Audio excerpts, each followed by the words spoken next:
Can I have a roll call? Supervisor Gioni. Here. Supervisor White. Here. Supervisor Jones. Present. Supervisor Schutte. Here. Mayor Beckwell. Here. We have a quorum. Thank you. Okay, we'll go on to our invocation. We have Pastor Bruce Henderson here with the Airport Road Church. Why don't you start us off this morning?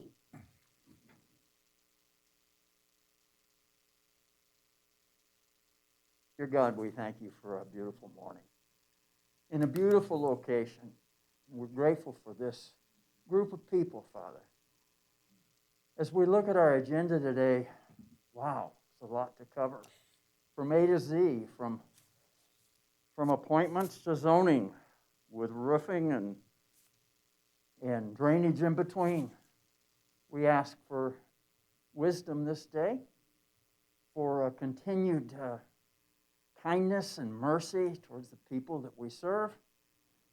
And we would ask that you enliven us, Father, and enable us to deal with important things and things that are important to the community but may seem to be mundane. So give us strength and give us energy as we attempt to serve the people of this valley. We thank you and praise you. In your precious name we pray. Amen. Thank you so much. Stacy, will you please lead us in the Pledge of Allegiance? Certainly. I pledge allegiance to the flag of the United States of America and to the republic for which it stands, one nation, under God, indivisible, with liberty and justice for all. Thank you. Okay. Just a little bit of housekeeping as we get ready to start our public comment period. For those listening online, I just want to let you know that item 9A will not be heard. That is within the consent agenda. That has been pulled. And item 30B, as in boy, will take that up right after the consent agenda so that Dr. Lyons can not remain on hold for a very long time. Other than that, I believe we have some community members wishing to provide public comment on the record this morning. If you could, please limit your comments to 3 minutes. I would appreciate it. As they said, we have a very full agenda. If you do not have additional comments from what you've written in, I assure you we have all of that. And if you're just wanting to make sure that we have your public comment, we'll be happy to address that. Or you can just indicate concurrence with a prior speaker if that works for you. I'd really appreciate any help you can give us. Is Jordan here to run that? Do we have a caller on the line? Yes. There's 6 currently. Caller, when you hear the 2 beeps, it's your turn for public comment. Please state your name for the record.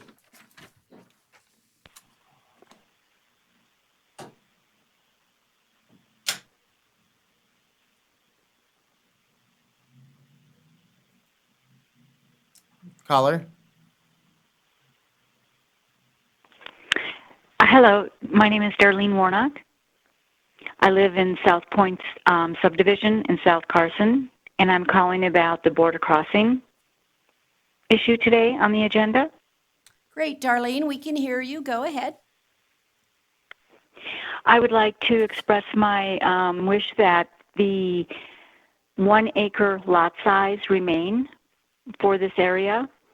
I was reading the paper about the past mayor who is no longer with us and how he got the 3% growth for the area instituted. And I'm wondering also how that equates into building. Is it 3% land being made into housing or 3% people? Permits. Number of permits. Permits for individual housing. Yes. Or for border crossing would be 1 permit. No, No. 28 if I recall. Right, exactly, 28. So what percent of 3% is that? I'm so sorry. We can find that development. out when the planning comes, but that's small because we issue a Okay, around right. So, 600. okay. I would like, we have so much going on right now in the city with all of these developments coming up. There's the one right across the street where you're having, 2 stories going on next to, it would be the north west side of Clearview and Silver Sage, and now you're going right across the street. And there's just, I would like to see the border crossing remain with the 1 acre lots. Okay? Thank you so much, Darlene. it. I appreciate that. Is there Thank another you. caller? Mm-hmm. Next caller, when you hear the 2 beeps, it's your turn for public comment.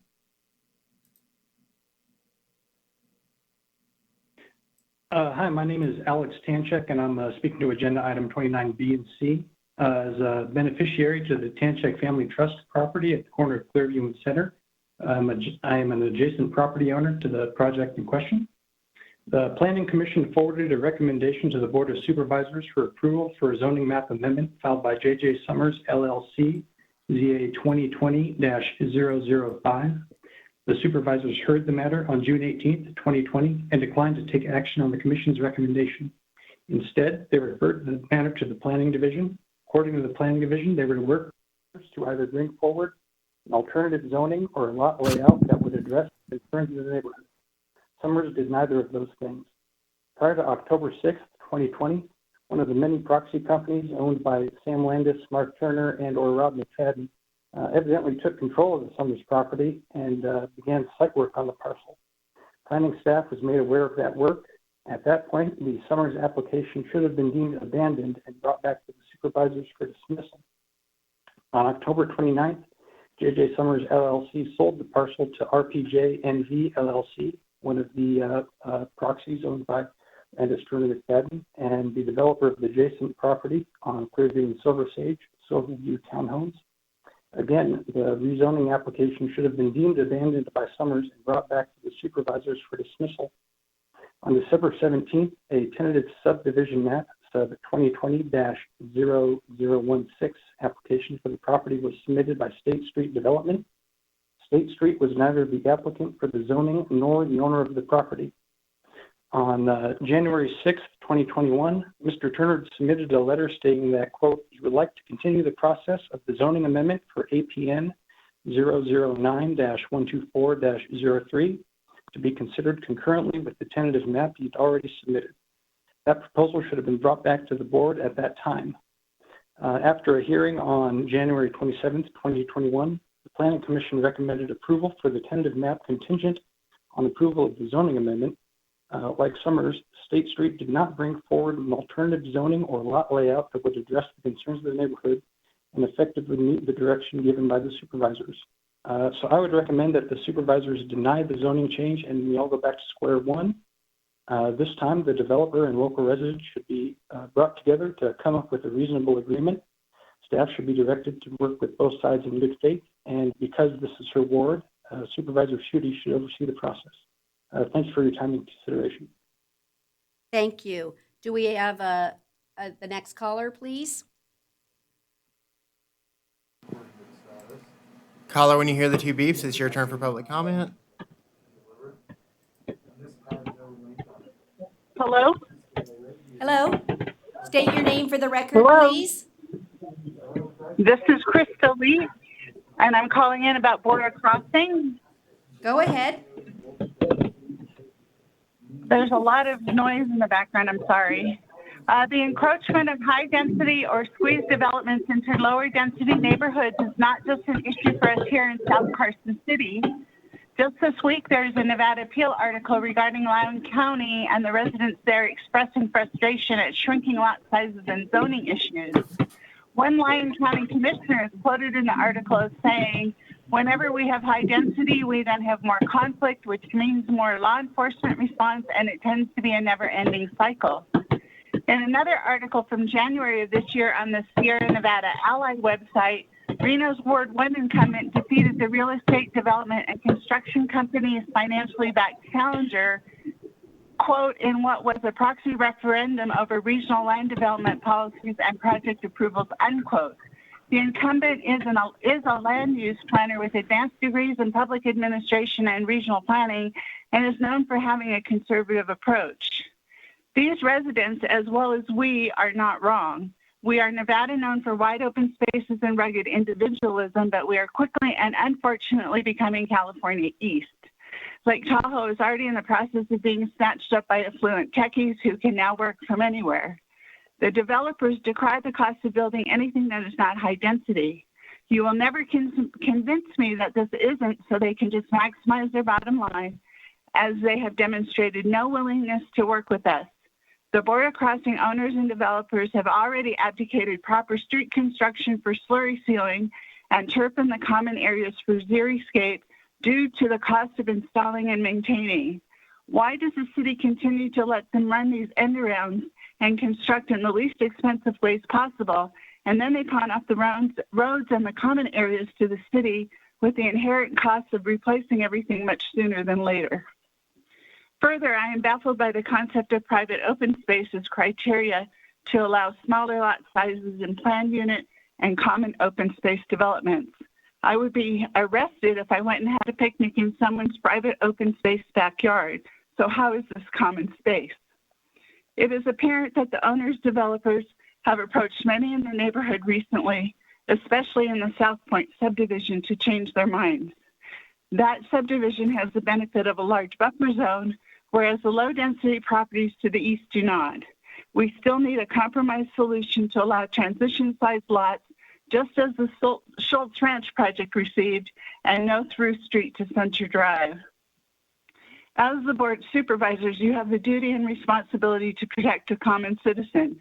We do not have the financial capabilities or professional experience to buy up all the lots targeted for high-density development, to build them in a way that is beneficial to the surrounding neighborhoods. It is time to not let money continue to do the talking and to hear the voices of your constituents to forge a compromise that is amenable to all of the parties. Since this is Nevada, I would bet a large sum of money that the owners, developers would not want these squeezed developments anywhere near where they live either. On another note, the current COVID restrictions really hamper our due process. Quite a few of the neighbors have indicated they would prefer to be at the meeting in person because they either don't feel comfortable calling in or don't have the technology available to properly participate. I certainly don't have the technology that the city or the owners and developers do at their offices. It is paramount that our voices be heard, as these are important issues to so many. Therefore, I ask that, at a minimum, since Mr. Tanchek and I have become somewhat the de facto spokespersons for many in the neighborhood, we be able to have the opportunity to respond to what the owners and developers might say and to address any questions or concerns you, the supervisors, may have when the items are finally discussed on the agenda. I would also like to clarify that this is, again, a first reading of the zoning map amendment 29B. Thank you for your consideration. Thank you, Krista. Is there a next caller, please? Caller, when you hear the two beeps, it's your turn for public comment. Please state your name for the record. Hi, this is Brenda Hunt. I'm the Watershed Program Manager with the Carson Water Sub-Conservancy District.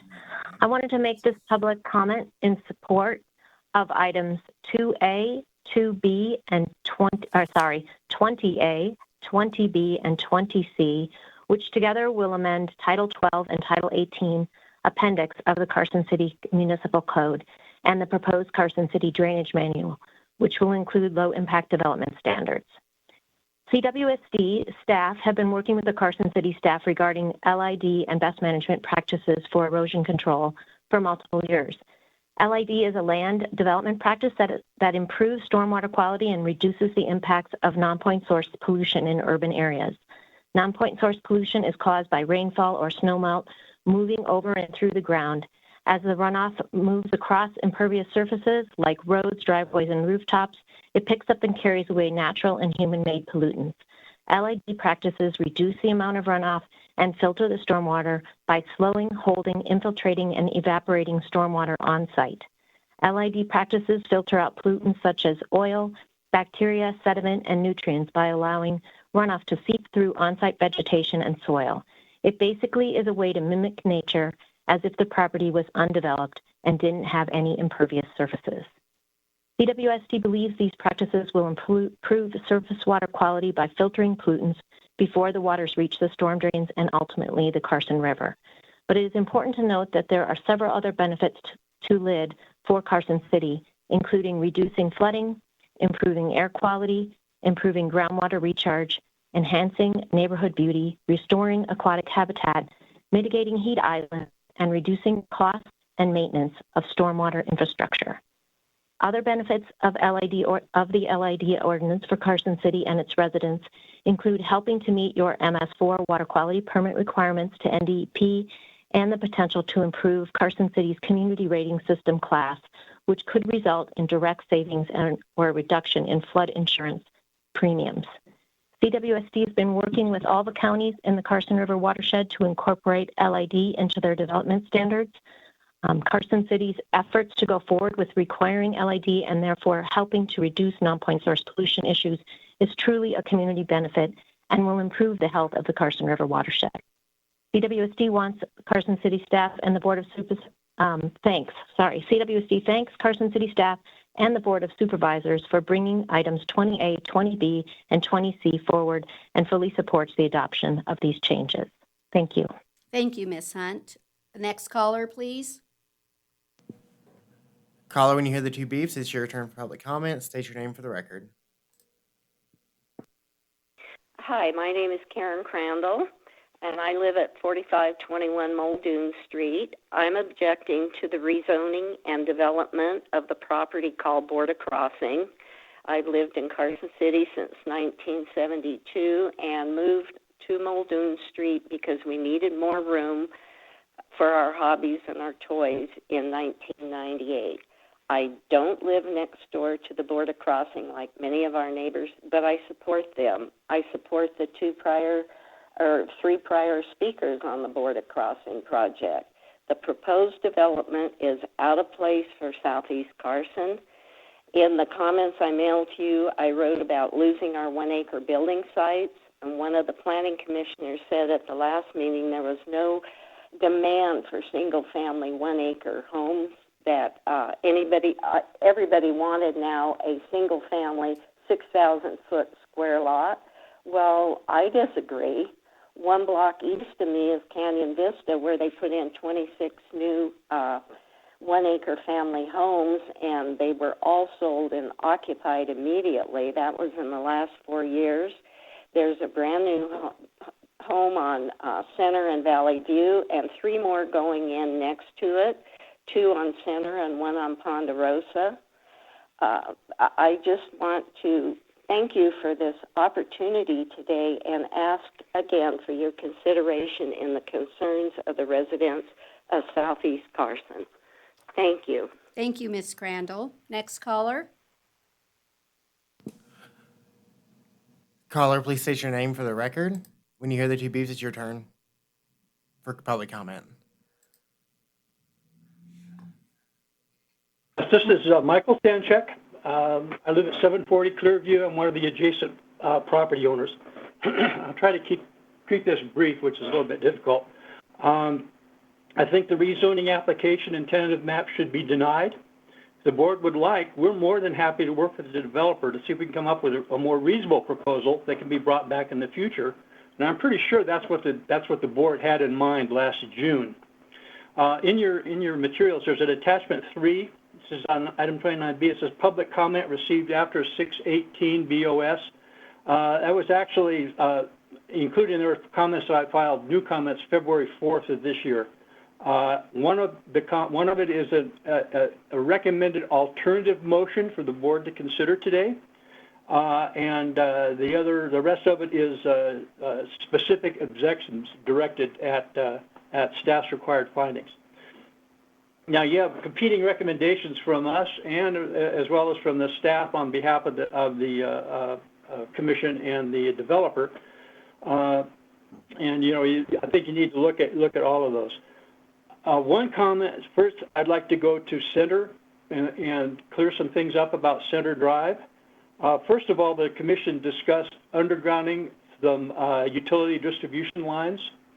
And I need to point out that those lines do not serve Border Crossing. They serve my property and my neighbor Evie Toll's properties. So undergrounding is, you're talking about undergrounding our utilities, not theirs. Also, because of the way this part of Carson was developed, my property line runs down the center of Clearview and Center Drive, and the city has a common law right-of-way through there. However, the ability of the city to expand it beyond the existing pavement expired in 1976 when the Small Tract Act was repealed, and District Attorney's Office has been aware of this, what they call technicality, since the early 90s.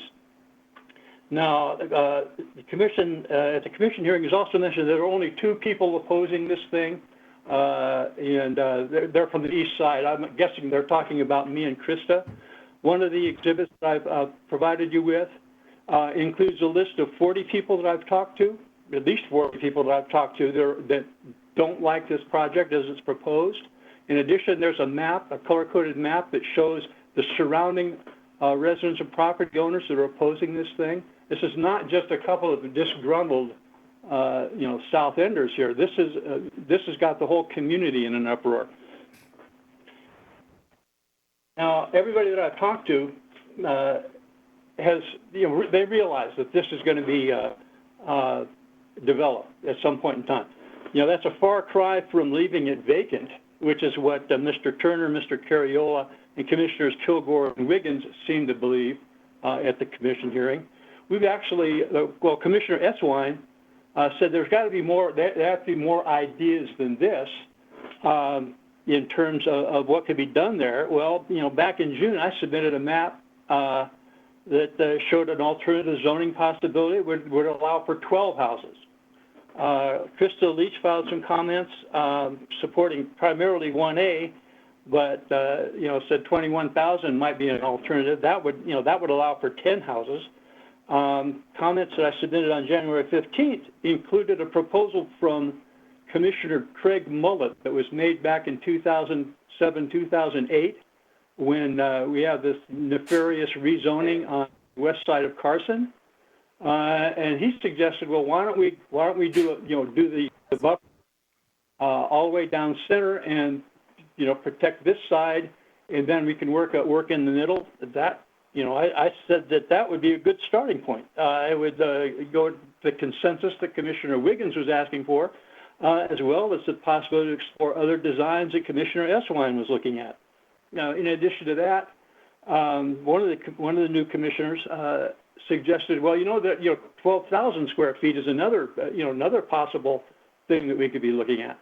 The bottom line is that there was never any intent to work with the neighbors down here by anybody. They had this bogus open house back in December. Then the next day, they filed a complete application to put in 28 houses in this rural community. I would like to address Supervisor Jomi asked whether split zoning was a possibility or whether that would be arbitrary and capricious. The answer is yes, that is a possibility. Even staff agrees with you there. And you can go back to look at what happened on Center in 2007, 2008 as a model in terms of how to do this. And by the way, at that time, the 2006 master plan was in effect, and the commission, the board agreed that SF 21,000, which is a low density zoning, it was an appropriate buffer along center. So that's something else that you need to consider. Another big comment is Bayonne. The idea that Bayonne needs to be built as a through street connecting Silver Sage and Center. Mr. Pate, I guess, seems to think that it's necessary to more equitably distribute the traffic out of the subdivision onto Center. And that, well, first of all, Commissioner Vonkowski realized that Center is used a lot of equestrian work, a lot of walkers, joggers, and bicyclists use that as a recreational street, actually. And putting Bayonne through would just increase the hazard to the people that are on there now. The folks that use that as a throughway to get up into Baker, they're pretty good about dodging the people that are on the street. But more traffic just creates a bigger hazard. But if some alternative designs are considered, I think a cul-de-sac would work just fine. If you go to the Southeast Carson circulation study, Bayonne isn't even in there. It's not even described, and yet they say that the Silver Sage is able to handle not only the existing traffic, but all of the traffic that's proposed for when hopefully not, but if in the event that that whole section of Southeast Carson is converted to higher density housing. So I think that's not necessary. Also, I've been harping on the issue with my well, and it just happened to be that yesterday I got a response from the Division of Environmental Protection from their vulnerability assessment department. And they say that I really should be concerned about the hazardous condition that putting a detention basin on the corner of Silver Sage and Centerwood posed to my well. In fact, they say that under their regulations, there shouldn't be a detention. You can't drill a well within a quarter mile of a detention basin or of a similar kind of a structure. That would basically say to go all the way up to Coots. What I'm just saying is do what Susan Pansky suggested in the first place, if they're going to do this, and that is use the existing infrastructure that's on Silver Sage rather than just dumping the water down here in the corner. I'd be glad to answer any questions if anybody has anything. But thank you for your time, and I hope you pay some serious consideration to the hornet's nest that got kicked over down here when they decided to come in with this inappropriate development. Thank you. Thank you, Mr. Tanchek. Is there any further public comment? Caller, when you hear the two beeps, it's your turn for public comment.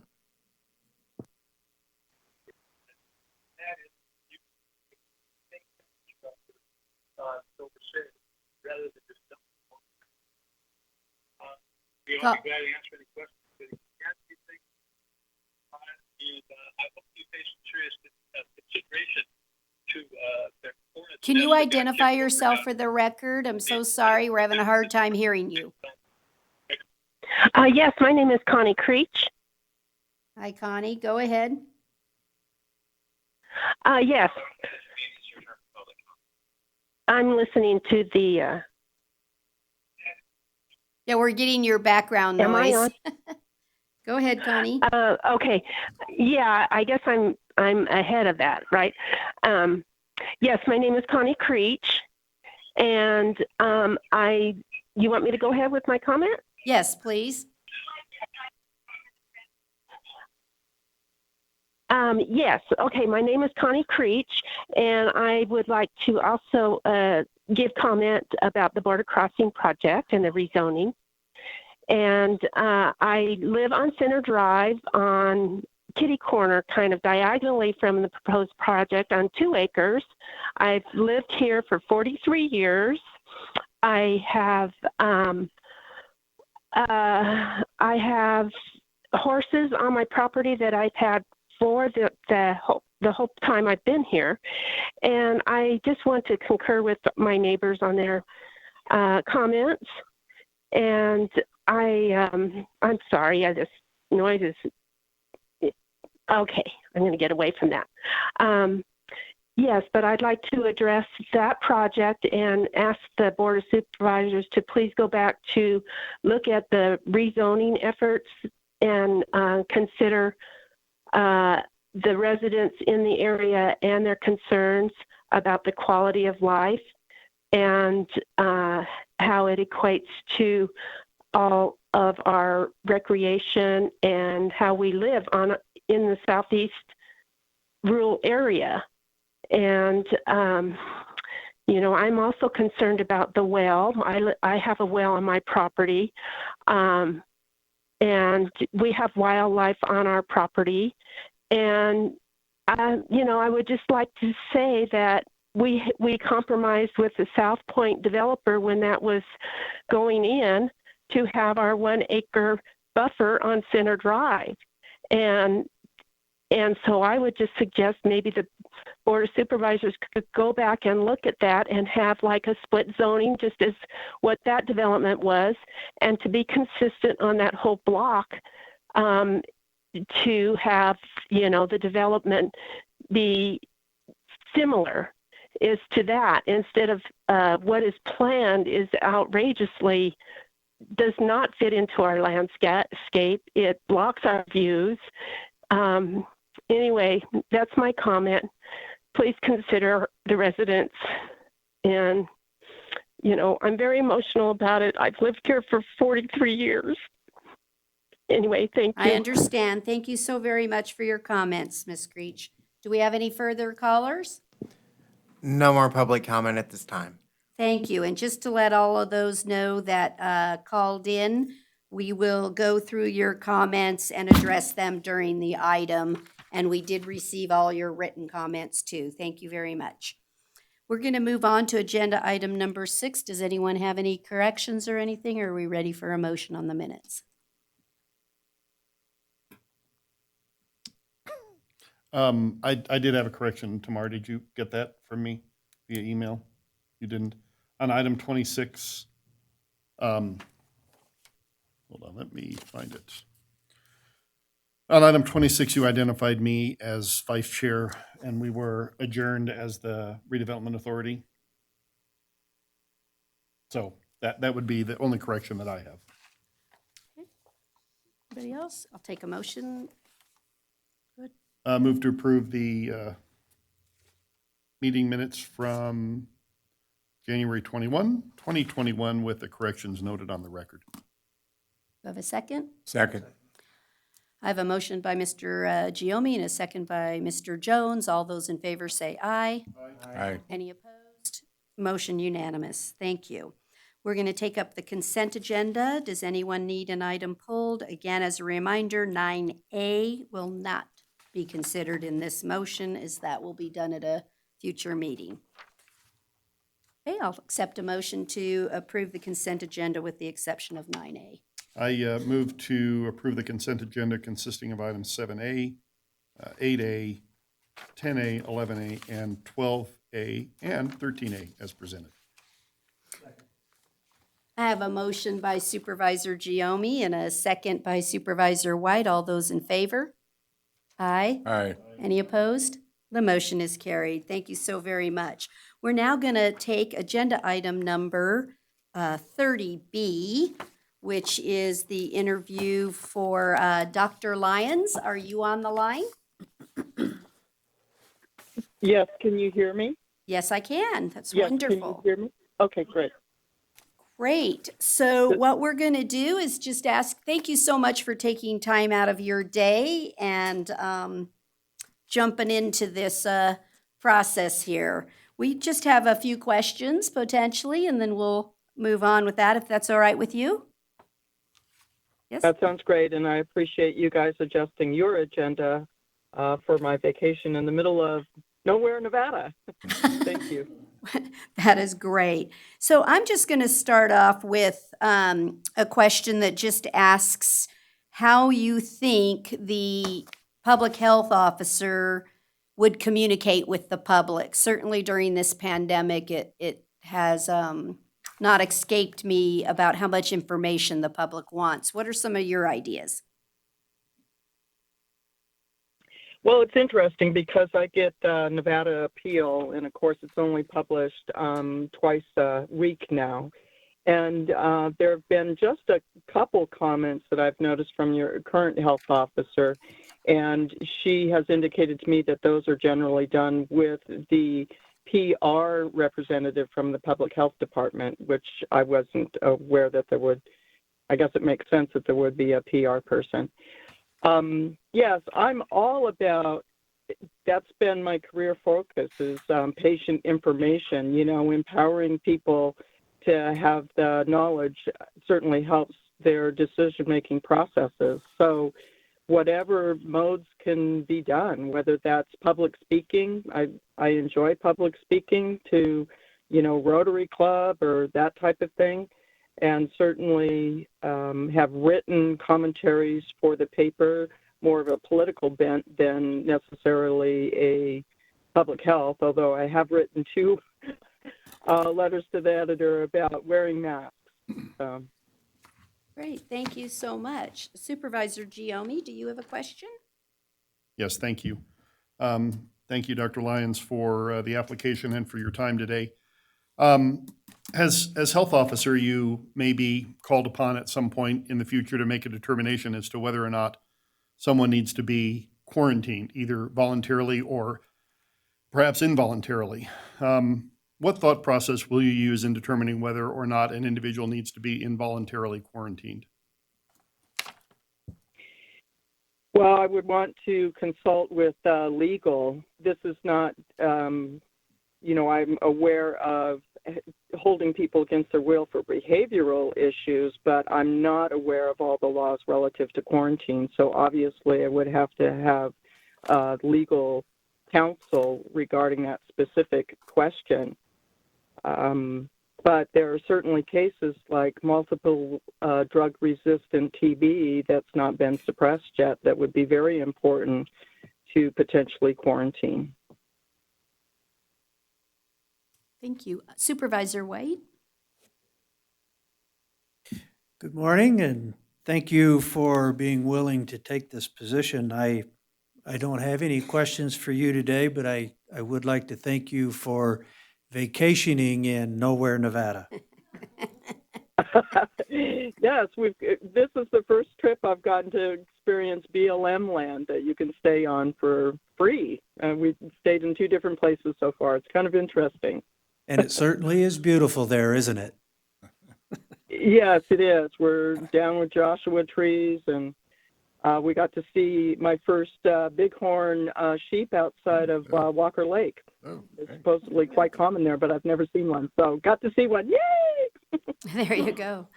Thank you so much. Supervisor Jones? Thank you. Good morning, Dr. Lyons. I've known Dr. Good morning, Lyons. Stan. I've known Dr. Lyons for probably 25 years. I'm totally confident and satisfied she would do a wonderful job, and as she has my total support. Thank you. Okay. Supervisor Schutte? Thank you. Good morning, Dr. Lyons, and thank you so much for applying for this really important position.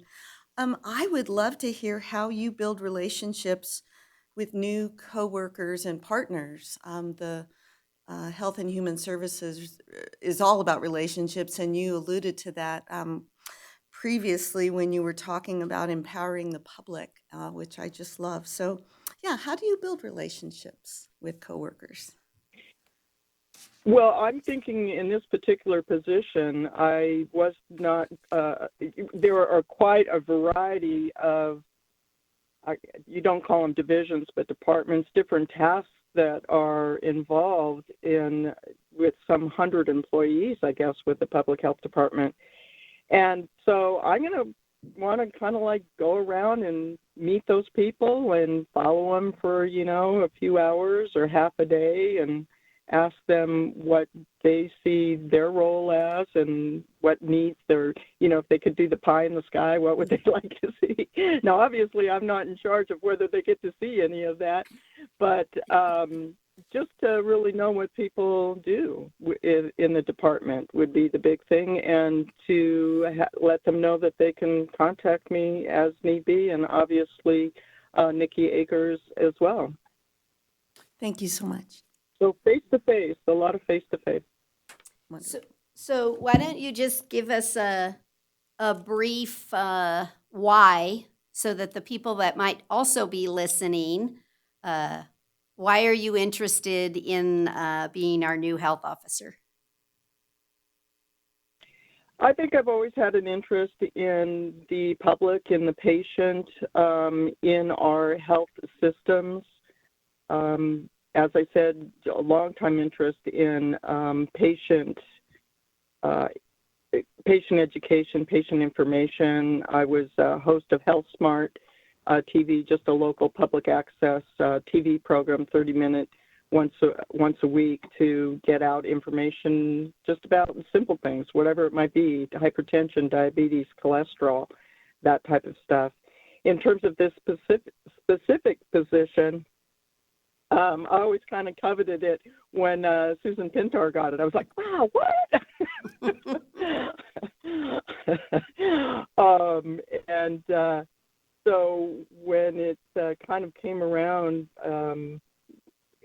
kind of spontaneously, I was like, oh, wow, that sounds very interesting. Had an opportunity to talk to Dr. Pintar about what was involved, to include her initiative for the rape victims here in Carson City to be able to have exams locally instead of having to travel to Reno. So just the whole variety of different things that would be involved, to include the restaurant inspections and that type of thing. As I wrote in my letter, obviously we'll be dealing with COVID for months to come, and perhaps even years if we have to start looking at variants and things like that. But there's a lot more to public health, and I would have an interest in trying to do something for the 30% of the population that has metabolic syndrome and may not even realize they have it, which places them at great risk for developing diabetes and even without diabetes, complications of stroke and heart attack. So that would be something I would think would be an incredible thing if Carson City could be if our citizens could know what are the 5 criteria for metabolic syndrome, and which include hypertension and being overweight and blood sugar issues and cholesterol issues. It's kind of like you get to target everything by targeting that one genetic process, and everybody in the community could have additional information whether they suffered from it or not if they had high blood pressure, cholesterol. So anyway, you can hear the excitement in my voice about that. That would be a ways down the road, though. We have to get through COVID and out the other side. Okay, well, thank you so much. Supervisor Giomi? Way to make me feel guilty for having that donut this morning, Dr. Lyons. Thank you. Yeah, right. I'd like to ask Nikki a question if I could. Sorry, Nikki.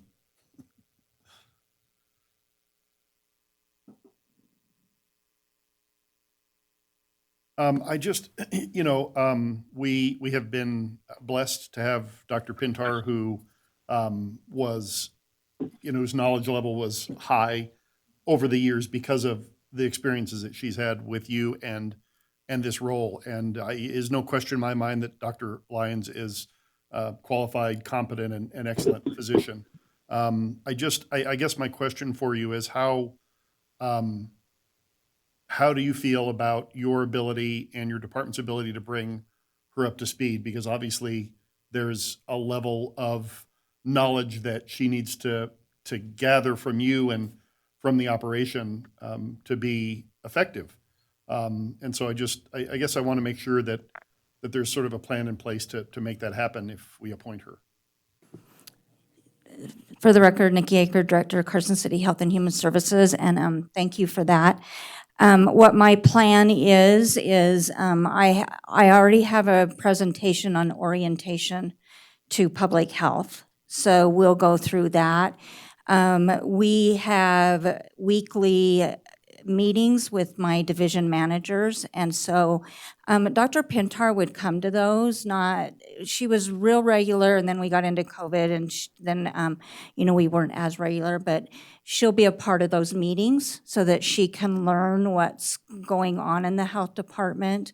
And also, as she indicated, I think it's important that she can see what my staff do and, go out to a restaurant inspection with one of my staff and maybe sit through a WIC interview. And so she indicated she's very willing to do that and wants to learn, and I have a lot of things that we can incorporate her in. Okay, thank you. Answered my question. Thanks. Thank you. Does anyone have any further questions? I don't see any hands raised. So you're sure you're ready to do this, Dr. Lyons? This is your last chance to back out.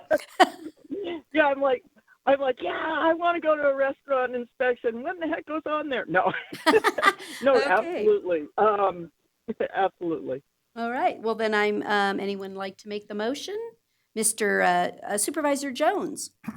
I move to appoint Dr. Colleen Lyons as the Carson City Health Officer and to approve the contract as presented.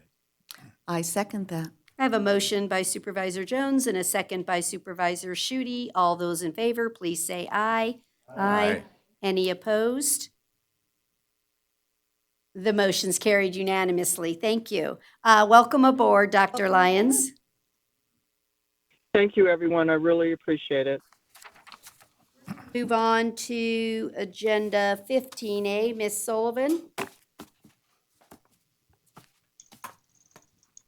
Hi, Hope Sullivan, Planning Manager. I believe Mike Drews is on the phone. Mike Drews is the Chairman of the Historic Resource Commission and will be presenting this report. Does IT see Mr. Drews on the phone or on the webcam? Hello? I have one caller in the queue. Is this public? Or is this Mike? I'm Drews? looking for Mike Drews. If Mike Drews isn't on, I'll go ahead, Mayor, and present this report. That would be great. Okay, sure. So each February, or I'm sorry, yeah, we're in February. Sorry.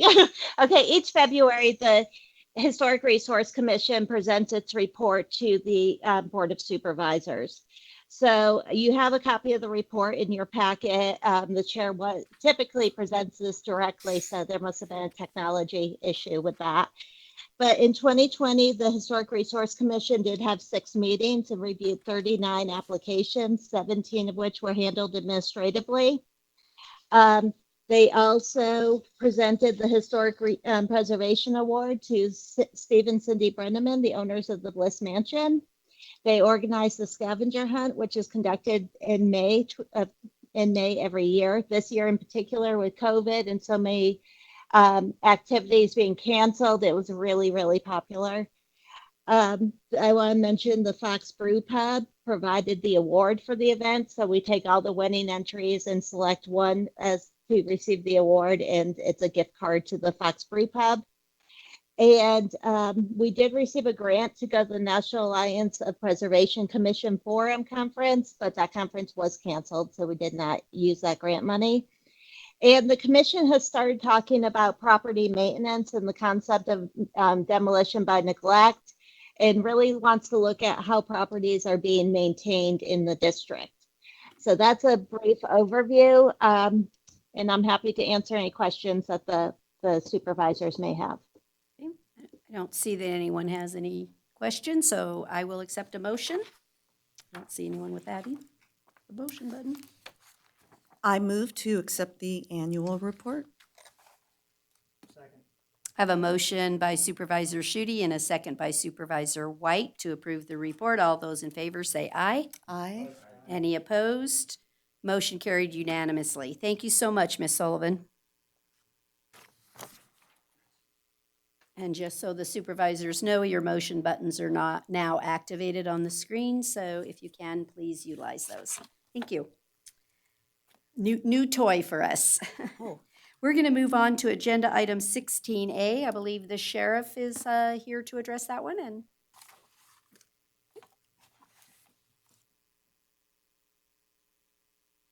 Good morning, good morning.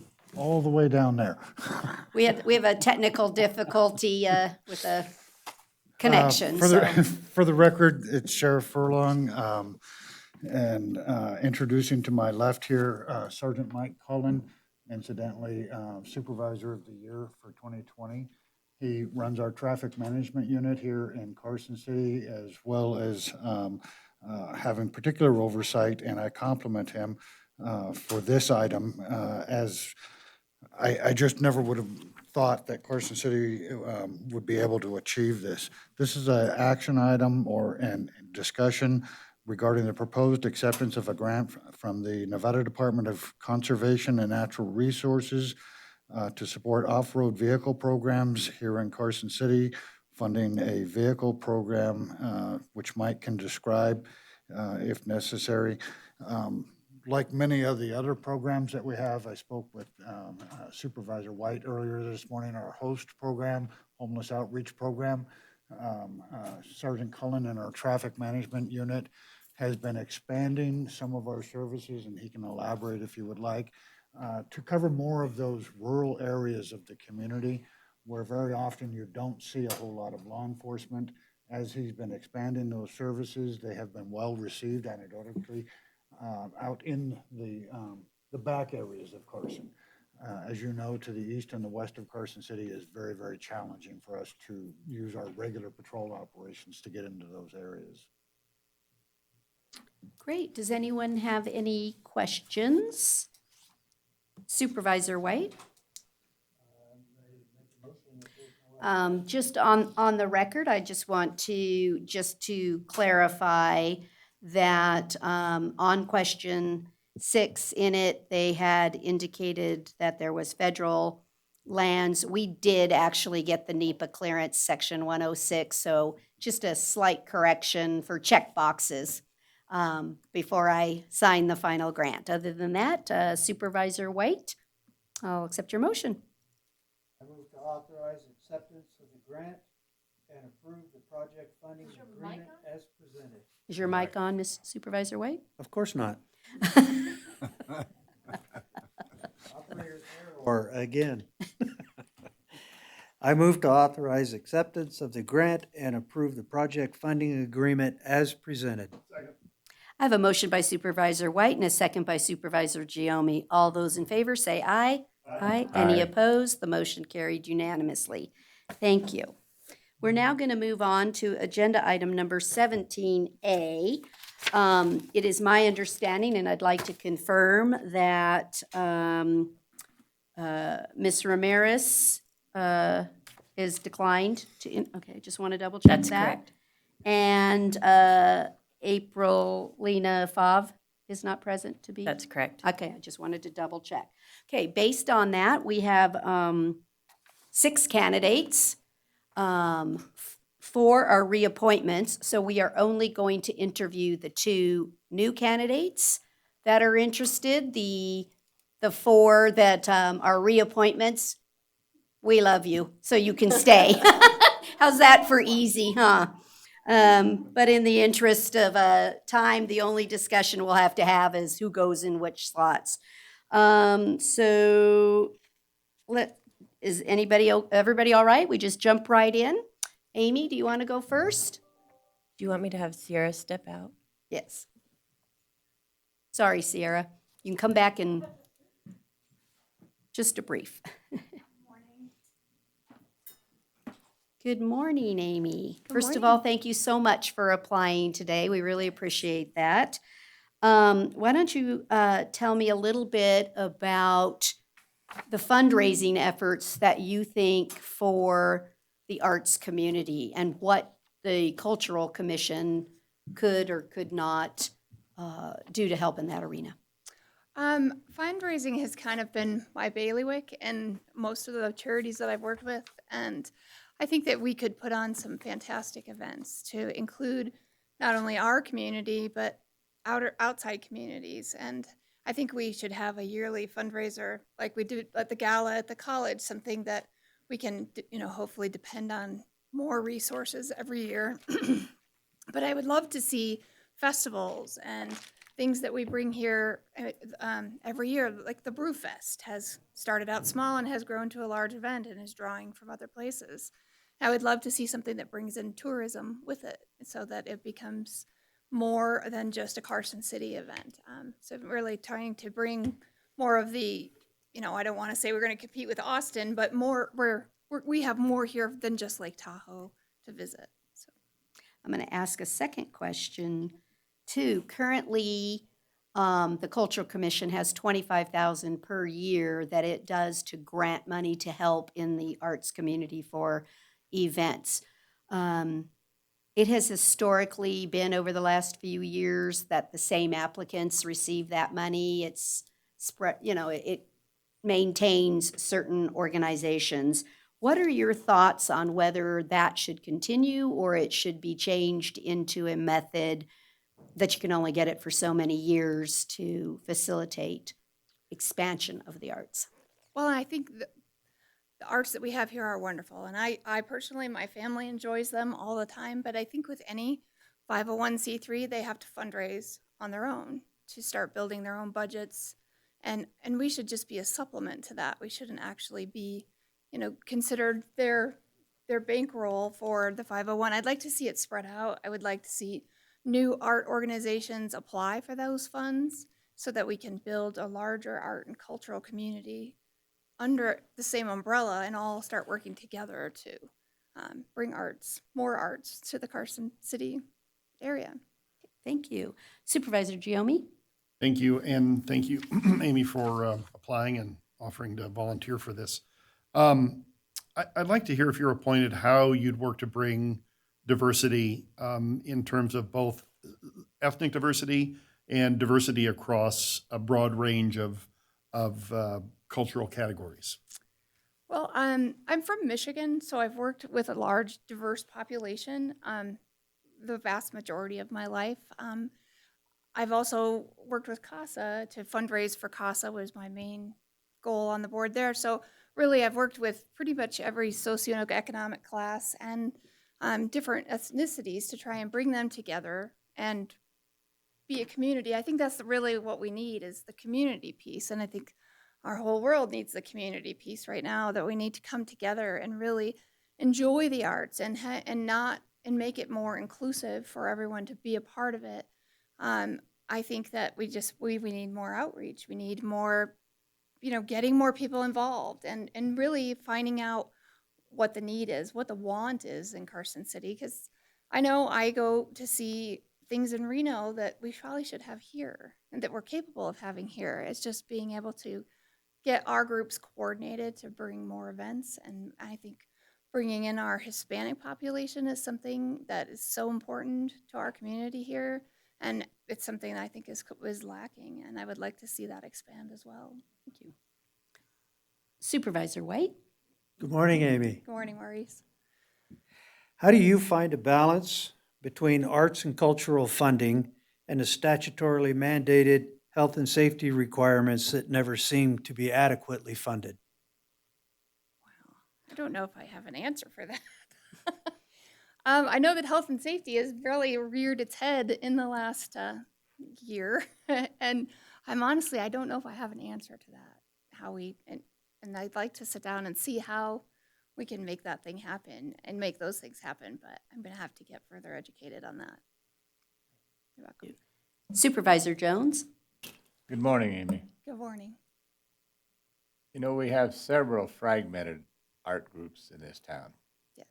How do you propose bringing them together where they can work together as a team to give us a better total overall program?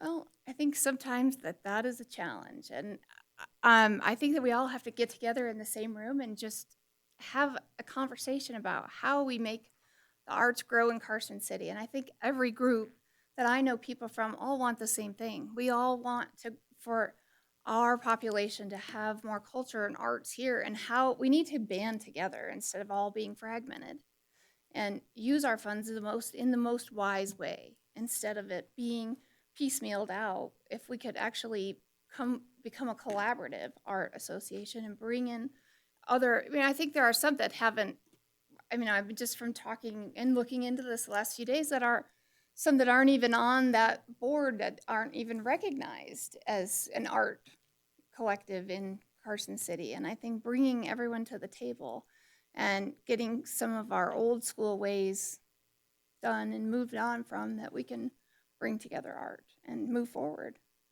Thank you. Second question. You're aware that the primary funding for arts and culture is the room tax. Yes, I'm aware of that.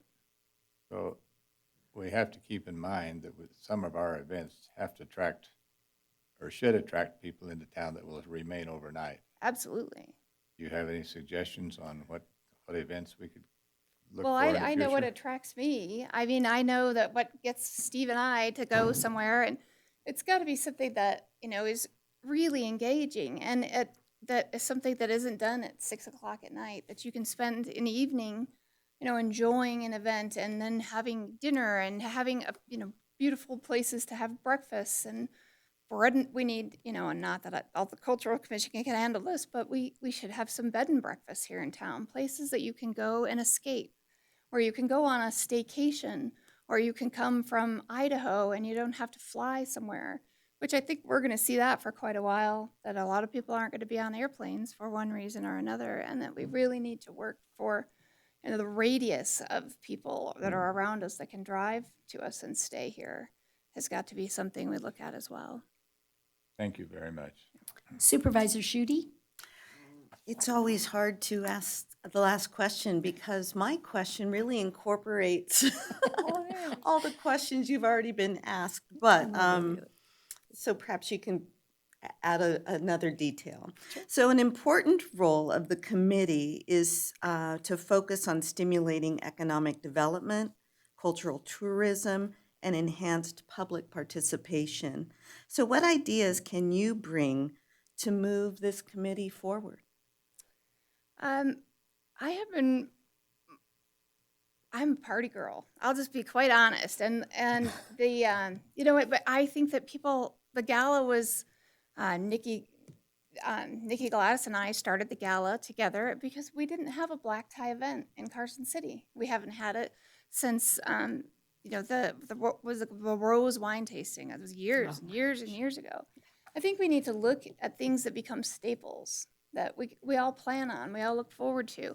And so we have a fundraising arm that we're not just relying on that 1%, that maybe that 1% can be used for other things that our committee can really start funding itself. And that's really where I think we should go is being able to use the room tax to maybe bring in tourism and self-fund some of the activities that we do.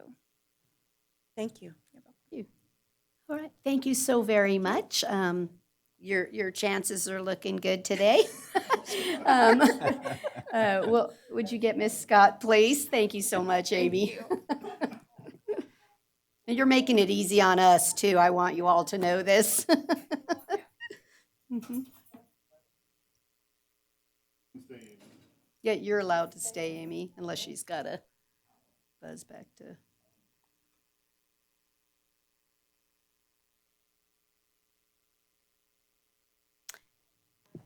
Good Hello. morning, Sierra. Thank you so much for applying for this position, and we'll just go through. I don't think you've applied for any before, so what's going to happen is we're just going to go through the dais here and ask you some questions and get your thoughts. Great, And thank then you're welcome to stay right afterwards, and we'll figure out the appointments.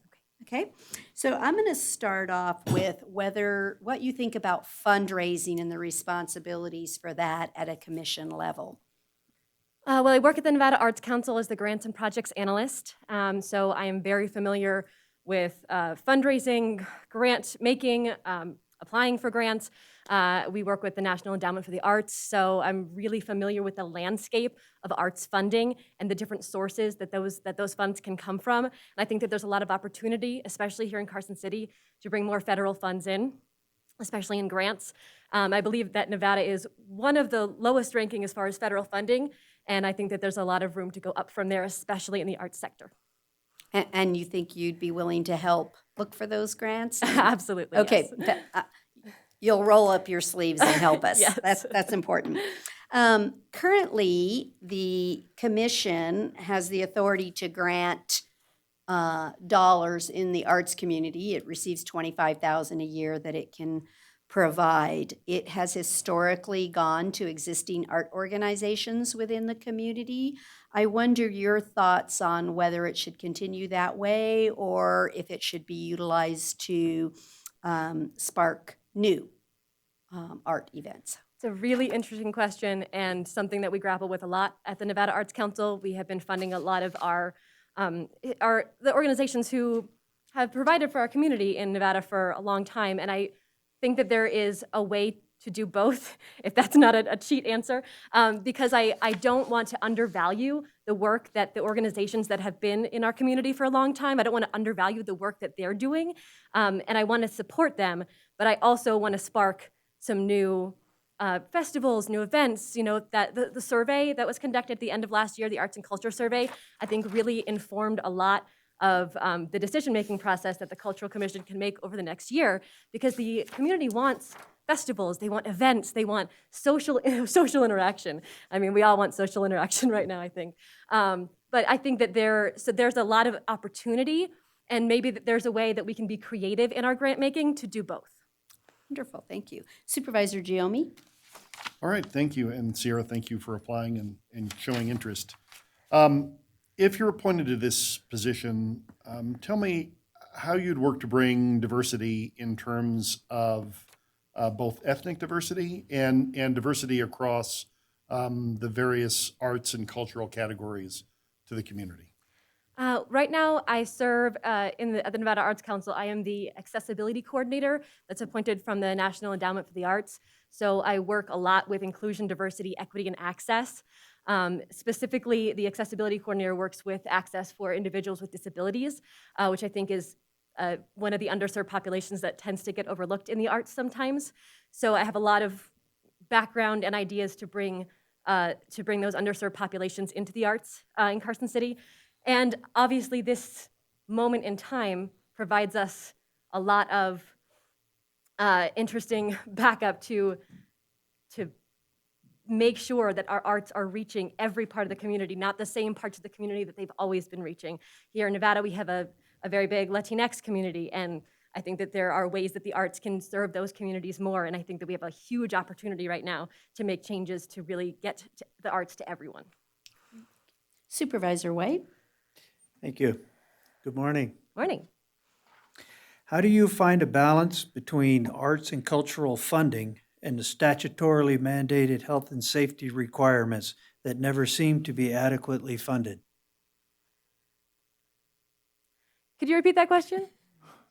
It's a tough one. We're going to admit that. Go ahead.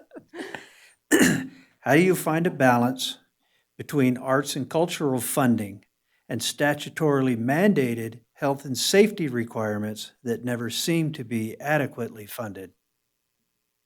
Got it. I think that you're asking about the appropriation of funding to the arts when there are other areas that also need to be funded. And to that, that's something that we are always striving towards in any community, that the arts are essential. The arts are as essential as other sectors. The arts, when you look at kids in schools, when there's arts in schools, there's a higher graduation rate. There is a higher rate of all those kids going to college. There's a higher success rate when kids get exposed to the arts. And that goes for the whole community. It's a real quality of life thing. And I think that health services and arts can also go hand in hand. So I think there's a lot of crossover there. And I think that, that arts are essential is such a huge factor. And also the arts drive the economy. This year, there was almost $1 billion loss in Nevada from the arts industry, especially down in Southern Nevada, obviously. But the arts really affect every other sector. Thank you. Supervisor Jones? Good morning. I'm sure you're aware we have several small groups, art groups within our city. How do you propose bringing them together under the umbrella and functioning as one larger group? That is a very interesting question. I think that what I talked about with the survey, wanting more festivals and events, I think that that's where those groups can merge and really do good work together. At the same time, I don't want to take away from what they all do individually. I wouldn't want to merge them all together and lose the amazing work that they're all doing individually. But I think putting everyone together in an arts festival, which we have great events here in Carson City when there's not a global pandemic. But I think just adding to that slate of events and making sure that there's outreach to those groups so that those groups know that they are all included and that they are all part of our community together. Second question, I'm sure you know that the room tax is our primary source of funding. How do you propose to enhance our funding through whatever means? Can you repeat that question? Special events. What special events would you propose that we have to assist in raising funds? In raising funds just for the arts? Right. I think that events that bring people in are going to be huge, especially in the next 2 years. People want to be out in the community. I think that the arts can drive that. So there's a really great opportunity for us to create events that are unique to Carson City, that are unique to the arts we have in Carson City, that will bring people in from all over. And that's going to help with the room tax. And I also think, I've always thought that in Northern Nevada, we don't have a professional theater company. We have Lake Tahoe Shakespeare Festival. But I think that if we were to help create a professional theater company, that would bring a ton of people into our area. There are a lot of rural towns in the Midwest where, very small towns that have a professional theater company, and it drives tourism. It makes them a spot to go to. So I think that that's kind of an opportunity we have right now, too. Thank you. Supervisor Schutte? Welcome. I was saying earlier, being the last person to ask questions, there have been elements to what I'm asking in everybody's questions. So it's your opportunity to perhaps include a few more ideas that you wish you had included earlier. So an important role of the committee is to focus on stimulating economic development, cultural tourism, and enhanced public participation. So what ideas can you bring to this committee to help it move forward and reach these goals? I think that the two most important things that we can do are the live events that I talked about, and also youth outreach. I think that there's a big gap in arts education in general, and I think that the Cultural Commission also has a really exciting opportunity to bring arts to not only into the schools, but also to the youth in our community through our community organizations. And that could be another grant-making opportunity, if we look at maybe grant-making and arts education in Carson City. So I think that that's another sector that we could really explore and see what those needs are. I'm a mom, and my kids are about to start kindergarten, so that's a near and dear to my heart, because I want my kids to experience more art in schools. I did. I had an amazing drama teacher at Carson High School, and that kind of started my whole path. So great. Thank you so much. We really you. appreciate it. You did a great job.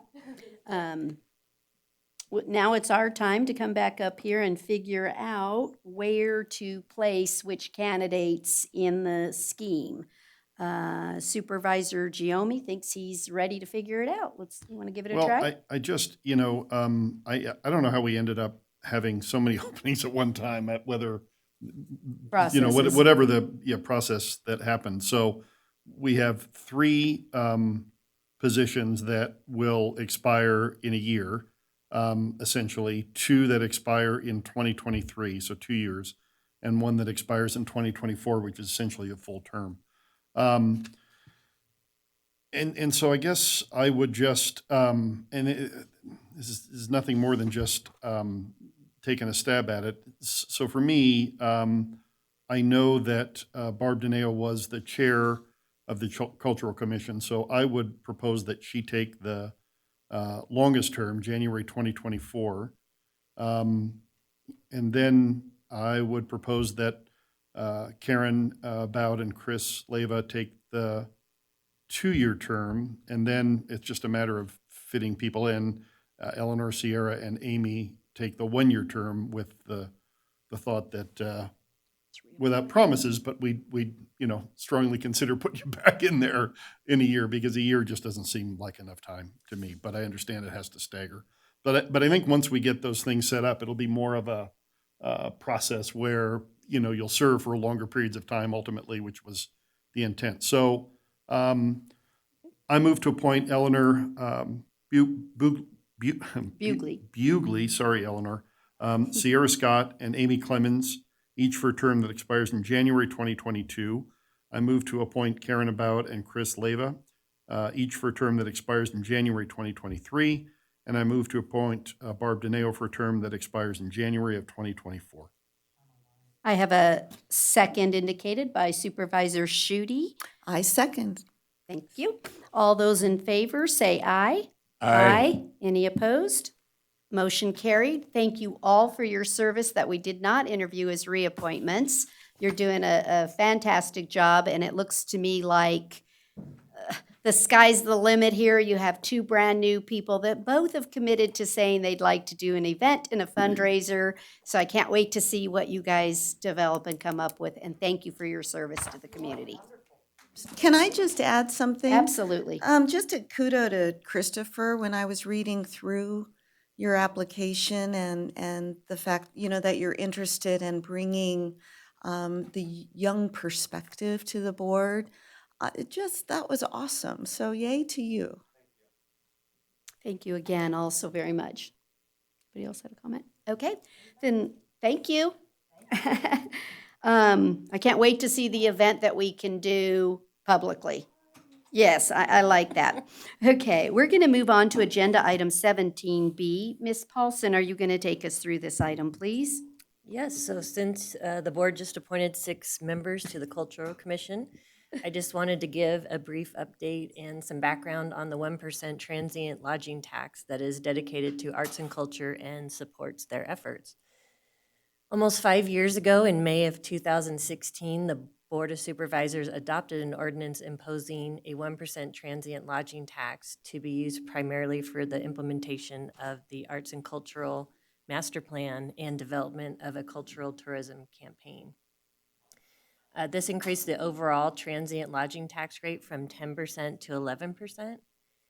According to the staff report at that meeting, the tax would sunset after 5 years, which is June 1st, 2021, unless recommended for continuation by the CTA with a majority support of the Carson City lodging properties and then approval by the Board of Supervisors. That 1% tax and the arts and cultural program have been administered by the city until December of 2020, when the board approved moving the administration of the tax back under the authority of the CTA. The arts and culture coordinator position was vacated back in June of 2020. And to keep the arts and culture program on track, earlier this month, the CTA entered into a contract with the Brewery Arts Center for arts and culture program services through May 31st, 2020, until it could be determined whether or not the tax would continue past that date. So based on communications between the executive director of the CTA, David Peterson, and 23 city lodging properties that pay the transient lodging tax, there were 17 properties, 74% in support of the continuation of the 1% tax. 1 property was not in support, and there were 5 others, 22%, that have not responded. And David made multiple attempts to get in contact with them. Last week, February 8th, the CTA approved a recommendation to the board to approve an ordinance continuing the 1% tax by a vote of 4-0. There's 1 vacancy. And based on the support of the majority of the lodging properties, the recommendation of the CTA, the next step is to bring an amendment to the current ordinance to the board for approval, removing the expiration date. And the plan is to bring that ordinance for first reading at the next meeting on March 4th. Anyone have any questions on that?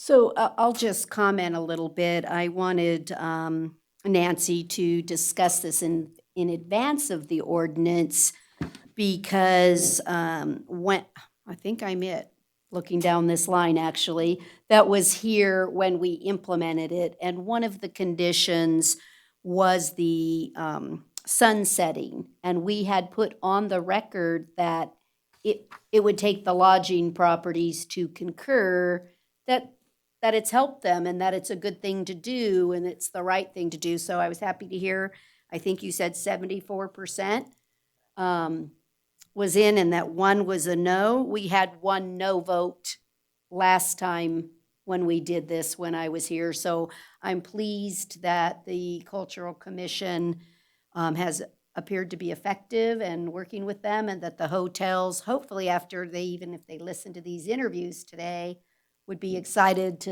to see where it can go. But I wanted to make sure you were all aware of the history, so we didn't just bring it to you at the next meeting and go, here you go. So no question. Oh, wait, Supervisor Giomi, you had your hand up first. Thank you. I just wanted to mention that at our CTA meeting, we talked about the ordinance, and I know that it isn't CTA's purview to approve the ordinance. It's our board's, but I wanted to include a couple of comments in there that you'll see in the ordinance when we bring it forward. And one is a commitment by the CTA to be transparent to the lodging properties and to the community with what that 1% is being used for. So the reports will be mandated to the CTA board 3 times per year. And in the ordinance, we're asking that 1 time per year, I'm looking at our attorney, just make sure I'm catching that right. 1 time per year, CTA will have to make a presentation to this board to let them know how that 1% is being expended and what it's being used for. And you know, that I hope will add the transparency that we've kind of been lacking, I think. So I just wanted to bring that up to this group, and you'll see that in the ordinance when it gets brought forward at our next meeting. I think that's wonderful. I think when people are forced to make a report that recaps their activities over a year, it makes them look and adjust for the next year if necessary. So thank you for that. Supervisor White had his hand up next. Thank you. I'm happy to see this come forward. I do support this particular tax specifically because those folks that are paying it are in favor of it. But what I would like to make clear to the public is that with this having been originally put together as a sunset tax, that this tax is sunsetting, however, being rather quickly and appropriately reconstituted right on the back of the sunset. Thank you. Supervisor Jones? Well, I was on the CTA when we initially came up with the 1 cent tax, and then Supervisor Abowd and I was leading on this, and I was the one that made the proposal that it sunset. And I said at the time I never saw a bill sunset, and this is one of them that did. So will this sunset, or is this going to be a perpetual thing from now on? It will end up being perpetual because we will remove the sunset in sufficient time. All right. It would be very difficult to have all of the hotels remove it for a month and put it back on. That would cost them a lot more in programming money and things of that nature. And as you said, I'm just so thrilled that really the same answer for those that took a chance on it, that they all thought it was a good thing. And I want to reiterate with Supervisor White that I'm honoring my commitment to all of those hotels. Right. Because I had indicated on the record that I would only vote for it to continue if they did. So also, I want to thank the CTA for allowing to put whoever the new Arts and Cultural Commission person is under their auspices, so to speak, and I'm looking forward to a long time venture. Thank you. Does anyone? I don't see any other hands raised, so going, no hands. So we're going to move on to agenda item 18A, which is for discussion and possible action regarding purchase authority for roofing materials under joinder contract PW 1925 from Racine County, Wisconsin through the Omnia Partners with Garland DBS Inc. for a total not to exceed amount of $165,947.57. Does any member of the board have a question of staff? I see none. I'll accept a motion. I move to approve the purchase authority and award the contract as presented. Second. I have a motion by Supervisor Giomi and a second by Supervisor White. All those in favor say aye. Aye. Any opposed? The motion carried unanimously. Thank you. Item 18B is for discussion and possible action regarding the purchase of 4 vehicles for the Carson City Fire Department. Does anyone have any questions on this item? Seeing none, I'll accept a motion. Supervisor Aye. White? I move to approve the purchases as presented. Second. Motion by Supervisor White and a second by Supervisor Jones. All those in favor, please say aye. Aye. Any opposed, say no. Motion carried unanimously. Thank you.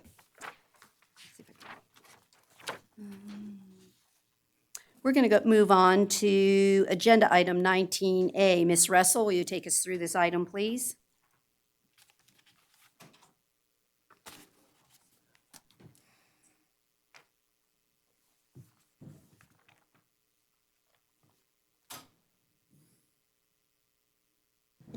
Yes, thank you.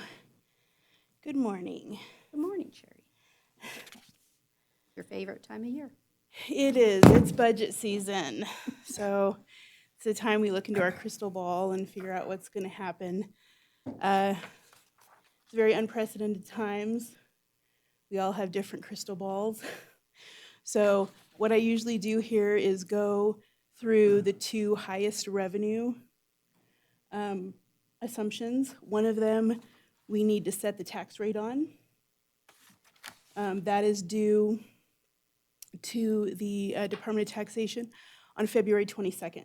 So I do need to set the tax rate today. And then as we go through the two biggest revenues of the city, that's more of a discussion. So I'd like to hear any comments or thoughts you have on what I'm projecting. So here we go. So this is for the property taxes. This is our first chore. And what was presented in Granicus that you guys have, that you're looking at, is a little bit different than what I'm projecting on the screen. So I'll explain that as we go through. You can see from the slide here in 2013, the red line is the actual revenue collected. The green lines are the assessed value. So the red line, we had a very big increase in fiscal 13. That was very close to the bottom of the Great Recession, and that's when we increased our rate to the very top 3.66 of assessed value for the property tax rate. And then we had little adjustments throughout the years, but our property tax rate is now down to 3.57.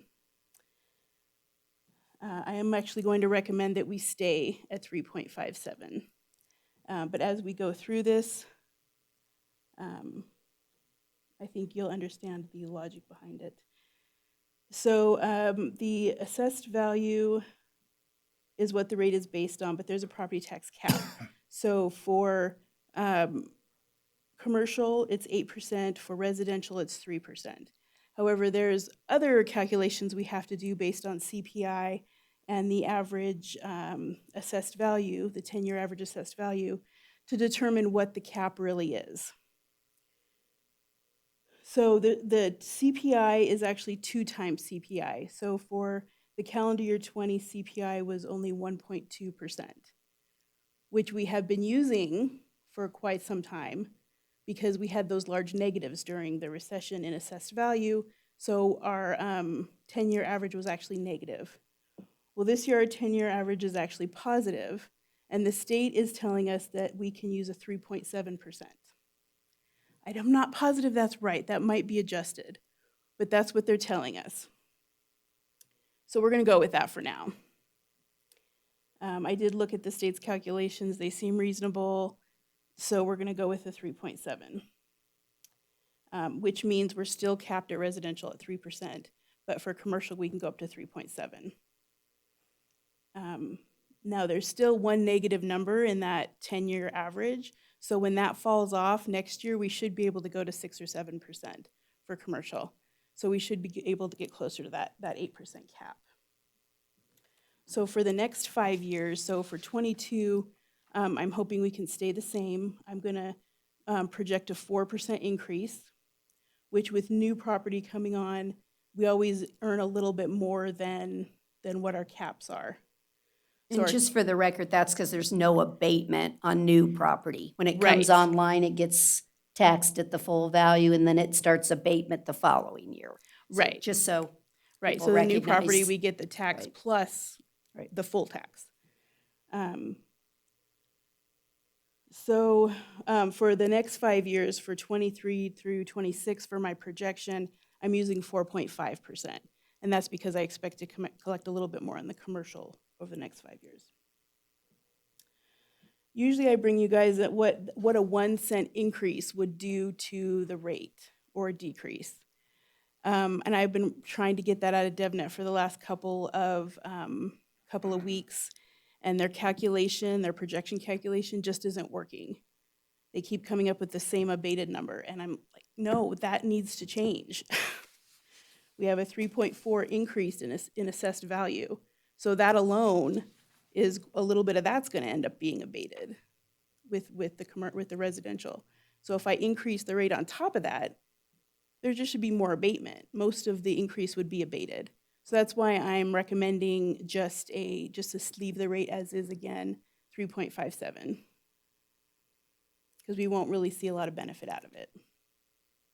And I wish I could give you those solid numbers to tell you what would happen off the projections, but they're just not calculating correctly right now. And can I just comment too, that, so even if you did a 1 cent decrease, you're still not going to see a decrease in the property taxes because there is still abatement, sitting there. Right. And I'm going to go through that little thing I usually go through. I should probably put it on the slideshow. Be all official. So I usually go through this, which is just a quick taxable value example for the public, and we also have new board members because our property taxes is very complex. So if we build a new house in fiscal year 20, it's $250,000 taxable value. However, the assessed value is only 35% of that, so we're only going to property tax you on 35% of it, which is $87,500. So the tax bill that we send out that first year is going to be $3,124. Year 2 comes around. We actually did have a 7.5% increase in 21 in assessed value. So that brings their taxable value up to $268,750. 35% of that, again, $94,063 is what our property tax is based on. So the tax bill that we would send out without the tax cap would be $3,358. However, we can only send out 3% over the previous tax bill, which is $3,217. So the $141 is abated. Now in 22, if we only have a 1% increase, and it's more than that I just told you, but if we do only have a 1% increase in the tax value, you see that as we go through this calculation, the tax bill without the abatement would be $3,392. However, 3% over the previous bill is still only $3,314. So we still have $78 being abated. So it doesn't matter if we increase that tax rate to $366 and the whole big amount, we're still going to end up abating all of that because the bill can only be $3,314. So that's kind of where, like a real world example of how that would work out. And like the mayor said, of course, new property, we collect the whole thing. So this is a graphic example of property taxes actual for 19 and 20. We projected 4% increases for 19 and 20, and we actually saw 5.5% increases. And for 21, again, we projected that 4% increase, but we're seeing 5.6%. And we just have a lot of new building going on right now, so we're seeing a lot of new property. And it's not only that little abatement, we're seeing the whole tax value of the new property being brought on. So, so we're seeing big increases. 22, it's unknown. I mean, this building could continue and it could be great, but 4% seems like a very conservative number just in case, the building stops suddenly. So that's where the 4% increase is coming from for the revenue. Anybody have any question on property taxes? Okay. We will move forward then to consolidated taxes. And because we're in such unprecedented times, I don't know what's going on with the world, but the first 5 months of this year, you can see in that second to last column, we have had double-digit increases. And it was Christmas and the holidays, but we were all still kind of on lockdown with COVID, and there's unemployment rates really high, and so it's crazy to me. But it is what's happening. So I don't have December's numbers yet. They'll come in at the end of February, and of course I'll incorporate the real numbers into this projection. But right now I'm looking at about a 3% increase in December, just again to be conservative. It was a really high number. You can see in 1920 it was 3.1 million. Before that it was hovering at 2.8. So I just didn't want to go too high on that December increase. And then, so from what I've seen, the state and Clark County are decreasing. They've been decreasing all year. So I'm very concerned that we're going to catch up and eventually start decreasing as well. So I took the state's decrease over the first 5 months and averaged that out at 5.16%. And I don't know if everybody was just tired of being locked down and wanted to give their families a great Christmas and overspent. And so the first 6 months of this year are going to be recovering from that. You know, we're still not all vaccinated. We're still kind of waiting for that vaccine. So I think the first 6 months of 21 are going to be lower in sales taxes. I don't know how much lower, but I do think they're going to be lower. I hope I'm going too low and we'll get more money, but I am projecting a 5.16 decrease for January through June. Now, for the whole fiscal year 21, that still gives us a 3.66% increase because the first 5 months of the year have been so outstanding. So I think that seems like a good, safe, conservative projection. And then for fiscal year 22, I'm projecting just a 1% increase, where if we're all vaccinated, hopefully we see more than that. But there is this new strain out there, and everybody's saying that, you know, the vaccine should protect against it, but what if it doesn't? I mean, anything can happen, and it's so much easier to spend the money when it's in the bank than it is to backpedal and figure out how to cut costs when the money's not coming in. So to me, it just makes sense to be a little conservative on this estimate. So if this is way too many numbers for you and you like graphs, this is the graphical version of it. I personally like numbers, but this is the graphical version of it. Are you saying we're simple? No, not at all. I just wondered. Some people just don't like numbers. So fiscal year, the first three columns are the actual numbers that came in, and then the lower blue column is what we budgeted for 21, very conservative COVID. And then 21 is with the 3.6% increase. And that's 3.6 over fiscal 20. And then the 1% budget for 22.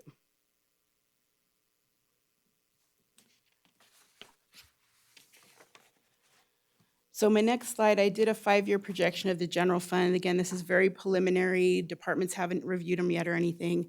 But from what I'm looking at with these revenue numbers included in the projections, I've come out with this capital funding. So available for expenditure for 22 would actually be about $10.8 million. Landfill would have about $2 million of that for capital because of the deal we made with landfill. 1% of the general fund expenditures are dedicated to fleet. And that was set by this board last year or the year before. So that'd be about $800,000.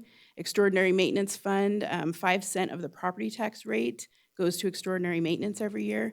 So that's about $730,000. The remaining capital would be $7,250,000. This is a great number, and I think actually if we had this number, we would be able to maintain our capital every year. If we had it every year. I think that we're very conservative in our expenses because when we do our expenses, and this is kind of what falls out after the revenue minus expenses. So when we do our expenses, we don't account for any termination savings. We assume that everybody here is going to be in that position and get raises every year. So we don't account for termination savings. We don't account for service and supply savings. So the expenses are, a little overstated. Our revenue hopefully is understated. So as years continue, we hopefully will see more than the $6 to $4 million in capital spending that I've got on this sheet. Another thing I did a little differently this year is on the very right-hand side, the estimated fund balance. I actually increased that in prior years. I've left it at 8.3% just to show what we could spend. But I think it's time to start saving above the minimum of our financial policy and start getting that rainy day savings. So while we can, I've built this to hopefully in 2026 we'd be at 10%. And again, hopefully that's low. We'll be a little higher, but I'm because I'm only saving about 0.5% to 1/3% each year in fund balance. So just to kind of let the public know what that is in dollars. So the NRS requires a 4% fund balance. We have to have that regardless. That's $3.1 million. What we have here at 8.55% is representative of about $6.7 million in savings. And then the 10% is 8.9 million.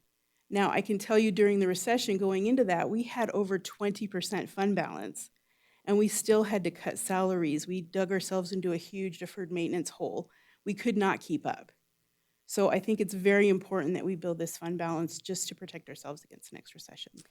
Sherry, I think also that the number might not mean anything to people. I think it's more important to indicate that how much time that actually generates in ending fund balance to allow this board an opportunity to be able to react. So if I'm looking at 4%, that's half a month. I was going to say we don't barely have 2 weeks, so we could Yeah. not even cover a payroll. So I just, for the new board members to understand why we're opting for a higher than that rock bottom, and plus if you go under the 4%, someone else takes you over. So that's how bad it is. The Department of Taxation then just steps in and says, you're mismanaging. Yeah, and our financial policies require 6.3 to 17, or 16.7%. And so we've been at 8.3 for quite some time. We really digging want out to of our move to a capital hole, 2-month, so. and that's what Ms. Russell's trying to indicate is that we're slowly trying to get us to have 2 months of cash in the bank. You know, and I'm sure even the general public would love that opportunity to have 2 months in the bank, but it would let us be able to respond. Supervisor White, you had a question? Thank you. And in regards to that, considering that every investment person in the world tells you that you should have 3 months of money in the bank, I really like to see us just keep moving forwards to having 3 months in the bank. I know that creates some other consternation, but we can get over that. If we can get to 3 months in the bank, that's the appropriate number for any kind of saving strategy I've ever been involved with. I would agree. Okay, and then the last thing I wanted to talk about was just the budget schedule. I kind of go over this real quick as we go through the budget process. So in January, I already sent out the capital improvement plan requests to departments. I received those back on February 8th. So now I'm building the giant spreadsheet with everybody's wish list for capital. Today, obviously, February 18th, we're talking about the proposed tax rate and my assumptions. And we already did the cost allocation plan. Tomorrow, we're going to get the base budget out to departments for their comments. We're not perfect.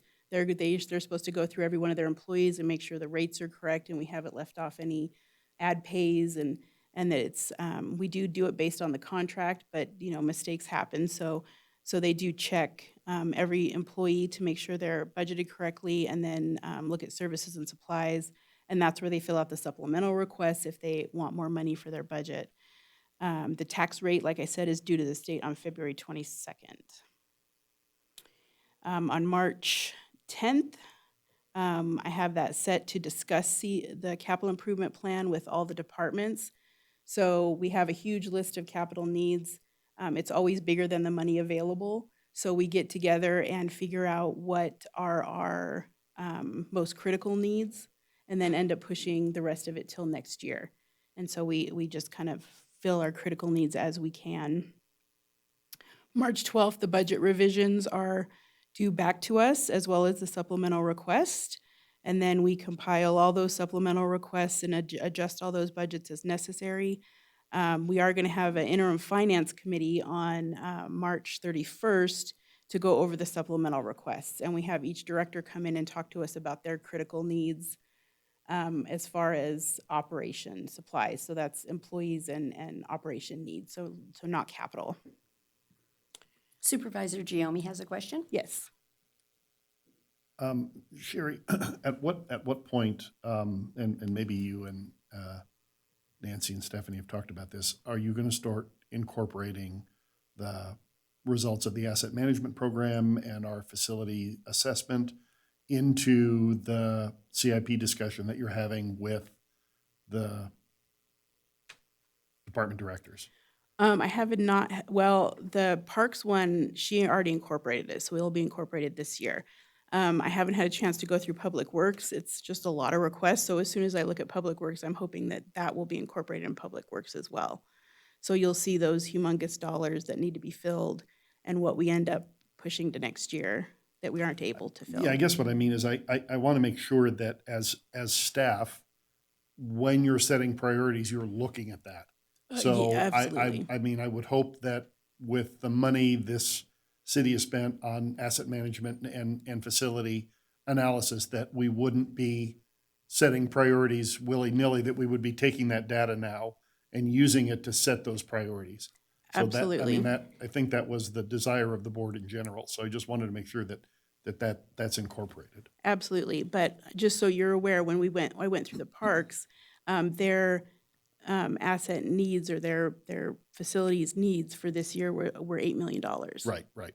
No, So I we mean, can't give the whole But we're 10 doing million it to in them. priority we know order. when we had the Right. presentation, we were what, 60 Right. million Yeah. in the whole. I Right. mean, if we had Right. So- $60 million today, it would catch us up, but clearly we don't. But Right. so we understand that. It just Right. So that's the thing is I'm going to show you the total needs right. and then kind of what they're requesting and what we end up approving. And then the rest will end up moving forward into the future year. Yeah, I And think it's- eventually, hopefully get all Yeah, I done. just think it's important that we, Use the when we see that on the spreadsheet, perhaps we have a reference or a tie back to that somehow. I'm not sure that's possible, but maybe if there's a way you can do that. So if we're saying, hey, we need $1 million for a roof at these 5 facilities, and those facilities, by the way, were, in the purple category or whatever the number was in that worst, does that make sense? And I don't know if you have time to do that yet. Or, Yeah, I'll see what I can do. because I think that's a lot of work. Yeah, I'll see what I can do. But that's where, I think that's where it needs to go, so that when we're seeing that, it's bringing the reality of that document that we had that was sort of esoteric, when we're sitting in the auditorium looking at it, to match with reality. Because I think it's the culmination of what the board has been trying to do for a long time. Right. So. Thank you. Yeah. Well, and I think certainly it's even what the directors should be utilizing to submit their budget in the first place, or their requests. So I think we've hopefully driven home asset management as our tool, and I just am absolutely positive Public Works will be a shining example since they've worked so hard on the asset management program. But I hope it starts at that level so that it isn't Sherry having to work so hard to try and put something together. So I hope that the directors are leading the charge with the asset management program. And Mr. Stuckey, he's like, yes, we are. I'm committing right now to it. Yeah, Oh. so I did want to give you some reassurance. So when Public Works was developing our facilities CIPs citywide, we did reference that report. We picked those top priorities. Obviously, as you mentioned, I think the report requested, $19 million in the first year. So we did filter out some of them and try to prioritize further of what we move forward. But that is, we have a working document. We are taking that into account. Yeah, and again, I guess just, so many things pass through our hands, right? Every day, that it's very helpful to us. And I'm not asking this to ask that you have extra work, but I think it's important to try and somehow put those things together for us. When I said earlier that we were simpletons, I wasn't all 100% being untrue. No, I think it would just help us to, I think it's really important to tie that, again, esoteric number to the reality of what we're approving. So. I understood, and honestly, Sorry, I have I heard know so many I've- compliments from the I've been people where I you work are, with. and I know how difficult it is to do what you're doing. Yeah. And so I realize what I'm asking is not an easy thing, and so I don't ask lightly. So Yeah, no, I appreciate understand. I really do understand. And I've gotten so many compliments from this board on how involved and knowledgeable you are, that you are definitely not simpletons. Thank you. Supervisor White, you have a question? Thank you. I'm going to get in on this tag team, talking about the Asset Management and Extraordinary Maintenance Fund, and considering, as has been expressed here, there is direction from this board as to what we would like to see. And I hope this is the appropriate place to give some of that direction. As most of you know, my background, I'm a retired diesel mechanic. And I have to tell you, while I appreciate that there are vehicles within our fleet that need to be replaced, I think our fleet is in really great shape. I think we have some highly qualified, highly paid people over there that are mechanics, not oil changer people. But I would like to see 50,000 moved out of that fleet replacement. That amounts to really generally one vehicle, one pickup, and put that in the asset management, extraordinary maintenance, because again, we are so far behind in that. I feel it needs to be literally the priority. And with our fleet really being in good shape, I want to direct some of that money over to the asset management program. Thank you. It's an interesting concept. I think I consider fleet assets also.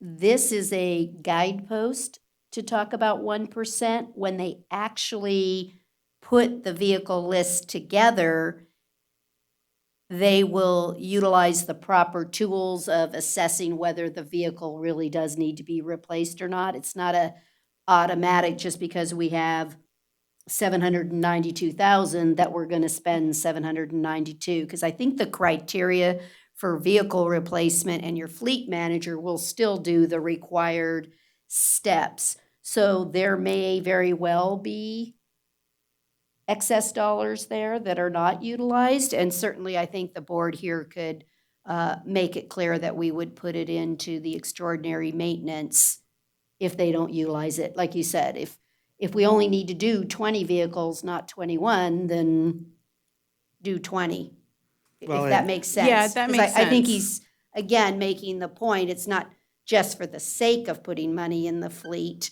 It's just that we have reserved 1%, but if it doesn't meet the criteria that the mechanic thinks it needs to be replaced, I agree that we would then put it in extraordinary maintenance. Yeah, and this was and- just guaranteed funding for those items. Right. But most of that $7.2 million will probably go to the asset management program.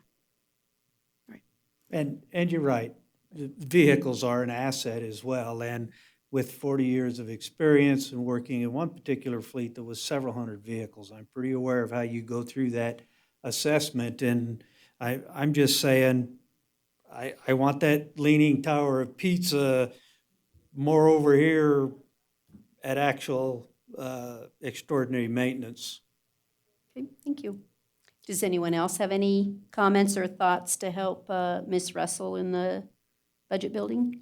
Or we're pretty much on the right track? I think we're Okay. pretty much on the I right got track one there. more month to go through.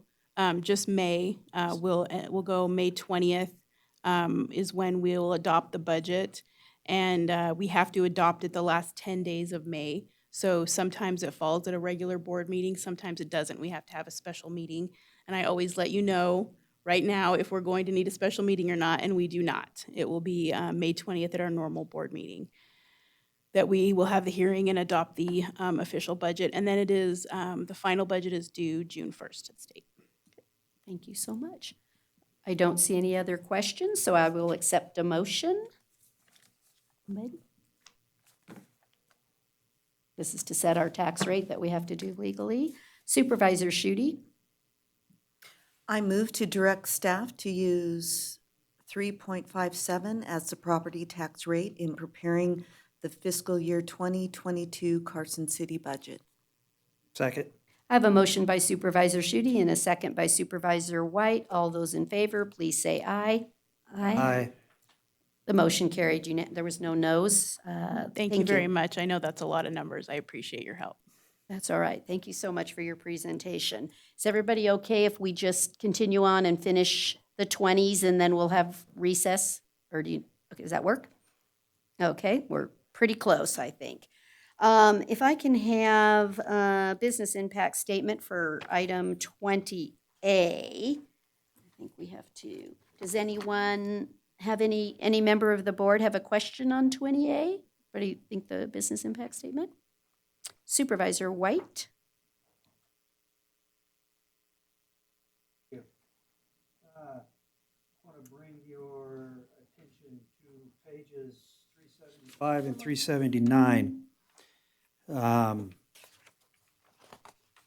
On those two pages, I find the remark that all that attended the workshop expressed a willingness to work together through site-specific issues. I have to tell you that a comment like that, especially being made twice, raises a red flag for me, indicating that there are unresolved issues within the drainage manual. I will say that on page 380 in section 3, the ordinance, it says that the ordinance does contain recourse for an exemption from the LID development standards. That does give me some relief that there is a process in place, but I need some assurances from staff that now and into the future that this clause will be adhered to. And I do see on page 599 that that exemption, it will be actually codified, but that gives me a little angst as well when it appears that one person holds that the entire process in their hands. So I just kind of want to get a little background on what these phrases mean. Willingness to work together through site-specific issues, and how they'll be administered. Let's do two different things here, if we may. If we can hold that to the discussion specifically in the manual versus the business impact statement, we can go through any detail that you'd like in the manual, if that would be fine. Because the business impact, they go out to the businesses and ask them for their comment. So we could deal with the business impact statement, and then in the manual, you bring up some very valid discussion points. So I did reach out to several of the folks in that world, and they had some unsettled feelings about those phrases as well. Like I said, I don't have any problem going through that. Does anyone have any questions on the business impact statement? And then if we don't, I'll take a motion on the business impact statement, and then we can have staff here to address Mr. White's concerns on the next item. Supervisor Jones? I move to approve the business impact statement as presented. Have a second? Second by Ms., you have to say it out loud. No, I wasn't going to second it. Oh. I guess, to me, if there are questions about the willingness to work through a specific site issue, that I feel it is germane to the business impact statement because those comments came in relative to the business impact statement. So I guess I'm saying, I don't know that I'm comfortable moving forward until we discuss it a little more, specifically on the business impact statement. In fact, it almost seems to me that we could open discussion on all three of these items At the same at time. one time, and then perhaps we could get to some resolution and move through them piecemeal. Yeah, I don't have any problem with that. We can open all three at the same time. I'd be more comfortable with that if we're going to jump around to Okay, the thank you. different caveats of this. So we will open up items 20B and 20C also. They are all interrelated, so I'm quite comfortable with that.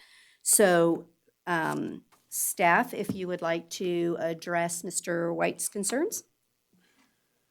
Yes, this is Rob Fellows. I'm your chief stormwater engineer, floodplain manager, and I've been working on this for quite some time, and we've gone through quite a process. I don't know if you are aware, but this all began quite a few years ago, and with the help of the Subconservancy, we are here now today. I mean, we've gone through and tried to reach out to not only the business folks, but also the engineering people around in this region to get comments. We did receive some comments. We actually twice noticed the business folks to set up a meeting, and we were good on that in early January, and had a number of developers and business folks go and join us on a meeting, a Zoom meeting. And we got into the subject of the different nuances in design, and they wanted a kind of a hard figure on, you know, how is this going to affect the bottom line? And the fact is design is different for each individual property, and the whole idea with the LID is to use what the property will give you and take advantage of, and not, it doesn't work the same for every instance. And so for one of the examples was on Silver Oak, and Mark Turner had asked, well, can we use the facilities that are already there that are working not only to provide detention, but also water quality? And the answer is yes. In fact, there may be extra capacity in those facilities if it's looked at and analyzed in an engineering way. So additional flow to those facilities may be just fine. There'll be actually little or no expense for those. Where when you get into a completely new subdivision where there's no facilities, sure, they're going to have to design facilities that would meet our standard like the others have in the past. And so they wanted a simple answer, but it's not a simple way of just saying, yeah, it's going to be this way all the time, because every site is going to be different. In fact, the code allows for that 10,000 square foot exemption. So many of the small properties in the downtown won't even see anything. They won't have to do anything because they don't have any room. I mean, some of the buildings occupy the whole site. So what could you do with those? And so that's why, you know, and that was my comment, that each of us have to look at the individual sites and see what LID or what improvements can be given in those particular instances. And we all, in the code, it also says that if there's extra capacity in the system, which there is in a number of cases, they could take advantage of that. A good example is the North Walmart. With the freeway and the freeway capacity, that has extra capacity that allows the Walmart and those Home Depot and those facilities to drain directly into the freeway system. So there's no detention. The detention is not required because there's capacity. And also there's a regional water quality system that takes care of water quality. So there's a lot of things in the city that you may not be aware of, but so it's not going to be the same for every site. That's the point. Mr. White, did he address your? So, Go ahead. one of the things that I heard was, well, what if my engineer wants this specific facility in my project, but the city engineer disagrees? How do you actually come to a fair compromise? I don't see where what's in the ordinance really gets you to an impartial discussion, I guess you would say. Want me to answer that? Or you wanna? So what happens with design, the design professional is responsible for his design. The city engineer is not designing the project. And so when the design engineer goes through the analysis and looks at the available area on site and how to reduce the impervious surface as much as possible, he's picking a best fit device to handle not only the increase in runoff, but the water quality as well. And the city engineer is really not going to dictate what his selection is. He's looking at, yes, you've done a good job, it meets our requirements, you're good to go. So we're not going to dictate which ones they're going to use. We've listed a number of BMPs in the manual, and there's others that they can choose from that would fit the site and fit the amount of flow or the amount of volume, and then that's how it works. Randy Rice, city engineer, for the record. In addition to that comment as well, I think, there's some reasonableness that needs to be taken account for when working with developers and their selected consultants. So to your point, I think, we're going to be open to those conversations if they can make a good engineering judgment or reason why they can't accommodate those requirements. The reason that's not codified, as you kind of recalled earlier, is so that we can make those judgments. So we're going to hold them to a minimum standard, but if they can provide us a reason why that standard can't be met, we will accept that. So we may reduce or even exempt them from providing that. So that works really well while we're all here happy and smiling at one another, and 10 years from now, we're all gone and we have a contractor and his city engineer don't like each other. How do we make sure that there isn't arbitrary and personality issues get in the middle of this? I think that's really what my concern is. Yeah, thanks for the question. I think, there's no perfect answer or response to that. I think that from an engineering standpoint, we're going to treat everyone fairly. We're not going to take sides or benefit one developer or one contractor versus another. And so that's our commitment to the board here. You brought that up earlier. You wanted the commitment from staff, and that is our commitment. We will commit to you that we're going to work with contractors. We're going to work with developers.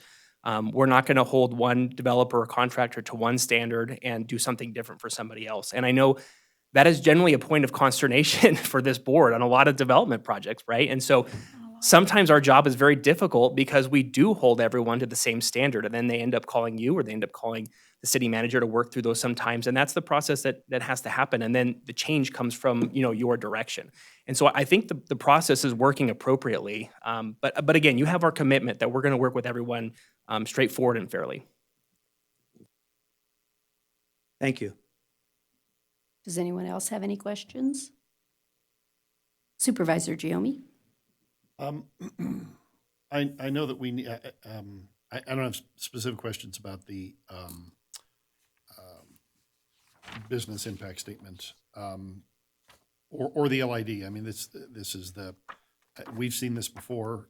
Those of us have been on the board because it came to us before, and then we had to pull it back. Being on the Carson Water Subconservancy District and realizing that low impact development has been discussed in the region for you could almost say decades, but maybe not quite that long, but certainly years. We've been discussing low impact development. So I don't think it's a surprise to the engineering community or the development community that this is coming. It is a requirement of the federal government that we not pollute our waterways. The one comment I guess I would add is that we all got from the Nevada Builders Alliance, and it seems like a reasonable request to me, and that is to have these regulations not take effect till July 1. It's similar to what we do with other codification model codes, and so I find this suggestion reasonable. It gives any projects in the pipeline an opportunity to continue with the playing field the way it is today, as opposed to flipping a switch today and having them go back to the drawing board. So that seemed like a reasonable request to me, and I just wanted to ask staff if they thought that was unreasonable or difficult to accommodate. No, staff is in agreement. Okay. Yeah, that's the only question. Supervisor White? Anybody else has any other questions? I'd like to just drag us into Oh. In 20C, page 597, section 3, paragraph 1A on the third line, it says there. What page? 590. Page 597, section 3. We have so much paper, you have to give us a second. You guys know where I'm going? No. Go. Or the top of the page 3, number 3. Oh, the top of the page. Not sure which. Okay. Paragraph 1A on the third line. It says there, it balances the environmental, social, conservation, and economic concerns. This word social does not appear in the business impact statement, and it does not appear in the drainage manual. So as such, this word has no context and no constraint. It's left open to arbitrary interpretation sometime in the future. And I don't think we should have words that are not defined in our codes. And so I would ask that when this motion is made, that we take that word out of the code, out of 20C. And also, I would like to comment on also the letter from the Nevada Builders Alliance. I think gives real good credence to the hard work that has been put into this document. I had quite a few questions back and forth with staff, and with the removal of the word social, I would fully support these documents. Thank you. Any questions by anyone else? And I don't have any issue with removing the word social. I think that's fine. Supervisor Schutte?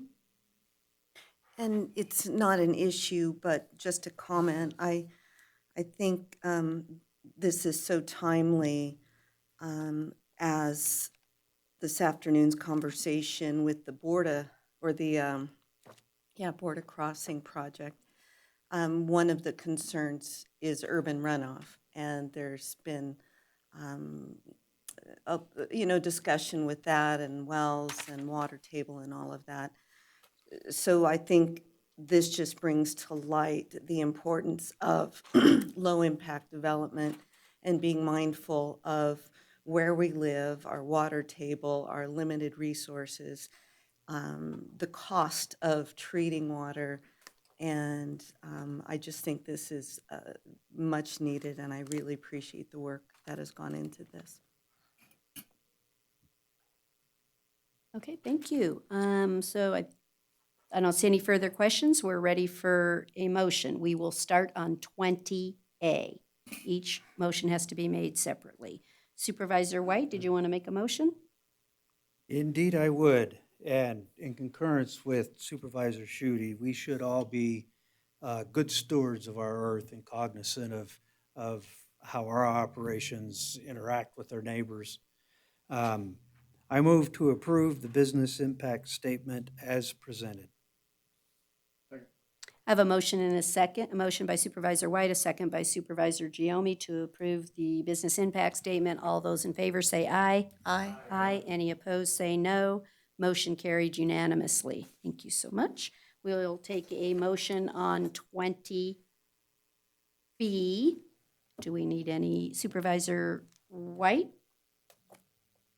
I move to accept the drainage manual as presented. Do I have a second? Second. I have a motion by Supervisor White and a second by Supervisor Jones to accept the drainage manual. All those in favor say aye. Aye. Aye. Any opposed, say no. Motion carried unanimously. Thank you. We will move on to item 20C. Who would like to make the motion on this one?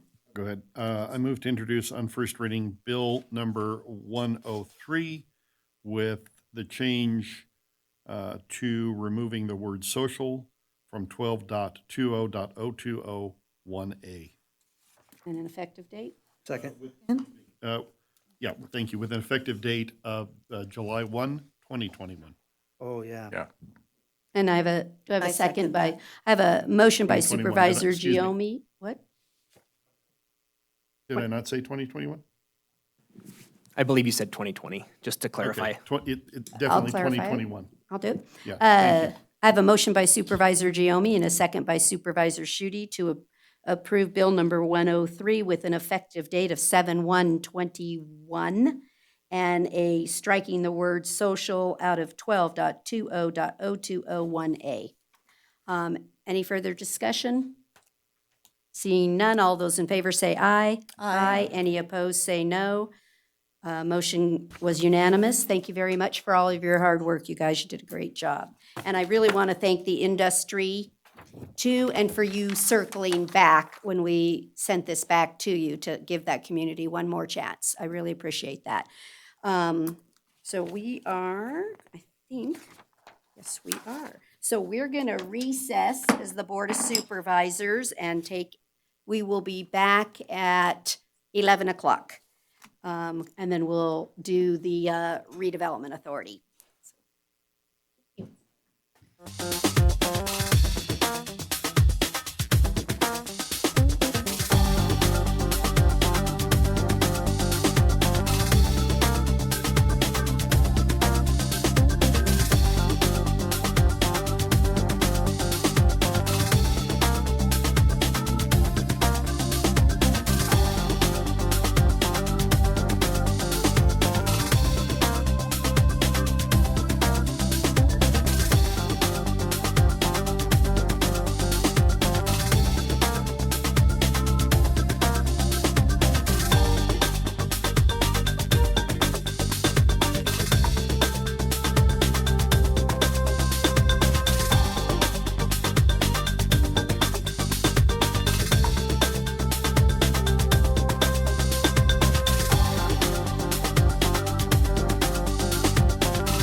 everybody ready?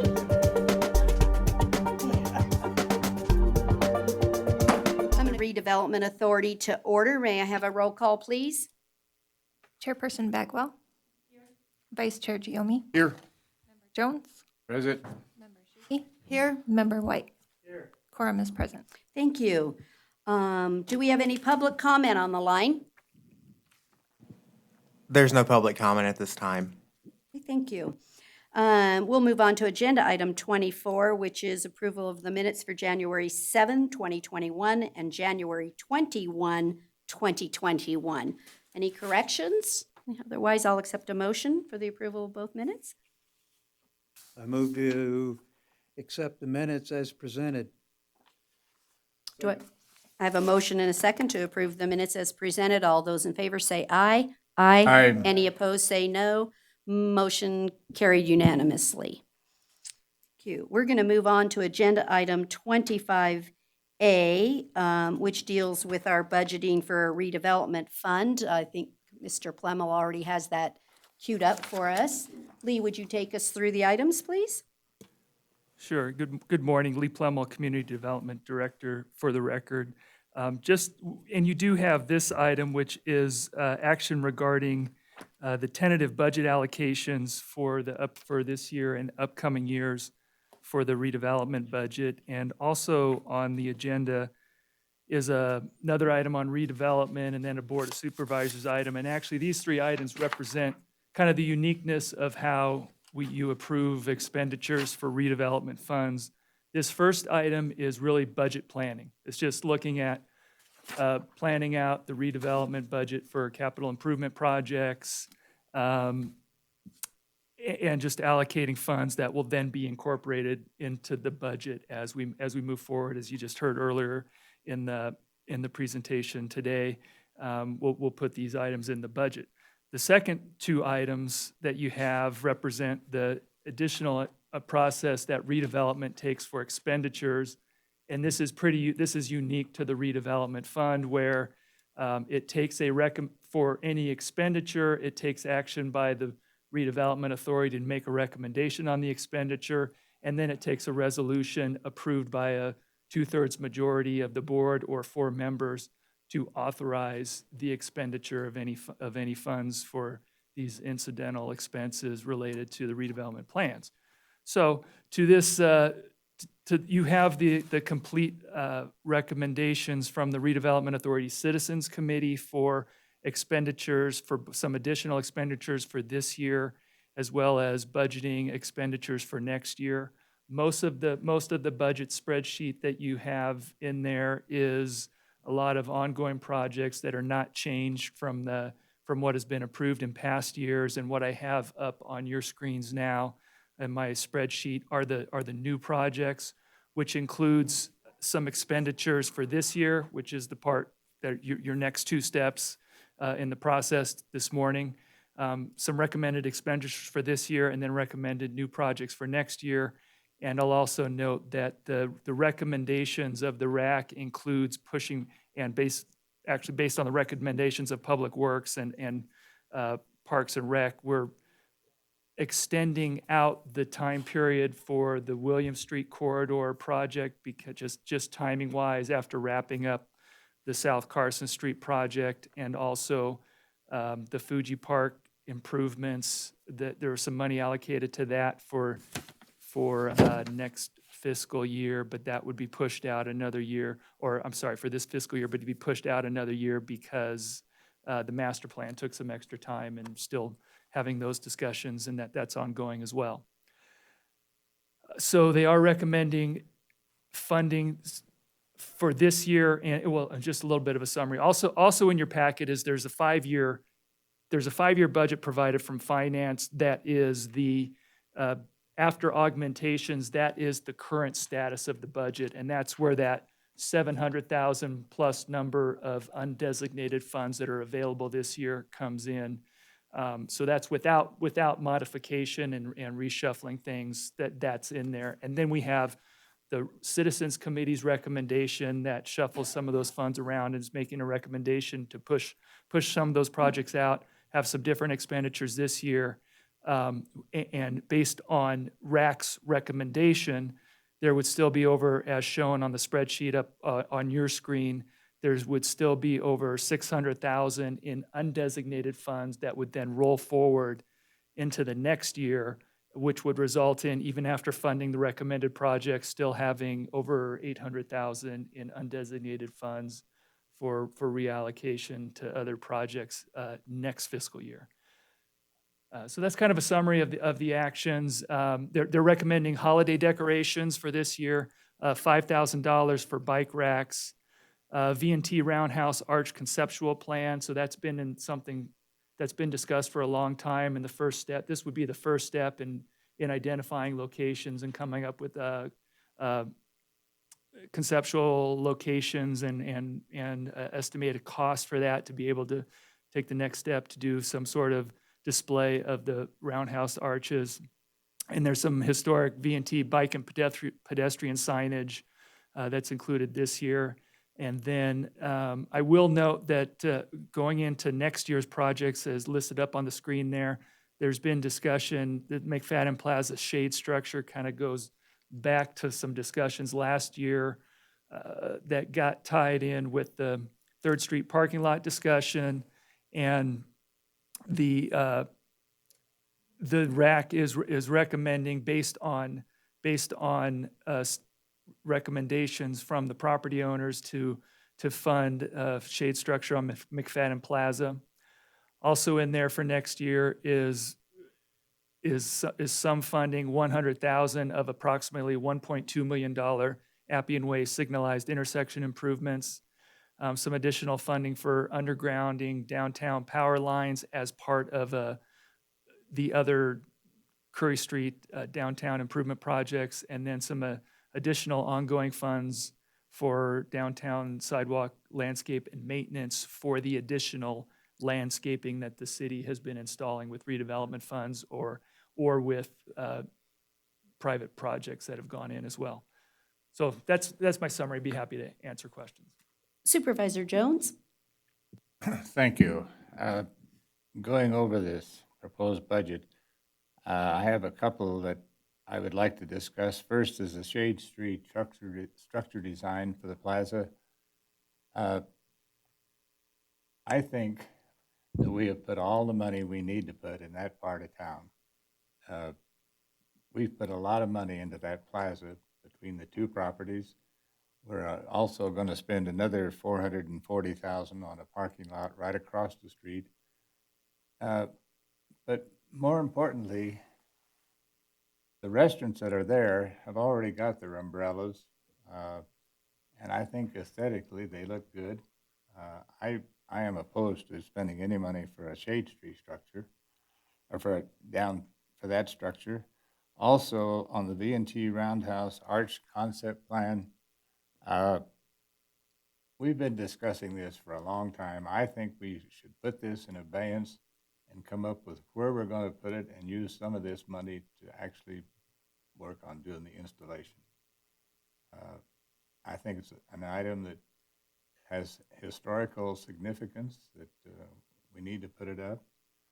I don't have any idea where. I've had suggestions that maybe at the Railroad Museum, maybe here on the grounds at the community center.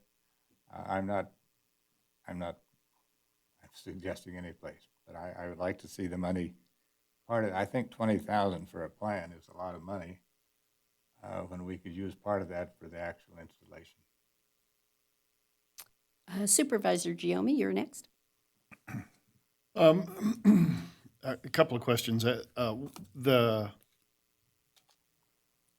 What Supervisor Jones just brought up triggered something in my mind. The conceptual plan is, my assumption was to do exactly what he said, was to take that arch and figure out where the heck we can put it and what it's going to take to put it up, engineering-wise, and hold it up. And is that a fair statement? Dan Stuckey, Deputy Public Works Director for the record. So yeah,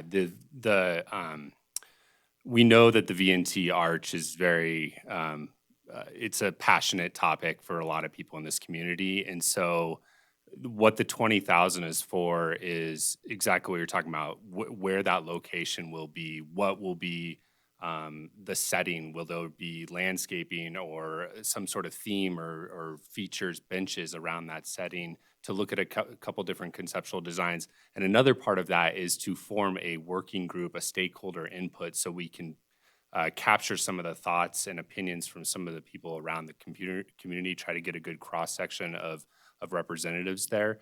So $20,000, I mean, if you look at the shade structure conceptual designs that we did to try to select a location there and look at some, produce some nice exhibits to be able to bring back and make a final decision, that costs about a $15,000 contract. So that's kind of what we were basing it off. We think something similar like this. And then after this, we would have, the location figured out. We would have how we want everything to look, and we'd get into design and construction to actually install it, as you mentioned, Supervisor Jones. So we felt this is a necessary step just because there's some unknowns out there, and it is a passionate topic for a lot of people. All right, I don't disagree with that number. I guess I am in agreement with Stan in the sense that we get it moving down the road, and I appreciate that this does that. So because I think that's a critical component. On the 86,750 on the shade structure, I am in support of it. I think 3rd Street is a shining star in our downtown. My question is it in 22 just because we don't think we can accomplish it in 21? There's not time to get it done in 21. I mean, kicking it to 22 means that it won't be up this summer. Realistically, it might get finished by October, November, but I guess I'm wondering why we couldn't fund it in 21 and start it now. Yeah, Dan Stuckey, Deputy Public Works Director. So that was discussed at RAC, and I think first of all, there's not a lot of time to do a structural design and get it installed this summer. There's just not, and to get a consultant on board and such. Also, that corridor is going to be under construction this summer. And so I think from a perception of we'd basically be we're disrupting Curry, we're disrupting that parking lot. So to get into McFadden Plaza and disrupt McFadden Plaza all at the same time, I think we are trying to avoid that. And so for those reasons, that's why it makes. Yeah. So if it's approved, and we're not voting on that for this year anyway, it sounds like if it's approved for next year's budget, the goal would be to have it done by the springtime or the summer of 22. Yes. Okay. Not doing anything all of 20 kind of messed my head up. It's like we lost a whole year. We did. Yeah, it's not like we did. We did. Yeah. The other one, and this has a little bit of an input to the V&T roundhouse or arch as well. I think the place we put that should be historically correct. In other words, if we put it somewhere, it seems to me that it makes sense to put it somewhere that the V&T occupied. I know that might be a challenge, but that's just my input. And relative to that, those V&C, as I look at the V&T signs, and the trail, I guess what we're saying is the trail doesn't necessarily, and those signs don't necessarily have to follow the actual route of the train, because what you're showing here, it doesn't. The signs don't follow the route. Like out on Highway 50, the train, for instance, inside of Edmonds went down Gordon Street, just as an example. Mm-hmm. So, I mean, it seems like we ought to be historically accurate, given that we're a historic community and it's so much a part of our community. So those pedestrian trail signs are intended to roughly follow the areas connecting from Minden and to Carson and towards Reno and into Lyon County. But it's because what they are on is a designated trail. So that trail has been designated with what those signs are for. And I forget the board, the body that designated, made that designation. It might have been the Parks and Rec Commission, but it's an RTC designated route. So the signs are being placed on the RTC designated historic route. Even though it's not the V&T route. Even though it's not in exactly the alignment Okay. down Bigelow Well, and the other. all right. I don't like that, but there's a lot I don't like, so it's fine. Thanks. Supervisor White? Thank you. I think I want to go back to our previous discussion about how far behind we are on our asset management program and the things that we are statutorily required to do. I feel like with staff's comments within the report here that the facade improvement program really isn't used all that much. And with a philosophical problem of my own regarding taxpayers' money being spent on private property, I would like that entire amount of the facade improvement program moved into sidewalk improvements and the undergrounding of facilities. Secondarily, I believe kind of in the same realm with the McFadden Plaza shade structure. I can't buy into that at all. I'm just not there with that. And the holiday decorations, I feel like we do a really good job with the decorations that we have. Staff commented in the report that they're generally in good repair. And again, I think our absolute number one priority needs to be correcting the infrastructure deficiencies that we have in our community. And I would also like to move that 95,000 into the undergrounding and sidewalk repairs. And fourthly, again, a philosophical issue for me, I really have a problem with concentrating so much effort in that centralized downtown area. We've done a lot of work down there. I hear from the community all of the time. Why does it seem like the only thing that matters is downtown? Those two categories labeled downtown power line undergrounding and downtown sidewalk landscape maintenance, I'd like to see those change to redevelopment area and give the entire body that is paying taxes into this fund an opportunity to get that money. Thank you.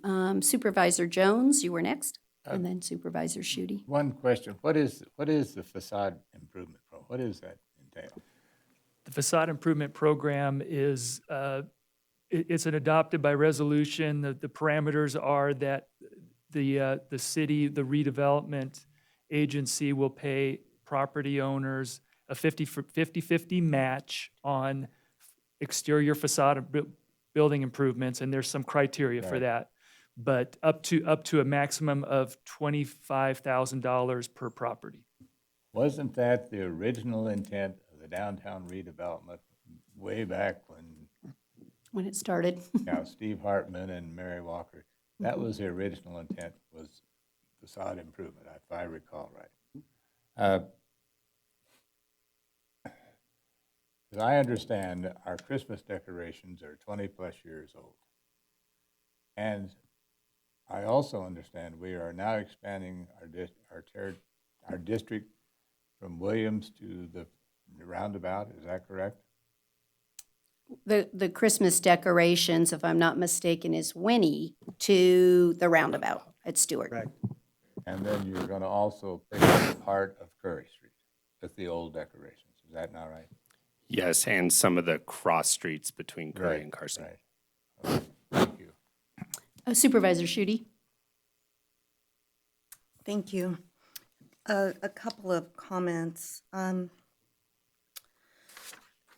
think of the redevelopment committee and the citizens committee as a way to bring to light the need for the community and the opportunity for the community to really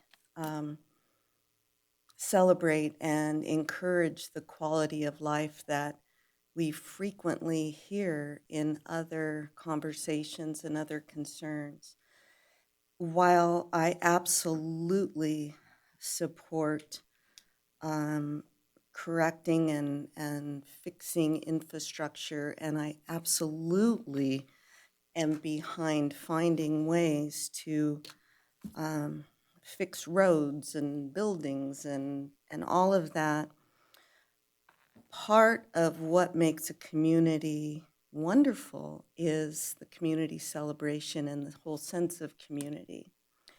And that's where I think this fund is appropriate.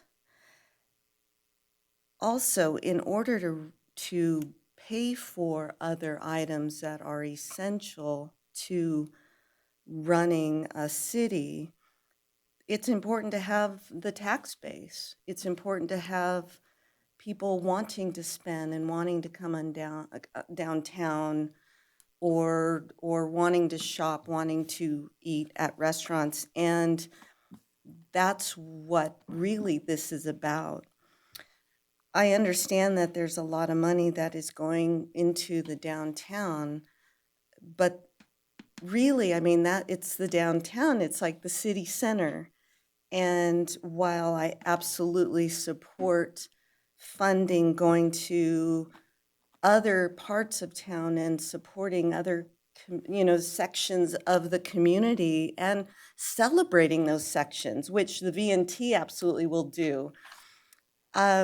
It's that city square. And when we think about a place to gather, we think about a place. We don't think about a gathering taking place in 10 different locations for something like Christmas or something like Nevada Day. That's our downtown. So I just wanted to put that out there. In terms of the shade structure, initially I was kind of opposed to it because I was thinking about the umbrellas, the shade umbrellas. And then when I really started listening, downtown in the summer, in the daytime, it gets so hot. And while there are some shade structures with the umbrellas, there aren't really enough for people to actually go downtown and stay downtown and enjoy that area. And if there was a daytime concert or a play, we were talking earlier about getting youth more involved in theater. I mean, think of the opportunities that we could have if we had a location where people could comfortably gather even in the summer. So while I understand it's a lot of money and I understand there's been a lot of investment, I would support that. Finally, I just wanted to highlight the bike racks. I am just so about Carson City and enjoying this beautiful city and making it available to visit, whether it's by car or walking or riding bikes. And I know of folks who really would love to be able to ride their bikes more. They just want to have a safe place to lock up their bikes. And so the bike racks, while it shows that we recommended 5,000 with the requested 10,000, it's because the cost of those bike racks were less than originally thought. So it wasn't that they weren't supported, it was that they absolutely are supported, and we had the nice surprise that they were a little less expensive. So thank you. Supervisor Giomi. Thanks. A couple of things I forgot to mention from before. On here, in our packet, page 630 specifically, there's park signs and Bob Boldrick Theater ADA improvements. What's the status of those? They show unauthorized at this point. And just so I understand what we're doing with those or what the thought is, because I don't see them on this list either. Yeah, there were funds identified in prior budgets for signs at both Mills Park and Fuji Park. And those, on that particular page, those are combined into one line Right. item now. The signs on Mills Park some have been paid for, and that's in the process. Not all have been paid for, so there's some roll forward funds from that. And then no Fuji Park signs have been paid for, primarily with the delay On the with the master master plan. Right. And the same with the ADA, right? Are we not doing an ADA study, or did we Oh, finish an ADA study? Help me remember that. And that is, again, those funds have been rolled forward on that, but So they were that was completed. That ADA was Was very completed. recently completed Right, okay. and hasn't been presented to the board Okay. yet, but will be soon. So those two funds in this motion, and I'm talking, because we're kind of talking about 25A right now, would stay in that FY21 column for the time being? Is that what you're proposing? Yes, because there's still ongoing. They may still come back to payments. us in this fiscal Well, year. and I think actually it's probably in there, that shows that it hasn't been authorized. I think that's in there. The Bob Boldrick Theater funding, I think, was authorized. So I think that expenditure. Okay, will- that's will what I thought. continue. That's Yeah. kind of what I was They should trying have to been get at. yellowed. Yeah. Right, okay. And I think they should both be in yellow, because I think, They're just roll forward projects. No, I think the correct? mills, of again, those are Mills lumped, Park. that's from the budget, they're lumped together for this purposes. I think Okay. the Mills Park signs have been approved, the Fuji Park signs have not. okay. So the only reason I'm asking is because if we're going to approve that, or follow their recommendations, then I assume this whole thing is their recommendation, right? Correct. So what we're approving is not just what you have on the board here, Right. but what we have in our packet.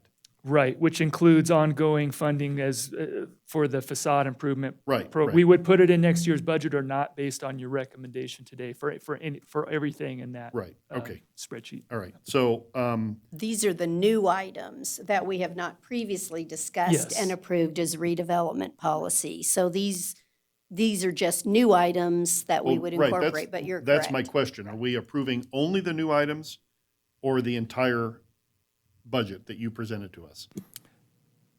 Or The entire spreadsheet. Okay, Yeah, thank I've you. just highlighted here, and I can, Right, that one up. I just wanted that to be clear to everybody, so that we're doing the same thing. And finally, where is the funding for the roundabout? The monument. The Art monument in the- sign, yes. Yeah. Yeah, sorry, not the roundabout itself, yeah. So, Because I thought we had that set aside in here, but I don't see it There's on a this project. spreadsheet.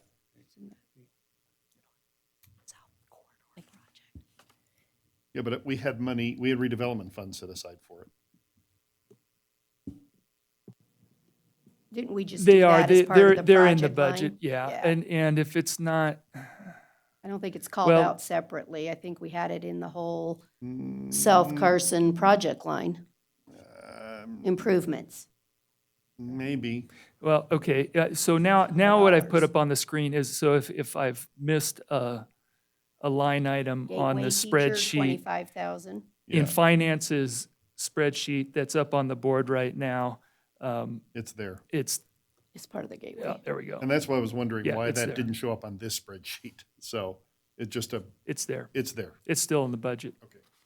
Thank you. And I again will reiterate what I've said before, that, I think, well, let me back up. So the redevelopment authority, and the redevelopment districts were formed because this board and past boards recognized that, that we had improvements to make in those two redevelopment areas, specifically redevelopment area 1 and redevelopment area 2. And so, the taxpayers in that area are funding those improvements.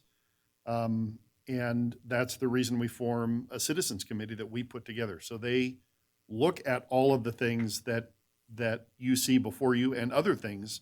And anyone who's in that redevelopment district has the opportunity to bring forward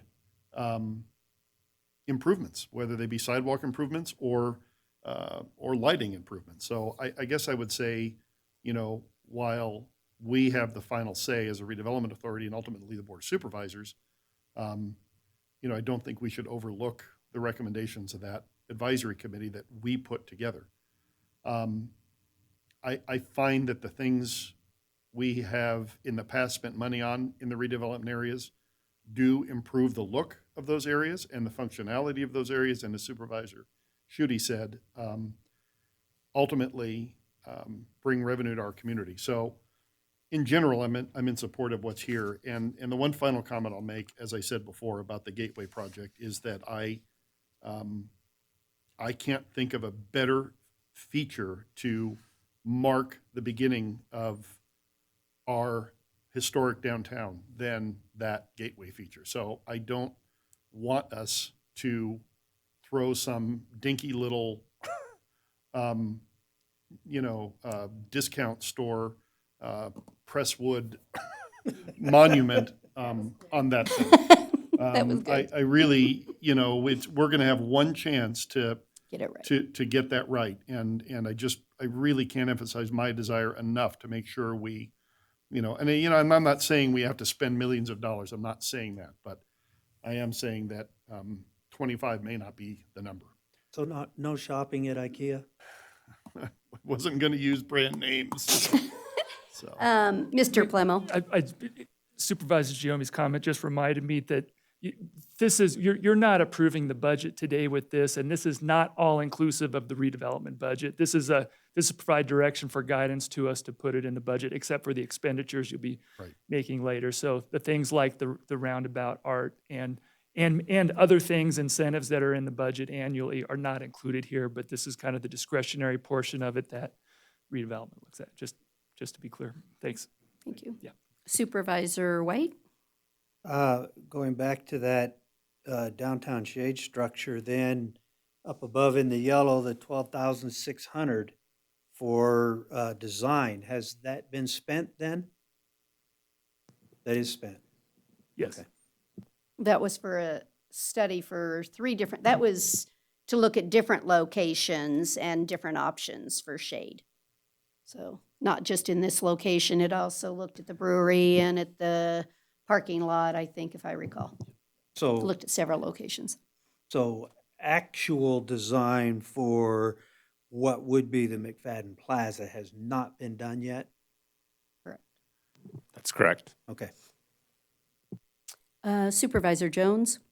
Well, I agree with Stacy on the V&T art, and it should be somewhere where it can be photographed. One of the suggestions was at the V&T Railroad, and we have control of that highway now, so it should be a little easier if we want to put it somewhere within that location. But I'm not advocating that. I'm just saying we need to do it and do it right. Supervisor Schutte? And so I just want to, and I agree, yes, let's do it right. And regarding if this is approved, so for example, the Arts and Culture Commission, it's listed $25,000 a year, or facade improvement, that we are approving that those would be budgeted in, but whether it's voted on for that year, that's a different conversation. Is that correct? So it's not a given that, if it's approved, that money will be spent in the future. I don't know if I worded Sorry, that right. which project? But that's correct. What she cl- just yes. said, we have to approve the actual expenditures with a 2/3 vote. This Okay. just is setting up direction to staff for the budget process. Perfect, that was my Yes. understanding. Thank you. Correct. Okay, so I think everyone's had a chance to discuss this. So looking at this budget item, I am going to agree with Supervisor Jones and Supervisor White that I do not want to support the McFadden Plaza shade structure. I just don't think it's going to accomplish the goal. I think it's going to close the plaza off. So it's not that I don't want to help the plaza, I just don't think it's the right solution. I think it's going to make it look smaller, and it already is not a large plaza. I think we could use a plaza 3 times the size if I was super honest, but we don't have the room to do that. So I really believe that I would like to see a line added with that dollar instead of McFadden Plaza shade structure. I'd like it to say redevelopment sidewalks. I think we do have a sidewalk, so it could be used anywhere in the redevelopment area, because I think that we have done a lot for downtown, but the properties on Stewart Street also pay, and we have ignored that street completely. We don't have it anywhere in our radar. And so there is some severe sidewalk improvements that are needed in those areas. And so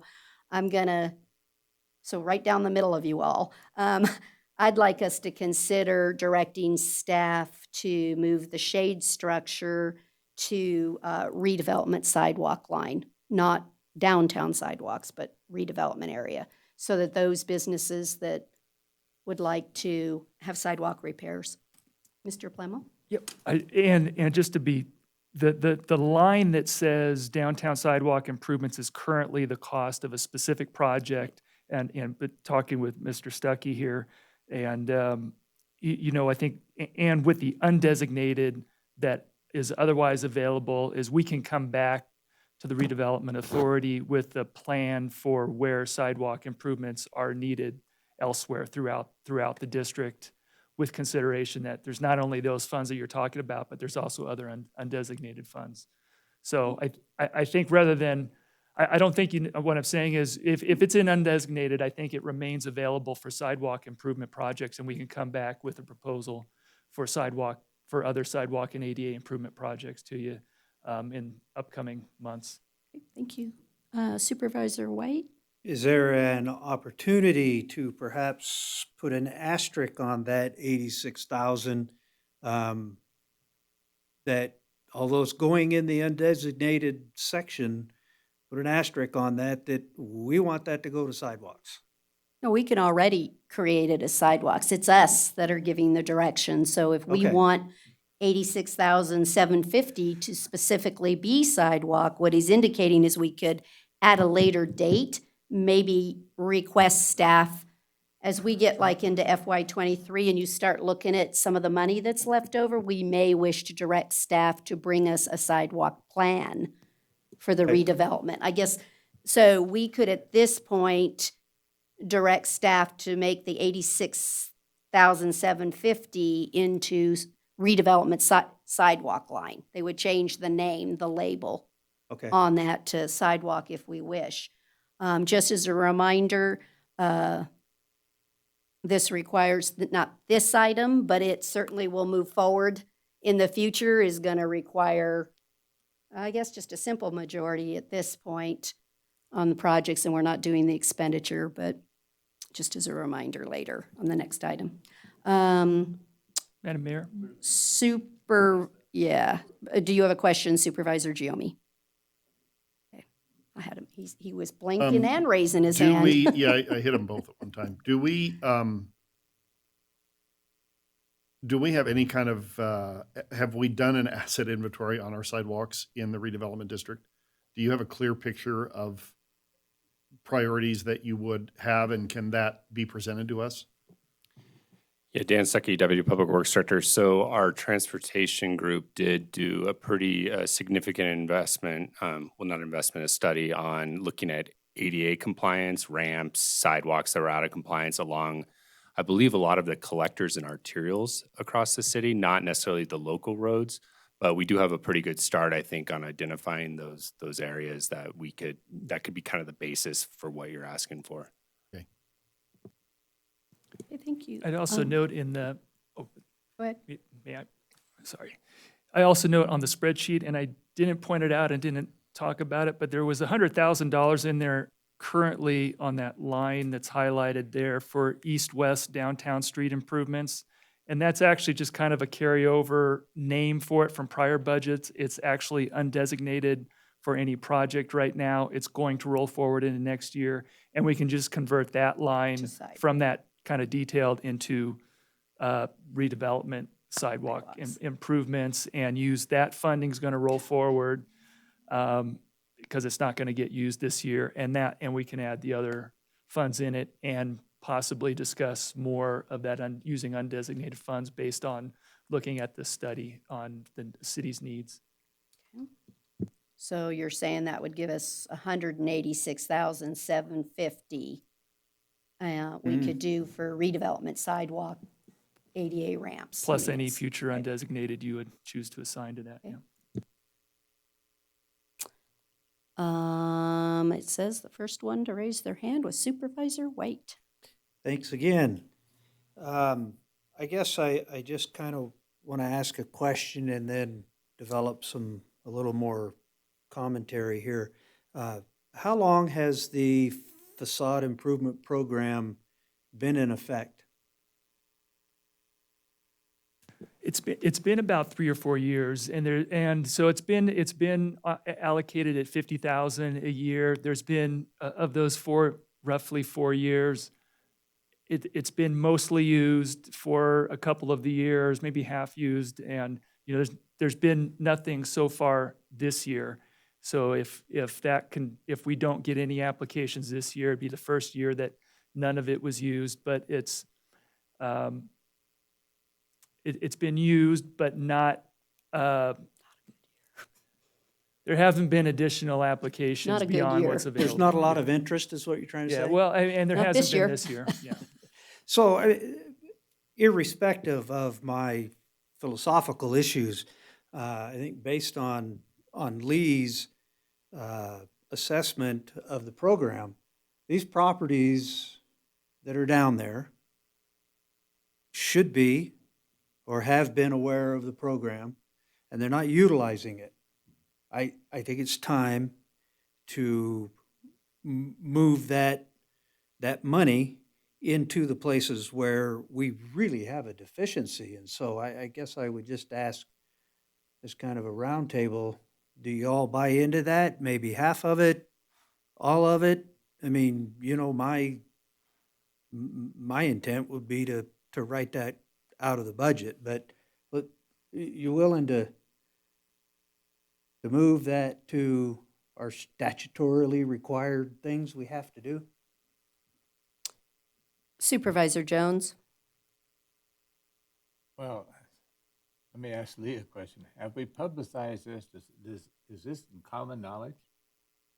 We have sent notices in the past to property owners within the area.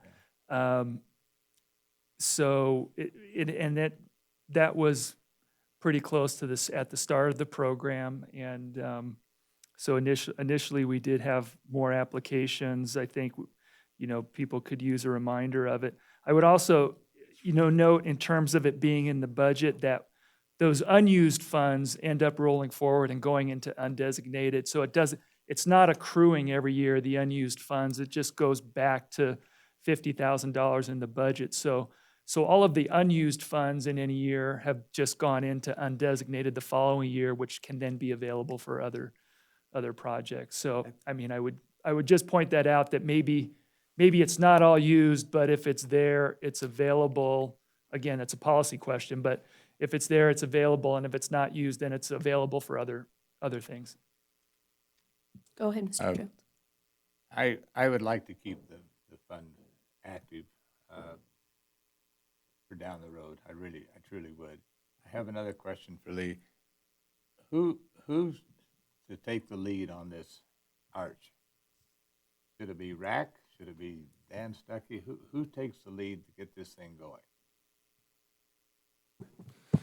Yeah, so I mean, the plan would be for myself or the Randall Rice, our city engineer, to take the lead on getting, facilitating that stakeholder input, developing that group, getting those meetings set up, getting our consultant on board, putting a project schedule together, and really leading that effort.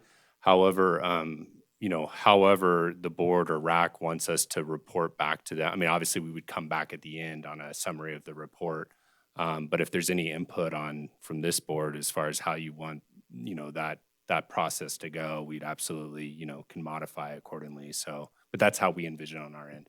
And they're the ones suited, they're the ones that do these types of projects all the time. They would get input from, just off the top, the Redevelopment Authority Citizens Committee, because it involves redevelopment expenditures, maybe in the redevelopment area. Historic Resource Commission, because it relates to a historic building. So those are the type, we'd certainly go and get input from them in addition to others.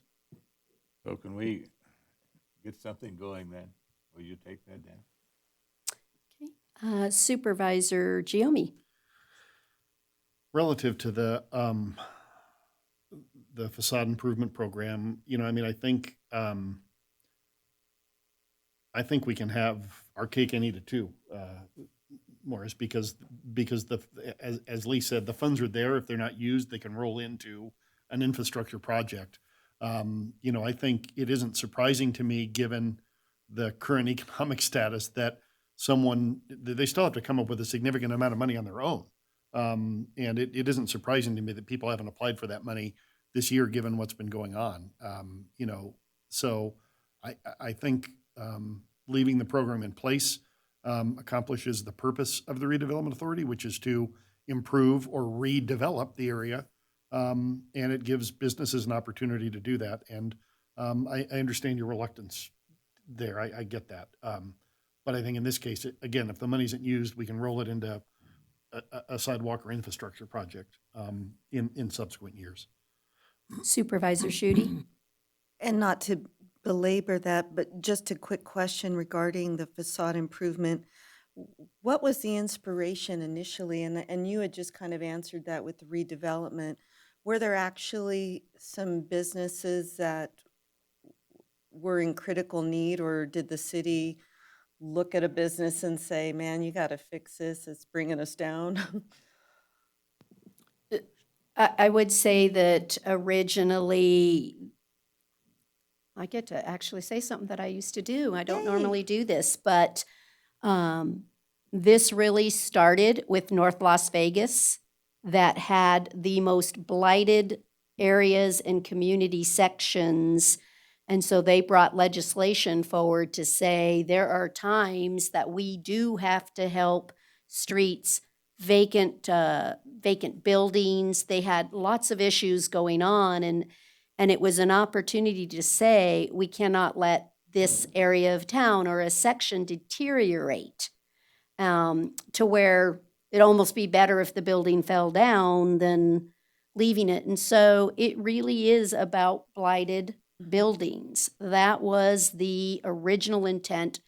What came later is the special events and all the other things, but the true original intent is to fix deteriorated buildings. That was what it was all about. I happened to have worked for NACO all those years ago, and that was the original intent. Well, it's a great reminder, because sometimes when a program goes on after several years, it's easy to lose sight of the genesis of the program. So thank you. And I think I want to comment on something interesting too with facade and the direction we might be moving today to do redevelopment sidewalks.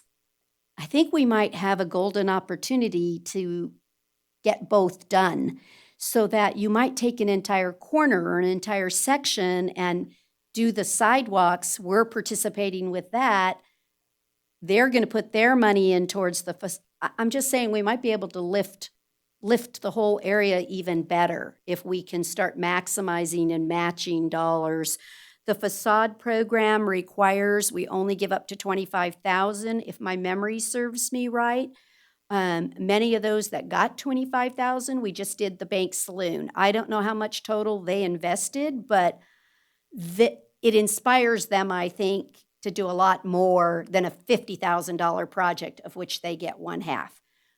My memory serves me that we got a lot more out of that, but that the $25,000 was just enough to get the businessmen to say, I'm going to do this because I can get a little bit of help right now and I can afford it. I also think using FY21 as the year that no one has applied is an unfair.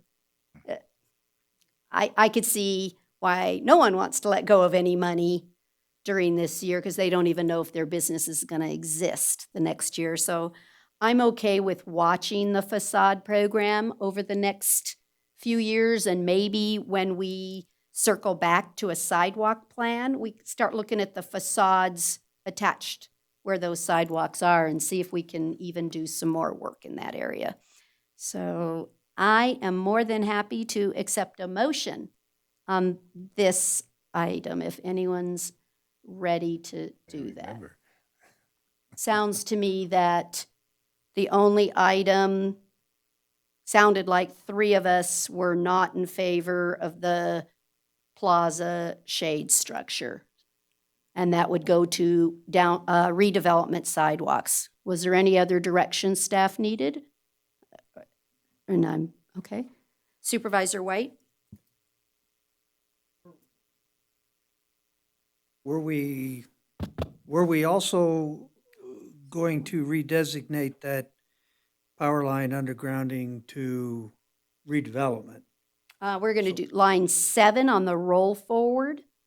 East-west downtown street improvement of 100,000 would become redevelopment sidewalks. No, the one down on the bottom.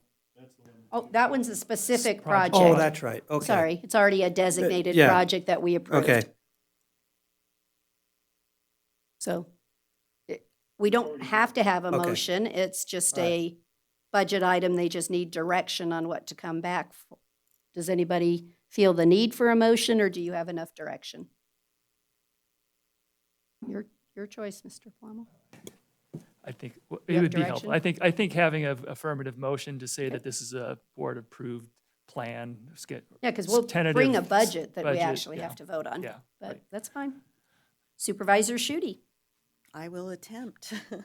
I move to accept the recommended redevelopment budget allocations with the exception of the shade structure funding, which instead will be applied to Redevelopment sidewalks. thank you, redevelopment sidewalks. Do I have a second? I have a motion and a second. All those in favor, say aye. Aye. Any opposed? No. Let the record reflect, we have 4 yeses and 1 no by Supervisor Giomi. Thank you so much. Whew, that was a lot of work. We're going to try to get right through this redevelopment, and then we will recess back for the Board of Supervisors, but we will recess for lunch, just to give those listening an idea here. So we're going to move on to 25B. Mr. Plemmel? We've pretty much done that, so So we may not this need a item would lot of be action to discussion. make the Yeah. recommendation regarding the FY 2021 expenditures. Right. These were just the decoration bike rack, V&T conceptual plan, and the pathway signage. Does any Supervisor White has his hand up? Seemed to be kind of vocal today. Yeah, we have to fix that. Go ahead. I just have a question on the bike racks. Are those being purchased from a local fabricator?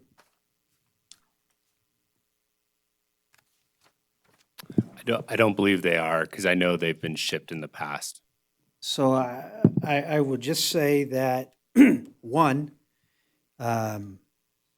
my background in metal fabrication, $600 for these pretty simple bike racks is exorbitant. And I would support this motion if it includes that these bike racks be sourced from a local fabricator. There's several in town. If possible. If possible. I assure you it is. But if that's the language it needs to be there, that's fine. But if they are $600, we still need to spend it at home, because we can do that.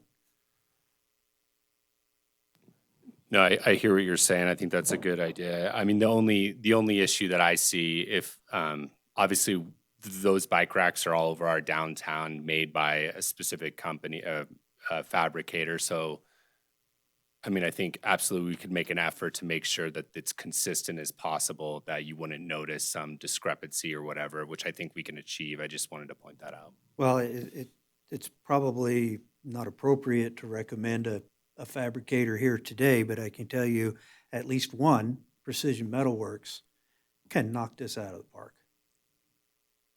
Supervisor Schutte?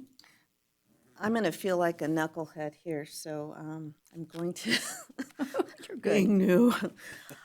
I think I goofed on the previous vote, and this is why, so please direct me. My understanding was in the event, or in order to approve spending the money, it needed to be 4/5 of us, or 2/3 of us, rather. For this particular agenda item, when it comes as a duplicate at the Board of Supervisors, 4 of us must vote for it for the expenditure to occur. So when I was sharing that I support the shade structure, should I have voted no on this, or will I have that opportunity later? The Am I- shade structure will not come forward in the budget. You did, on the record, indicate that you supported it. Okay. But there was insufficient, it That's- appeared insufficient votes to Correct. carry the shade structure. Okay, so But that's yes, the why- record does reflect Thank that you. you That's why I supported went it, ahead and along voted. with Supervisor Giomi. He also supported Okay, the shade I structure. appreciate it, and sorry, everyone. No, for- it's important that the record reflect your support for that project. Thank you. Yes, no, that's appropriate. I don't see any further questions on this item. Who would like to make the motion? Supervisor White? I move to recommend to the Board of Supervisors approval of the proposed expenditures with the exception of the bike racks, if possible, be procured from a local fabricator. Do I have a second? Does anyone want to second the motion? I'll second. A second by Supervisor Jones. All those in favor say aye. Aye. Anyone opposed? No.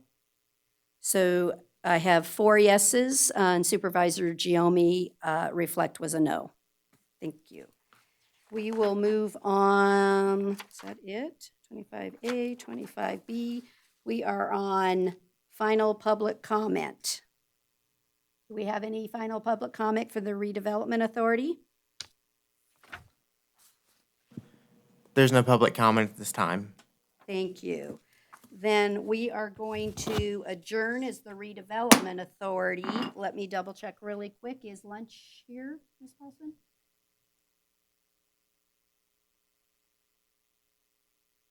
Well, I think the next item's going to take quite a bit of time anyway, so we could do the one. Yeah, we can do 29A really quick since we've just done this. It'll be a duplicate to this one. I'll reconvene the Board of Supervisors. And I don't think any further discussion is necessary on 29A as it's a duplicate to what we just did. So if someone would like to make the motion? Yeah, I'll do it. I move to Supervisor adopt Jones. resolution number 2021-R-3. Is there a second? Second. I have a motion and a second on item 29A. All those in favor say aye. Aye. Any opposed, say no. Motion carried unanimously. Thank you. Okay, yeah, I do not want to go into, we're going to be in recess. What do you guys think? How long do you need?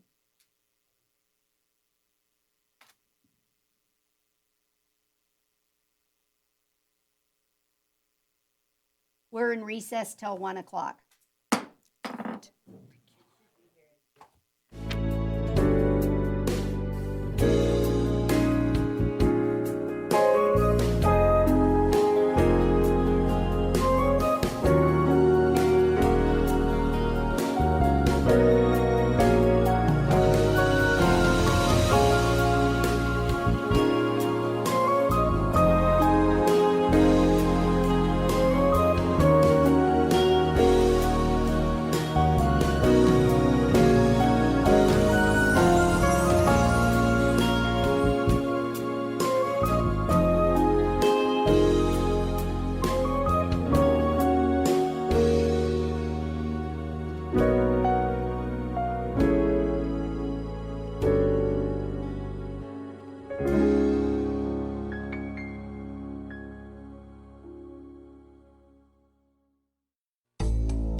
Supervisors back to order. We are going to open up item 29B and C, since they're such related items. Mr. Giomi, may I have your disclosure? If I can get my mic on, you may. NRS 281A 420 requires me to disclose a conflict of interest and abstain from voting when I have a disqualifying conflict. In item 29B is a proposed ordinance for a zoning map amendment, and item 29C is a proposed tentative subdivision map. One of the members of the partnership, which is the applicant requesting both agenda items, is Rob McFadden. Mr. McFadden was previously my campaign treasurer and I ran for my current supervisor seat. He no longer serves in that capacity, and I have no expectation at this time that he will have further involvement in my future campaigns, if any. Mr. McFadden is an acquaintance of mine, and we have occasionally, but perhaps rarely, socialized with each other. However, I do not have a commitment in a private capacity to the interest of Mr. McFadden, and neither my previous campaign relationship or current acquaintance with him affects the independence of my judgment in consideration of these two agenda items. In making this disclosure for the purpose of full transparency, I realize that there may be an issue of optics. However, Nevada law governing ethics in government specifically provides that it is the public policy of this state to favor the right of a public officer to perform the duties for which the officer was elected and to vote or otherwise act on a matter so long as the officer makes the proper disclosure. Under state law, abstention is required only in clear cases where the independence of judgment is materially effective. I've carefully considered my relationship with Mr. McFadden, and I'm confident that my independence of judgment is not materially affected.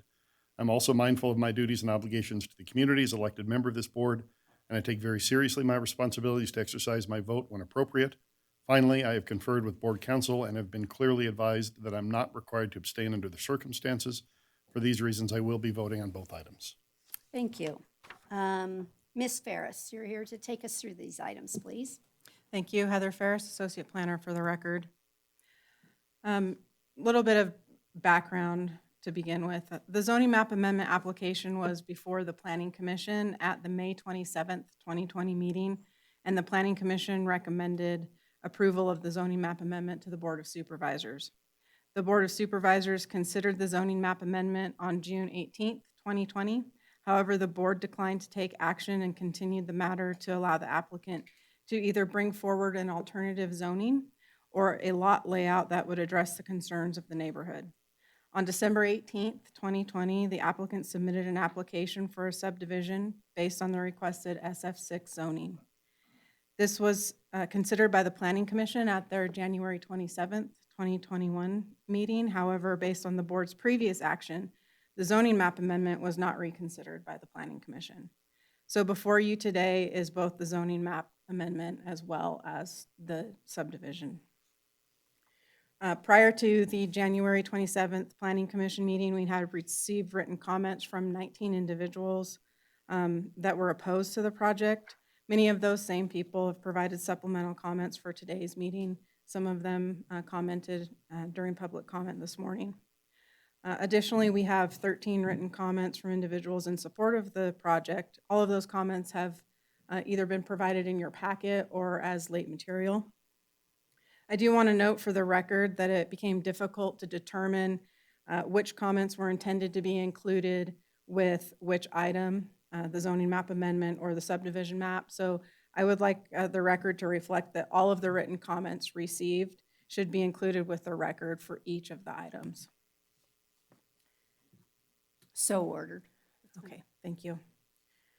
So the subject property is located at the northeast corner of Silver Sage Drive and Clearview Drive. The parcel is vacant and approximately 5.27 acres in size. The property is currently zoned single family 1 acre with a master plan designation of medium density residential. The applicant is seeking a zoning map amendment to single family 6,000. As you know, the master plan is a policy document that outlines the city's visions and goals for the future and provides guidance for making choices regarding long-range needs for the community. The zoning map is a tool to implement the master plan, and state law requires that the zoning be consistent with the master plan. The current zoning of single-family 1 acre is not consistent with the medium-density residential master plan designation. Compatible zonings include mobile home 6,000, SF 6,000, single family 12,000, and mobile home 12,000. The master plan also anticipates adjacent properties will be developed into higher densities in the future, with properties to the north and south being designated as medium density residential and properties to the west being designated as mixed use employment. And actually, the master plan anticipates higher density developments to the southwest of the subject property, stretching all the way down to the freeway, with a mix of high-density residential, medium-density residential, and mixed-use residential designations. Properties to the east across Center Drive are designated as low-density residential, as Ms. Crandall pointed out this morning. And this area is not anticipated to develop into lots smaller than 1 acre. The site, as you can see from this master plan exhibit before you, is on the boundary of where we transition from higher density and intensity developments to lower density developments, which is really the purpose of the medium density residential designation. So onto the subdivision map. The request for the subdivision map is dependent upon the approval of the zoning map amendment from single family 1 acre to single family 6,000. The applicant is proposing to subdivide the 5.27 acres to create 28 single family residential lots with approximately 1.13 acres of common open space and a total of 0.58 acres of private open space, which is essentially private rear yards. The applicant is seeking to utilize the provisions of Municipal Code 1710, which is the common open space development. Common open space developments must comply with the allowable density of a zoning district, but have flexibility regarding dimensional criteria, lot size, lot width, and setbacks. The allowable density in the single family 6,000 zoning district is 7.26 units per acre. The applicant has proposed a density of 5.3 units per acre. The overall design concept is the creation of lots that are on average 5,037 square feet. The subdivision is proposed to be accessed via a single through street with access from Silver Sage Drive and Center Drive. Each lot will be accessed via the proposed Bayonne Avenue, so no lots will be accessing directly from Silver Sage, Clearview, or Center Drives. Bayonne Avenue will have a 60-foot right-of-way and be improved with 23.5-foot drive lanes, providing for on-street parking, curbs, gutters, and 5-foot sidewalks on both sides of the street. Homes will each have a standard 2-car garage at a minimum and a 20-foot long driveway. The northern and southern portions of the property, approximately 1.13 acres in total, are the proposed common open space areas, and they'll be developed with walkways throughout to serve as the required recreational open space. Each lot will also have rear yards approximately 897 square feet in size to serve as their private open space. Common open space developments are required to establish periphery boundaries, and those setbacks must be at a minimum equal to those of the underlying zoning district. So in this case, that would be the SF 6000 zoning district. The SF6 zoning district requires minimum front setbacks of 20 feet, side setback of 5 feet, street side of 10 feet, and a rear of 10 feet. The proposed periphery setbacks will meet or exceed these required setbacks. The open space along the northern and southern boundaries of the site will provide large buffer areas. Additionally, the homes will be set back a minimum of 20 feet from their rear property lines, thereby creating periphery setbacks along the northern and southern boundaries of 56.7 and 65.2 feet respectively. Homes will be a minimum of 10 feet from the western boundary of the subdivision, so minimum of 10 feet from its western boundary with Silver Sage Drive, and a minimum of 12.4 feet from the eastern boundary of the subdivision. The periphery boundary of the subdivision will be landscaped with trees and bushes to provide for additional buffering and screening for neighboring properties. And additionally, Center Drive and Clearview Drives will provide some additional distance or buffering between the proposed development and existing residences on the east and south of the subdivision. As I noted earlier, parcels in the area are in transition between commercially zoned and higher intensity and density uses. Parcels to the west are generally commercial or medium-density residential. And parcels in this area are transitioning as you go east into that lower density, single-family residential parcels.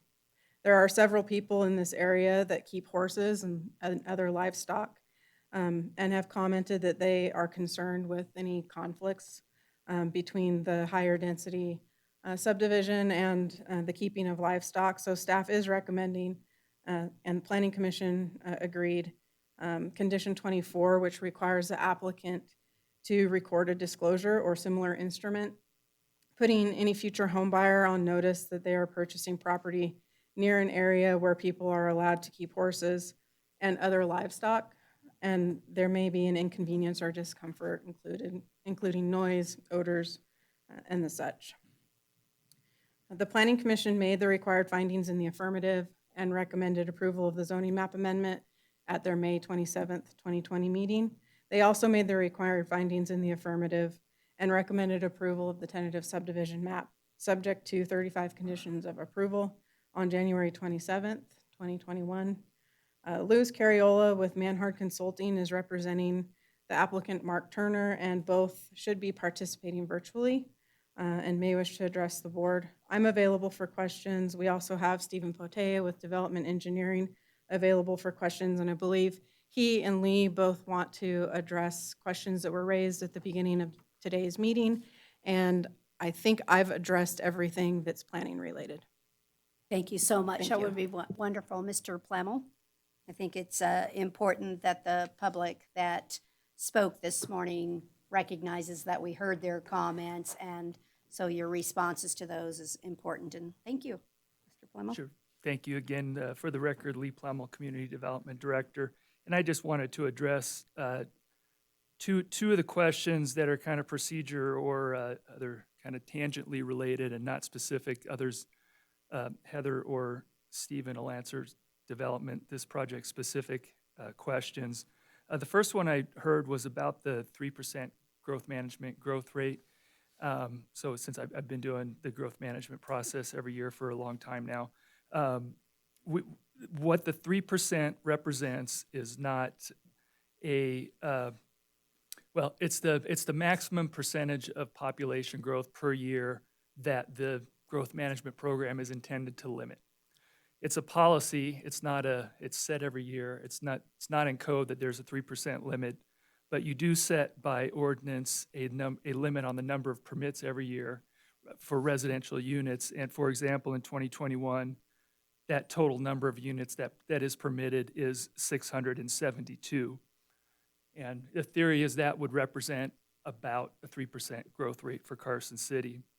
Just kind of by way of some numbers, for example, in 2020, there were permits for 177 residential units issued, and we haven't really approached the 3%, the maximum, for a number of years. And I was just looking back at our average growth since 1985 has been about 1.7%, just so for some information. But that's where that 3% comes from. It's a population growth rate cap based on the number of residential units. Secondly, there's been mention both at the Planning Commission and here that the applicants should have started over because the property changed ownership. And I just wanted to note unequivocally that that's for permits, change of owner. You're not considering who the property owner is, who the applicant is. This is a land use permit, zoning decision, and it stays with the land. So the fact that there's a new ownership doesn't mean that the permit application process does not continue forward. This is not a license like a liquor license that's with a specific person, where like a liquor license, if it's a new liquor manager, that new liquor manager has to get a new license.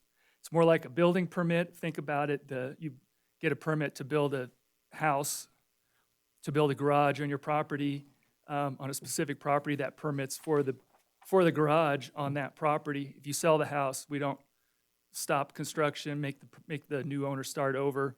The permit and the process stays with the property. So the zoning application is properly continuing and this the current property owner has acknowledged and signed, acknowledged the application and the continuance of the zoning application. And just also to note that the tentative map application portion of it has been with the same applicant since the beginning. So those are the two pieces that I wanted to note. And then, so you think Stephen had some questions? Okay, and engineering would like to discuss the drainage, I believe. Supervisor Giomi. Thank you, Lee. Sorry, Mr. Bote. Supervisor Giomi has a question for Mr. Plemmel, and I'll get to you. Two things, Lee, if you could address. One is the issue that the 672 building permits are per unit. So I think there's confusion in people's minds that an 8-unit apartment complex would only take up one of those building permits, and that's not the case. So if you could cover that. And the second question I have for you is relative to the master plan and how it is, in this case, how the master plan designation and the zoning became disconnected. Because we annually do a master plan update from your department, and we routinely try and fix things like this where the zoning and the master plan don't match. In fact, I think in this year's plan that you brought forward, there were 3 or 4 instances of that. So how, over, say, the past 15 years that we've had the master plan, did this zoning allow to stay where it was? Because it's been zoned medium duty or medium density. How has it been so long that the underlying zoning has been for low density? To address your first question regarding the number of growth management allocations, it is indeed per unit. For example, the apartments above the Fandango Galaxy Theater, 375 units total, took up 375 allocations of whatever the number was for that year. So that's correct. And this would need to have as many as there are residential units for this project. Regarding the zoning, so when we went through the master plan process in 2003 through 2005 and 6 time period, there were areas that were looked at that would seem to have potential for higher density in the future. At the time, I don't recall if there were some zoning, for example, the downtown mixed use, where the policy was we are actively going to change the zoning to match the master plan. And there were other areas like this that are designated in the master plan for higher density, but it would be with new development and with property owner request as they come through that would implement that.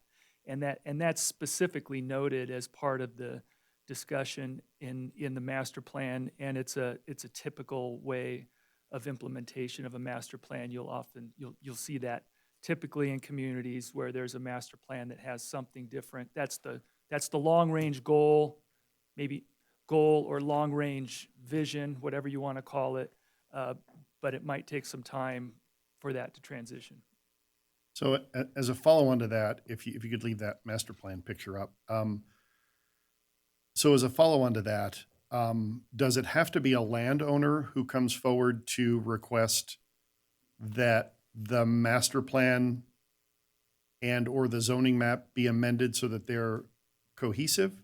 Does it have to be the owner of the land? Or could any citizen come forward and file an application to request that a certain parcel be rezoned or remastered, for lack of a better term? Yeah, per the Carson City Municipal Code, the applications, such applications could be submitted by the property owner, at least with the concurrence of the property owner, by the Planning Commission, or by the Board of Supervisors. So if some other person that doesn't own the property is interested in rezoning an area or specific properties, they could work through the Board of Supervisors to get that action to initiate that application, or through the Planning Commission. But those are the 3 entities: property owner, Planning Commission, board, that are identified as being able to initiate applications. And that would be either for a zoning change or a master plan amendment? Yes, zoning changes or master plan amendments. Thank you. Thank you. Mr. Pote, are you going to address the underground utility question from Center Drive and the well issue from Mr. Tanchek? Yes, thank you, Thank you. Mayor. For the record, this is Stephen Pote with Development Engineering, and there's actually 5 concerns I wanted to cover that citizens brought up. Those were wellhead protection, undergrounding of utilities, the standards to which the new street will be built to, the city's legal right to expand the pavement in Center Drive, and then the status of the new road as a through street versus a cul-de-sac. Thank you. So to start off with, wellhead protection, Mr. Tanchek indicated that he received a letter from NDEP stating that he should be very concerned about having a detention basin installed near his domestic well, and that the letter stated that a well could be drilled, could not be drilled within a quarter mile of a detention basin. So the staff strives to ensure that our site improvement plans meet the applicable state codes. And we do encourage Mr. Tanchek to bring that letter to us so we have a chance to review it and see which codes that's referring to. The subdivision improvement plans are also required to be reviewed and approved by NDEP prior to being permit being issued. Also, we're not aware of a code that would prohibit a detention basin from being next to a domestic well, although there is a code that it looks like he might be referring to, which is NAC 534.390. And that is specifically referring to the wells being drilled next to rivers, lakes, perennial streams, unlined reservoirs, and unlined canals. And that code requires the well to have a deeper casing before you have the perforations that let the groundwater in. To give a little perspective with this detention basin, there is a requirement for a minimum setback from septic tanks, and that is 100 feet. The detention basin, as it's currently proposed, is about 90 feet from Mr. Tanchek's property line and about 75 feet, from the nearest property line. So staff's not aware of a minimum distance for detention basins, but we believe there's less risk from a detention basin than from a septic tank, and this is pretty close to that minimum setback. On the utility undergrounding, I believe they were referring to condition 7, which states placement of all utilities, including AT&T Cablevision, shall be underground within the subdivision. Any existing overhead facilities shall be relocated prior to the submittal of the final map. This is a standard condition that is required by municipal code. And the intent of this condition is to require undergrounding of new utilities and the relocation of existing utilities where necessary for the lot and street layout. The existing overhead lines adjacent to this project appear to be either in the right of way or in public utility easements. So we don't believe that those need to be relocated with this project. On the standard for the new street, that will be built to city standards. We always require, whether it's public street, private, whatever the alignment is, there's different standards depending on the type of street, but it will have to meet city standards. The ability to expand pavement. This one's interesting. This came to our attention just this morning with the public comment. Mr. Tanchek, I believe it was again, inferred that his property goes to the center of Center Street and Clearview. And based on the quick review I did this morning, it appears that that is correct. There's the map that created the subject parcel shows 60-foot right-of-way all around the parcel. Same thing with the development to the north showed 60-foot right-of-ways.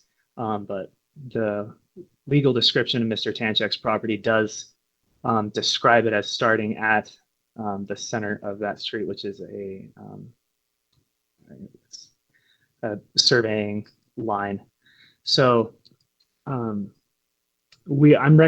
I recommend with that we add a statement to the end of condition 33, which is the one that is specific to the physical paving improvements that he was concerned about.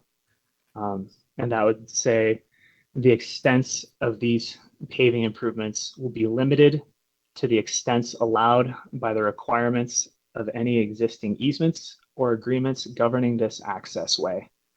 And so what that will give us the ability to do is the applicant can do a little more research and provide any documentation either supporting or denying that claim that that those physical improvements can't be expanded beyond their current alignment. And then those can be installed as required by any pre-existing agreements or easements. And then the cul-de-sac, staff finds that having the proposed street connect to both Silver Sage Drive and Center Drive is necessary because it provides multimodal connectivity consistent with the city's adopted complete streets policy. It improves accessibility for first responders, and it improves efficiency for winter maintenance. Also, some of the board members will remember the Anderson Ranch subdivision that came before the previous board. That subdivision is located between North Ormsby Boulevard and Mountain Street. And the topic of interconnectivity was discussed at length. And at that point, the board decided to require that connectivity between the subdivision and the local streets adjacent to it. So with that, those are the 5 topics I wanted to cover, but I'm also available for questions if I missed anything or if you need further explanation. Thank you. Does anyone have any questions for Mr. Pote? I do not see any. Thank you so much. Oh, Ms. Sullivan, did you have a comment you wanted to add? Please, in response to the public comment this morning, I want to speak really specifically to the city's policies relative to the rural areas of our city. I heard a lot of comment. We had, I think, 5 people called in, but there was really concern that the city didn't value those rural areas and wasn't interested in protection. I think I heard a comment to the effect of the city doesn't think anybody wants 1-acre lots. It's not true. What the board has in front of you on the monitor is the master plan map. Where you see LDR, where you see a light yellow, that is a low-density residential area. That is the area where a lot of the callers live, where they have their horses, where they have low density. Had this project come in one of those yellow areas, we would be having a very different conversation. But that's not where it came in. So I want to be very clear with the public in particular that Carson City absolutely has rural areas. We know we have residents who enjoy living in the rural areas, but you get to an edge, and we're talking about an edge here. But we absolutely, at a staff level, recognize that the board has policies to protect these rural areas, and we know that people like the 1-acre lots, they like having their horses, and by no means are we ever going to advocate against the policies of this board, which show that we have low-density areas. Thank you. Thank you so much. Does anyone have any? I don't see anyone with any questions. Does that mean is someone, Supervisor White? Yeah, this morning during public comment, there was also a comment made, something about a small tract act had expired. Does anybody have any insight as to what That's that the one is? he was What's that? alluding to and adding condition 33 expansion to have the developer prove up what rights he can or can't do there. That's Okay. what Mr. Pote was suggesting we add on. And if he could please maybe email that over, or something that we could put on our projector or on the screen so that everyone can read what the addition to the condition is that you'd like to do. If you email it to Heather, she can, to that laptop, whatever that laptop is, we can display it some method, just so that the public and all the board members here are prepared for what you want to add. We can understand it. That possible? He's thinking about it. He's like, I can email it, but Stephen, if you could email your changes to Hope so we can project it on the screen, that would be great. I'll do that. Thank you.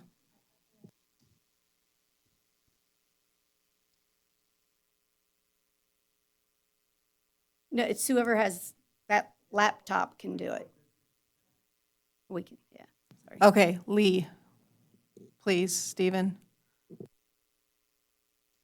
Thank you so much. While he's doing that, just so that we're clear on the update, let me just quickly go through to make sure that we did address each of the issues.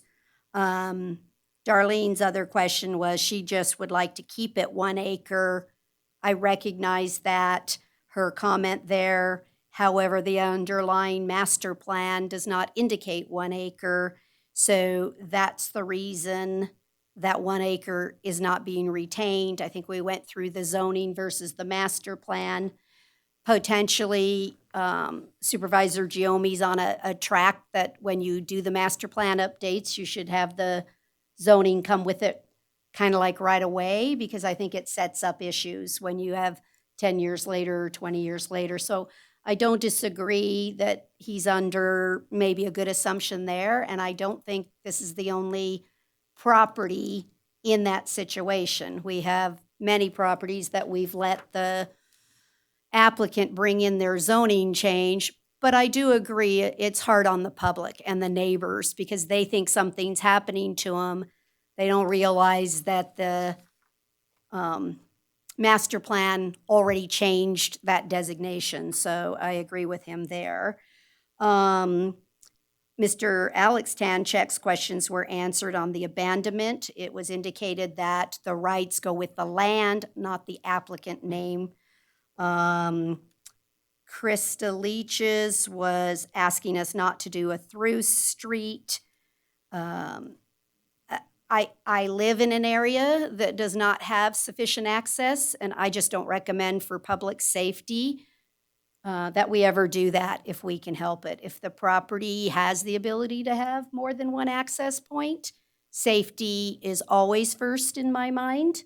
That if there's an emergency, I want 2 exit points, not 1. If you did a cul-de-sac, they'd all be trying to get out the same way, and it also spreads the traffic loads across the system.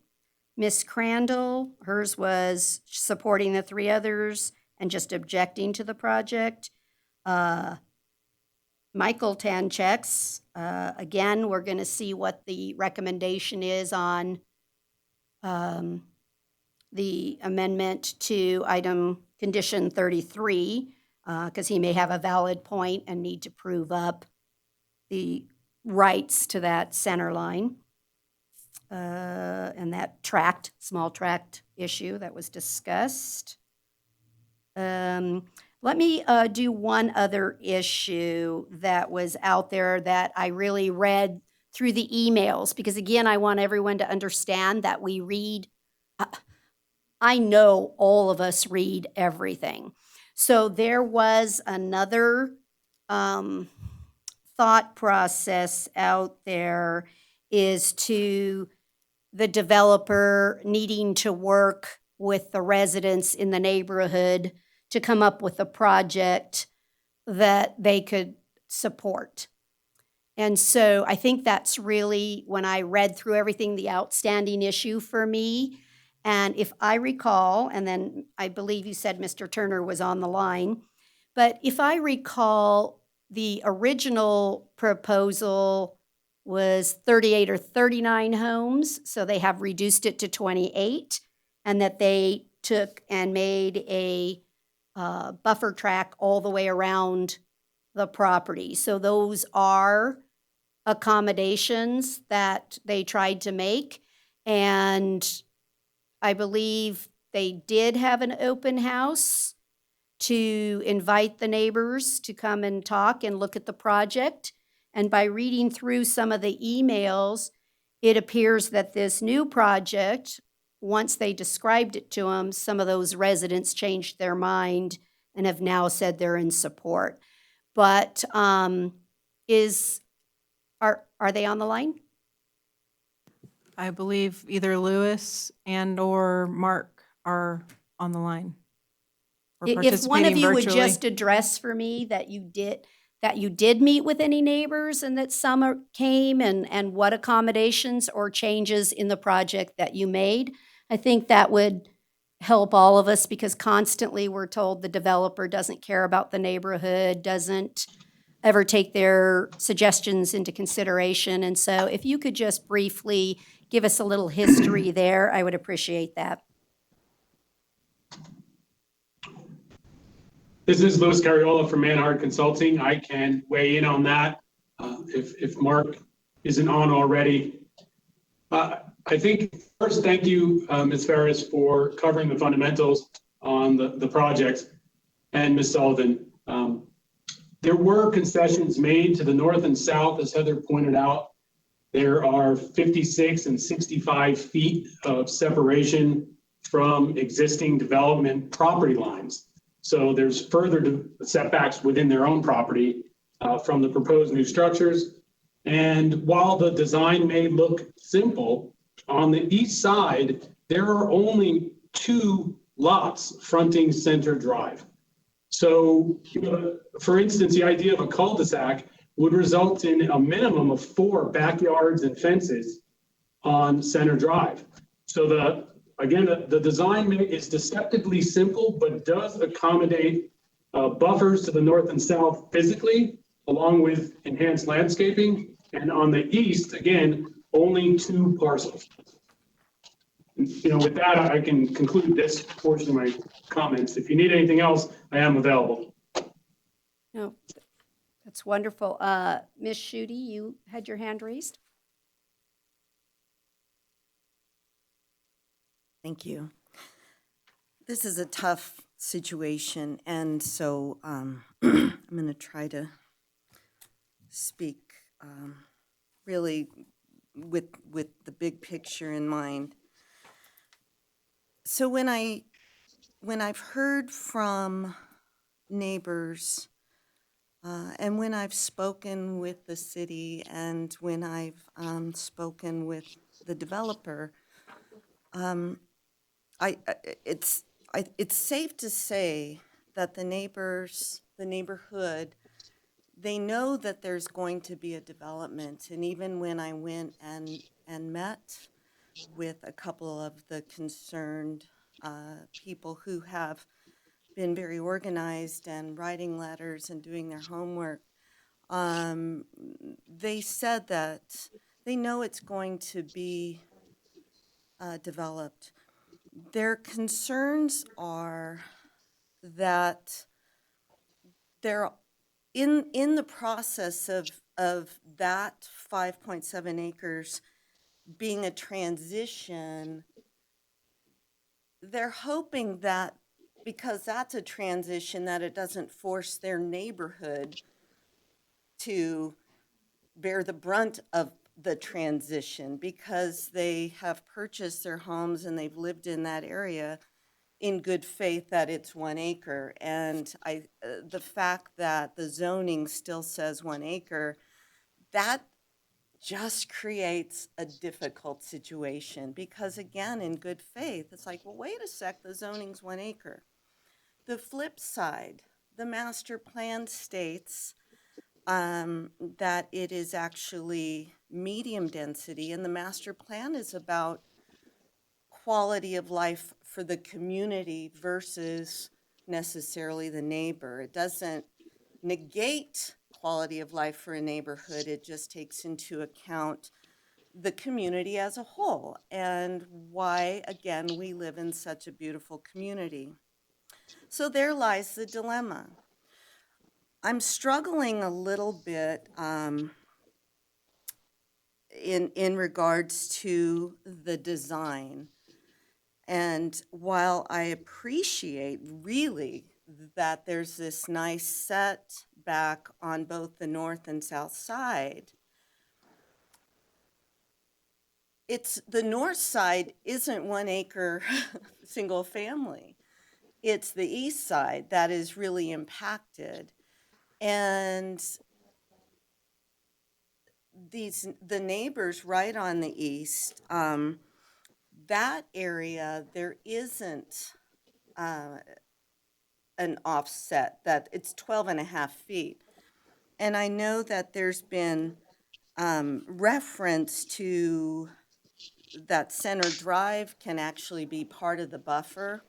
Well, if in fact it's considered part of the buffer, then the road should not go between Silver Sage and Center, because it's not a buffer then, it's an entry exit into this new development. So either it's a buffer and it's part of the transition, in which case there would be a cul-de-sac to help protect Center Drive and not only those two neighbors, but the people around the area who ride horses and who use that area as part of their open space, or as part of their way to ride their horses and use their horses. So if it's considered part of the buffer, then I would ask that perhaps the developers redesign a little bit to accommodate that. If it's not really part of the buffer and it's more appropriate for the road to go between Silver Sage and Center, then I would ask that the design be more consistent with the design of the development just north, where you have the zoning larger, and it might not be able to accommodate 1 acre, but how it's zoned is it's at thinner strips, so the 21,000, or, you know, just to where it's more consistent with the design. And I think that could be something that the neighborhood could feel a little bit better about. My dilemma is this.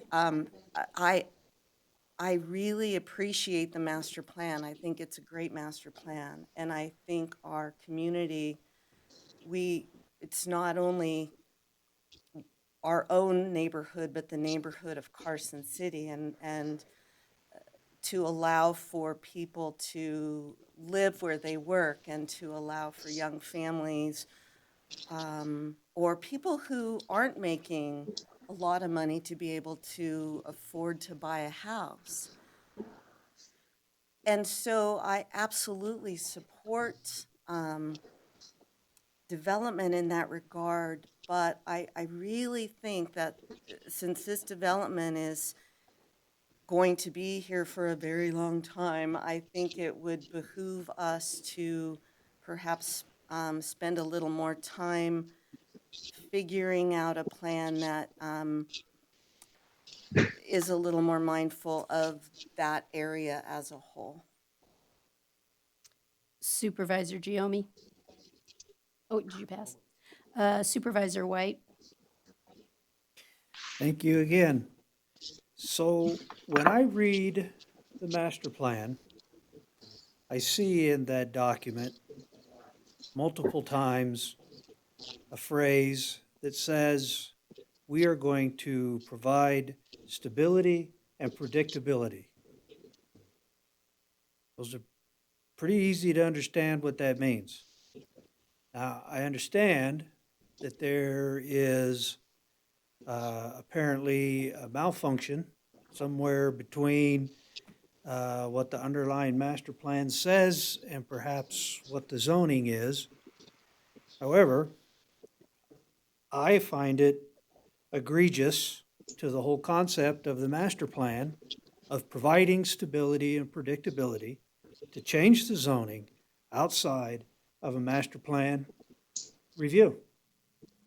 And I think that's where that needs to go. I think we build the master plan with public input, and as we work through that process, there becomes a consensus. And I can tell you, I see absolutely no consensus today. I simply, at this point, cannot support the zoning change on this property. So I guess I'll comment a little bit here. So the first and foremost, when I look at these projects and they come before us, and maybe because I don't know, I guess I'm moving to the old hand on the board with 6 years, the first thing I always do is I start with a reliance upon the Planning Commission, and I look to their review of the items and the determination whether the evidence supports their decision. So when I look to overturn the decision of the Planning Commission and say, I see it differently, I look for an evidentiary-based reason to do so. So I'm not sure I understood Mr. White's comments because I started to go with him and then he took a track I wasn't expecting because the master plan designation indeed matches what is being requested in this zoning. So the master plan is what the community brought together. It is the consensus document. What you have, like all projects, I have not seen one come before this board in my 6 years yet that has had public support. I'm just sorry to tell you, but they do not come forward to support projects. They just don't.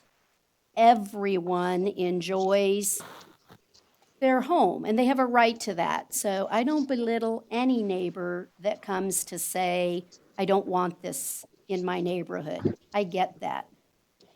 But the master plan is the consensus document, and I cannot find anything that the Planning Commission put together that I can object to. I don't see any evidence brought forward to say that the conditions could not be met, other than potentially Mr.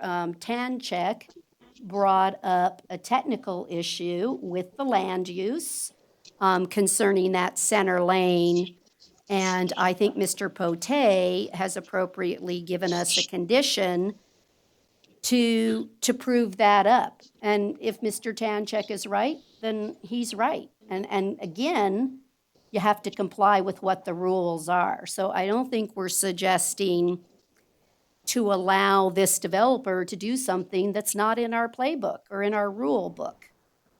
And so I have a tough time understanding why we would not approve this. What evidence or what item, besides the neighbors not liking it, is not permissible pursuant to our code or not appropriate?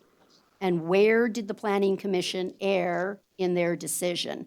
So when we put something on the record to deny something, we need to provide what that evidence or that basis, why? What did they not comply with?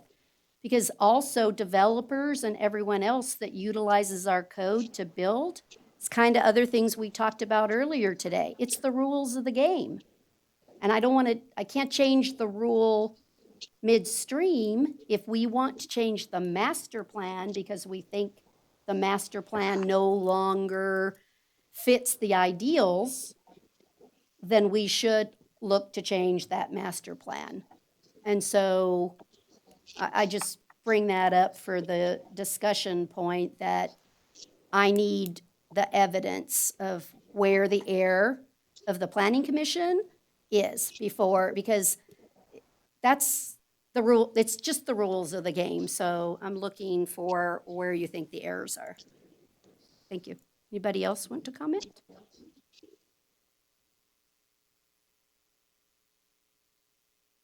Mr. Jones? Well, I think half of that plot has been subdivision. If you can talk I'm sorry. closer Half to your of- Half of the microphone. plot has been a subdivision for many years. And I think Hope explained to me this is the southern boundary of that plot.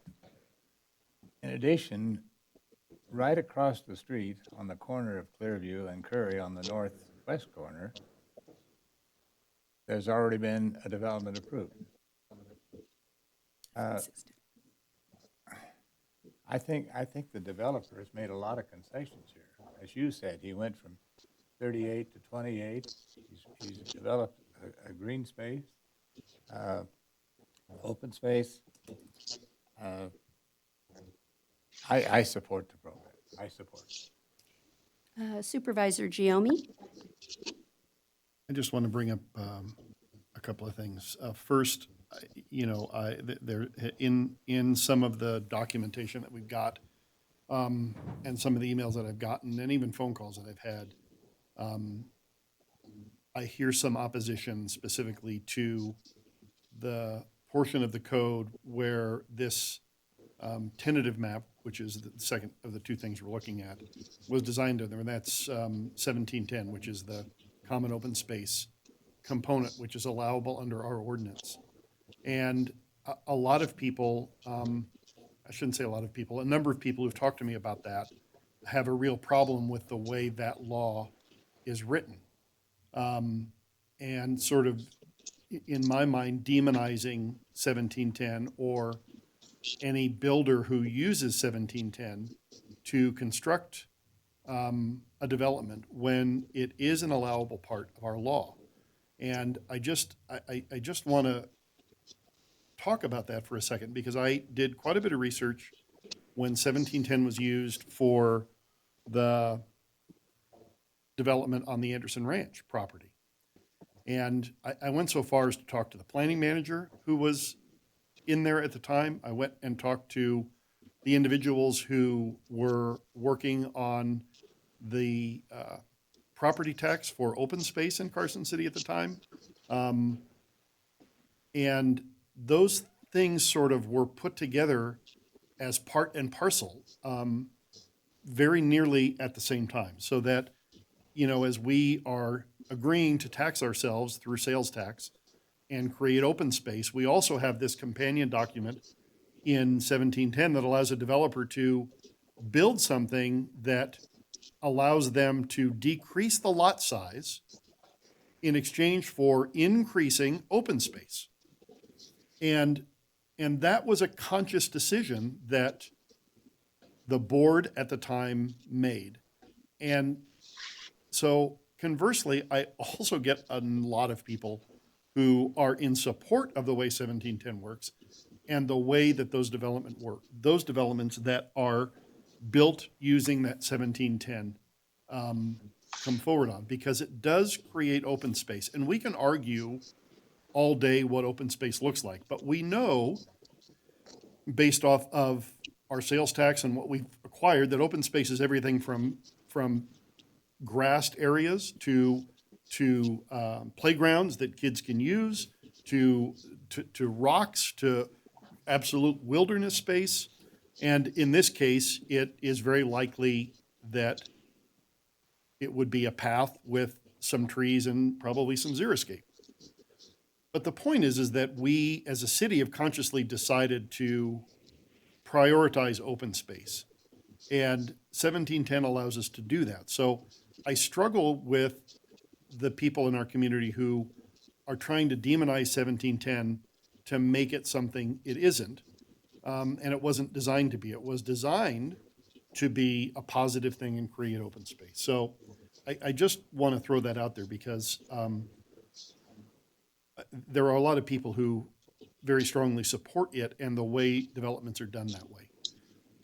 That's comment one. Comment two, the master plan as a whole, and I remember this because I was part of the master plan team with Lee and others when I worked for the city. We heard pretty clearly that what the community wanted when that master plan was developed was to infill projects, to stop urban sprawl, to stop developing parcels hither and yon while we still have parcels that are in the middle of communities that are left undeveloped. that was something that was brought up pretty consistently and something that is mentioned in the master plan. This project does that. So that brings me down to where we were with the previous submission and this submission. And at that last meeting, I, along with Brad and the mayor at the time, said that we felt there was some incompatibility in rezoning and utilizing all of that parcel as 6,000 square foot lots. That was too many homes in too small an area for a transition zone. And I even talked about the potential for split zoning, whether it be SF12, SF6, SF21, SF6. So I think as we look at what true SF6 zoning could be versus what is being brought forward here under 1710, does it do exactly what I had envisioned when I suggested we have some split zoning? Probably not. Maybe there's, 4 or 8 more houses than I would have anticipated. But generally speaking, using 1710 and considering the neighborhood, those folks along Center Drive will literally see 2 homes. If it were SF 1 acre, they would see 2 homes. So they're going to see the side of 2 homes, or they're going to see the front of 2 homes. So having said all that long-winded dissertation, is this ideal to maybe what I had in mind when I said kind of split things up? Maybe not. But I believe that it provides all of the things that 1710 requires, which is allowable under our current ordinance, and that it provides compatibility with the master plan, which has been in place for 14 or 15 years now. One more comment about the master plan, and I know we have talked about updating it, and it is a plan the city has to update. We are currently going through updates of Title 18 and Title 19. And by the way, some of the things that were brought forward by people who contacted me about this subdivision could have had input to items in Title 18, but to my recollection, we've got almost 0 public input on the Title 18 changes we've tried to make, despite us publishing notices that we were holding hearings on Title 18. So I'm hoping when we bring it back that people will look at that and provide some input. But a master plan, should only be a document that's good for 7 to 10 years. But you have to remember that within about a year and a half of our master plan getting approved, everything stopped. The economy stopped. There was no building essentially for a good 10 years. So the master plan never got implemented because no one did any building. So I find that while the master plan may be a little bit long in the tooth, like a couple of, like me, I still think it is valid and applicable. And this has been zoned for medium density residential since 2006. Thank you. All right, so I was going to say I don't see any more hands up, so I was going to take a motion, but Supervisor Schutte slid that hand right up. Thank you. Supervisor Giomi, you worded it perfectly, and I agree 100%. And perhaps this conversation is more for item 29C, but in terms of the zoning or the example of the homes as it's designed right now, the side of 2 houses versus seeing 2 houses, it's really, it's not about the 2, I don't think. I think it's about the road, because while the neighbors would see the side of 2 homes as it's designed, the traffic, and even if it's minimal, it's not a large subdivision, it's 28 houses, so it's not like huge numbers, and it's important that we all keep that in mind as well. That said, there will be an increase of traffic more than if there were two homes built, single-family, 1-acre homes. So I just think that as we have these conversations, I want to acknowledge the importance to consider the big picture or to consider the true impact to the neighborhood, not just what they see, but what they'll experience. And so I felt that appropriate to add. Thank you. Supervisor Giomi? So relative to what Lisa said, I guess I would say if you were so inclined, you could, and correct me if I'm wrong, Heather, make a motion on the tentative map to send it back to the developer to redesign as a cul-de-sac. Could we not, or would we just have to flat out deny it? You can send it back. Okay. So I guess I would say if you feel strongly about that, it's a motion you could make on 29C. The one, I guess, last question I have is if we approve, and I guess this is kind of the struggle, if we approve the zoning change to single-family 6,000 and then send, and this may be a monkey wrench, send the development back, do we risk the developer coming back with a development of 38 houses? Yes. You can bring it back. Yes, so Yeah, the we do. zoning map amendment theoretically would be approved, and then they can come back with anything that's consistent with the zoning. So, I mean, that's kind of an issue for me, Yeah. which would then, negate everything We gain. in terms of the changes that happen because of 1710 and the reduction from 38 houses to 28 houses. They could then come back with 38 houses again and we'd have no objection, no legal objection, really, to be able to deny it.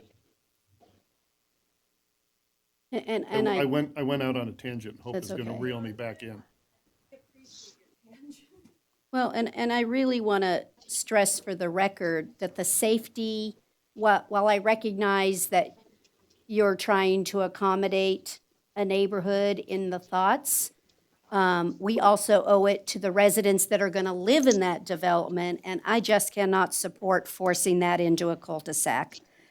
I think we've made mistakes in our community, and I happen to live in one where I have one point of access in and out. It's not good development practice. I just don't think it's sound. You're going to get probably, no guarantees on any of this, right? 14 houses would use Center because that's closer to them, or 14 would use, Silver Sage.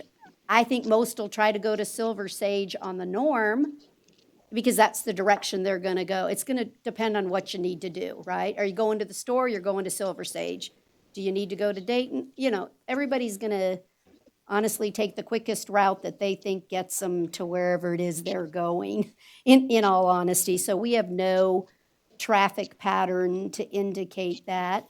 But I just fail to understand how 14 to 28 more traffic trips through there is so horrendous that it makes me not want a through street, I guess is what I want to say, that the safety component far outweighs what I believe the small car impact is, traffic impact to the neighborhood.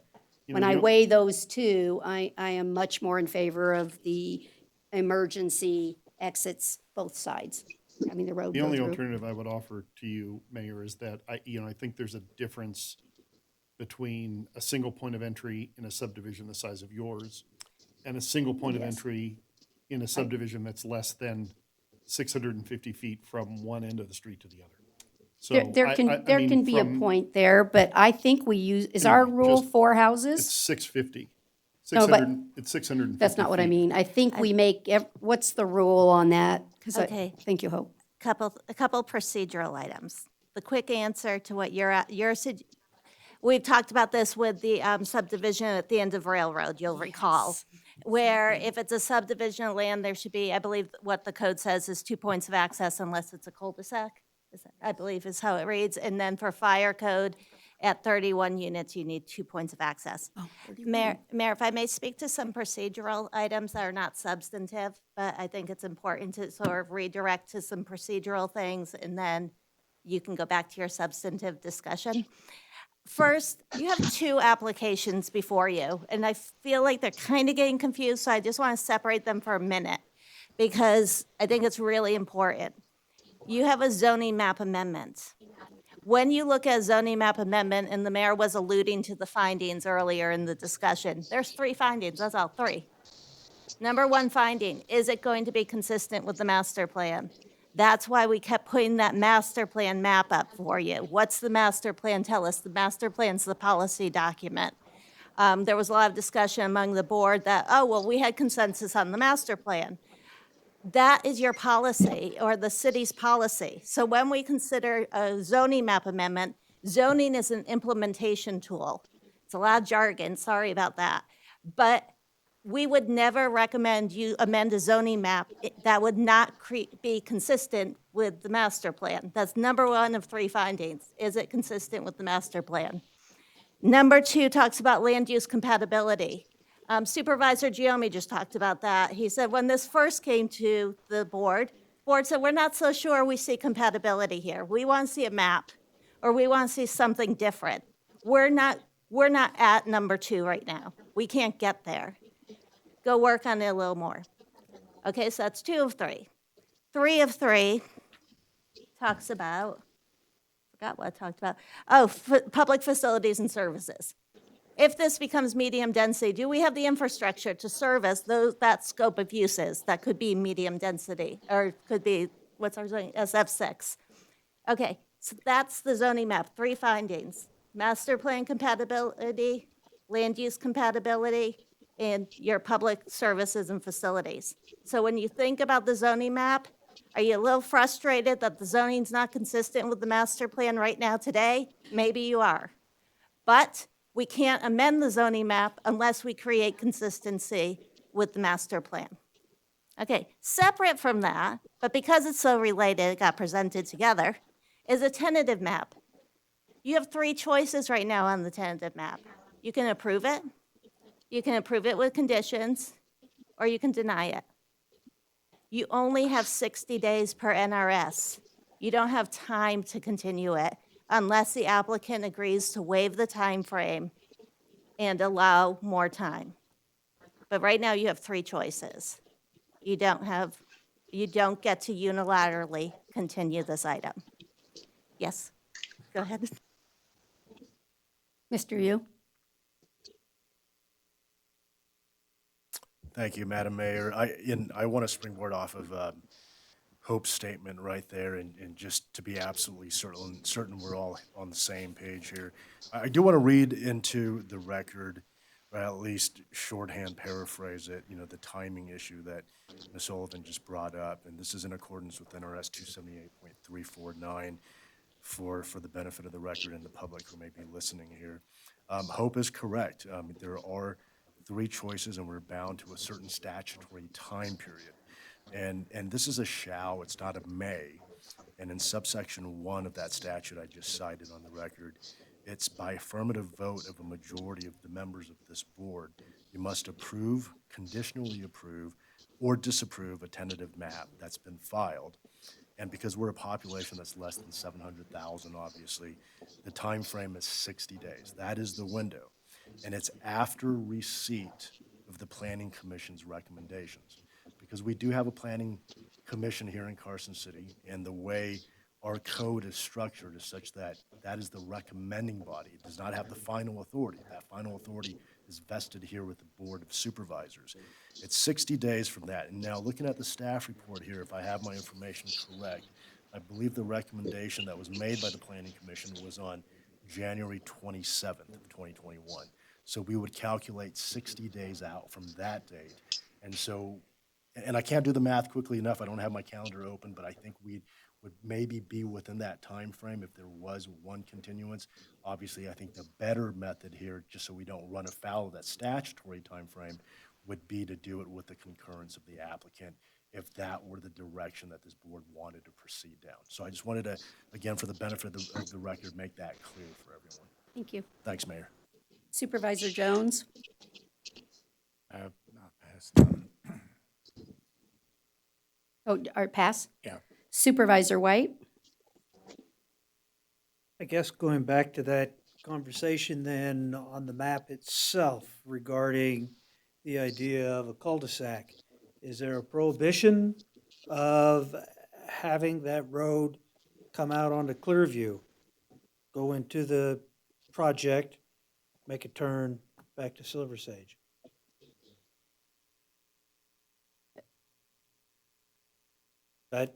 That solves the heartburn over a cul-de-sac.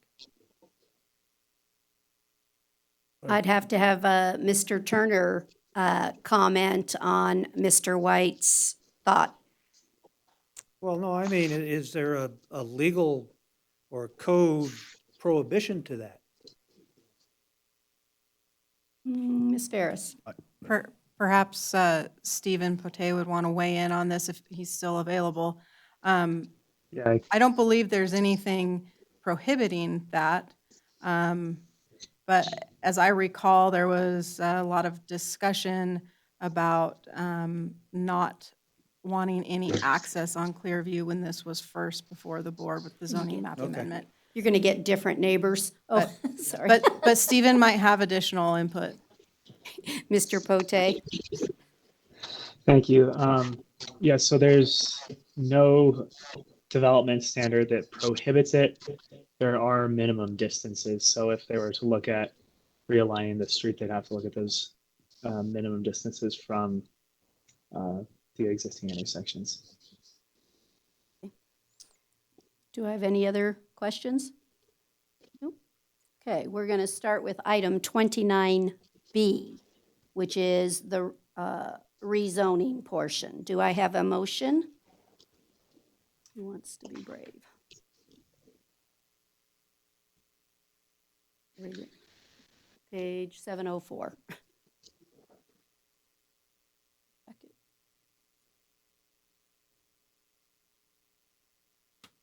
Want to make a motion, Mr. Jones? Yeah, I will.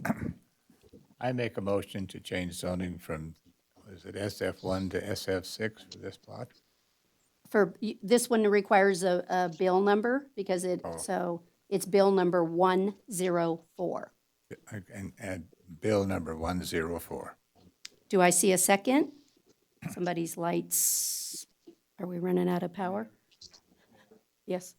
Oh, is that you? Mr. Yu? Can't get his light. We're all practicing. I thought we were getting new microphones. I think Go it ahead. requires just the right amount of pressure, which I There- can't yeah, seem it to get is. You're right. I just wanted to clarify before we go too far down the road on this motion here, that for purposes of this ordinance, the motion is to introduce on first reading, correct? Okay. All right. First reading. Thanks. And again, for the public, so that they understand, you have a chance between first reading and second reading to comment again on that, just so that everyone's aware. You get another bite at the apple. So this is to introduce on first reading bill number 104. I had a motion by Mr. Jones. Is there a second? I'll second the motion, just to move it along. So all those in favor, say aye. Oops. Do you have a discussion? Certainly. Mr. Giomi?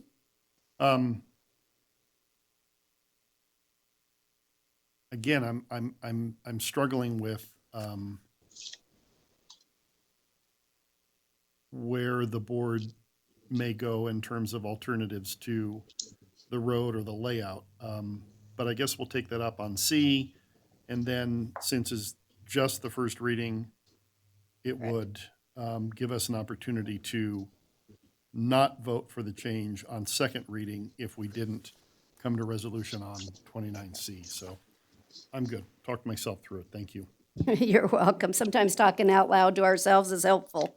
Supervisor Shooty, you have a comment? Yeah, so I just want to confirm that, so with the first reading, we have the opportunity, if this isn't resolved, that it takes that to vote.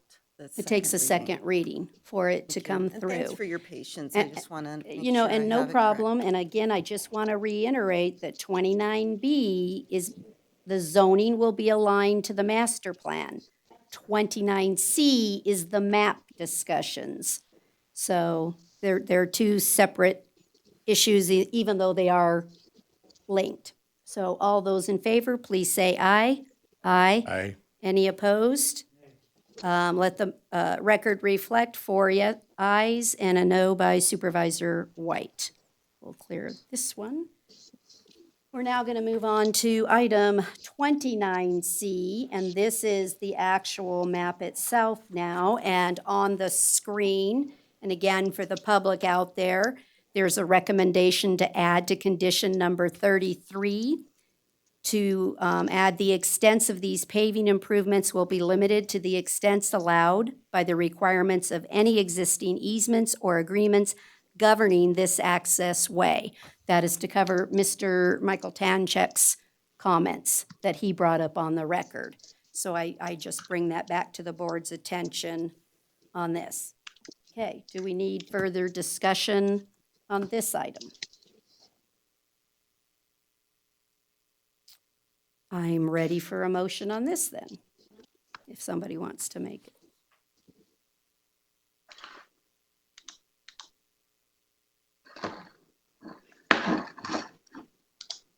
Okay, I'll do it. Just to, again, we have to take action here. So I move to approve SUB 2020-016 based on the ability to make the required findings in the affirmative and subject to the conditions of approval recommended by the Planning Commission with the addition that I read into the record on condition number 33.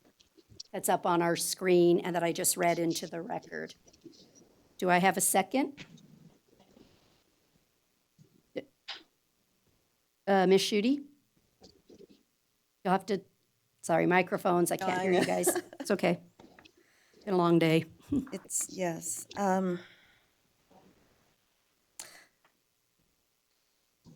I would like a condition included to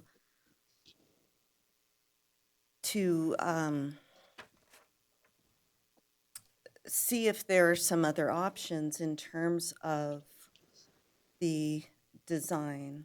And I realize that this is a huge ask, and that's why my heart's doing this. And but I just think it's or if the developers could actually hear what the neighborhood says, and in fairness, the neighborhood really hears what the developers say.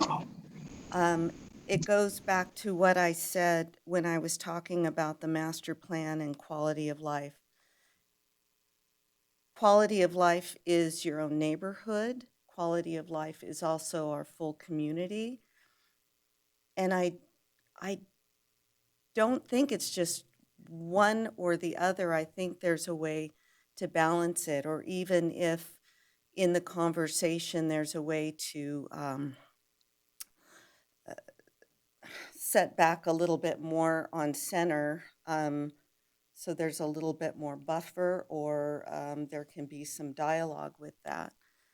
I don't know if this is possible, so I might be just sharing information that I have no right to share, but I just wanted to get it out there because I think it's important to get people's, to be thinking about these things so that we can perhaps find a way that is win-win if it's possible. That said, I understand the master plan and I support that the master plan is really benefits the city as a whole, and it's that big picture and that quality of life for everyone. City Manager Paulson, you have a comment? Mayor, I just want to We're let on you know, motion, but I'll take it this time. to let you know that Mr. Turner wanted to make a comment, so whenever that would be appropriate. Oh, I'm sorry, Mr. Turner. I did not realize, if, with the board's indulgence, anyone have an issue? Go ahead, Mr. Turner. Thank you, Ms. Mayor. Mark Turner speaking for the record on behalf of the developer. I just wanted to make a few comments as we're working through this issue here. First off, we appreciate everyone's input and discussion. I just want to preface my comments by saying that we observed what took place during the first version of the zoning change request. And it became clear to us that we had pretty much all the information we needed from surrounding property owners about what their concerns were. It was all in the record. We obtained the record, we read the record. And that's really why we brought the design that we brought forward at about a 25% reduced density over what it would be on the underlying master plan designation. The question then became for us, the geometry of the site is a rectangle. There's only so many ways to cut up that pie and meet the requirements of lots and setbacks and things of that nature. We wanted to protect as many surrounding property owners as possible with our open space configuration, which is why you see those large strips of open space along Clearview and at the backside at near South Point. That was, given the constraints of the site, the best way for us to protect as many of the surrounding owners as possible, knowing that we couldn't protect everybody. It's just not able to be done, given the geometry of the site, the geometry of the housing product that we beat our heads against the wall to try to come up with to make it work on the site. So we feel like we don't have a lot of other options available. Now, that being said, I would offer the potential, if it was allowable, and I don't know whether it is or not, to bollard off the connection to Center Drive so that it was simply an emergency vehicle pass-through. That might address the concerns of the mayor of having connectivity, which I share with her. I do believe that's important, not only for egress in an emergency situation, ingress in an emergency situation, utility cross-connectivity. All those things have to have an easement and a place to go. But I'm not really concerned about the amount of traffic that can really utilize Center Drive. The residents that live in that subdivision, 9 out of 10 trips will be heading towards the arterial of Carson Street, towards the commercial areas, towards the shopping, towards the on-ramp and off-ramp of 580. So, personally, as a developer with 30 years of experience, I really don't see a lot of people utilizing the Center Street access other than for emergency purposes, or the few people at the end may go out Center and head over to Clearview and up, which really doesn't seem like a very heavy ask of anybody in the surrounding properties. It's not a private street. It's a public street. It belongs to Carson City. And anybody sitting behind this dais or in this room has the right to drive on that street.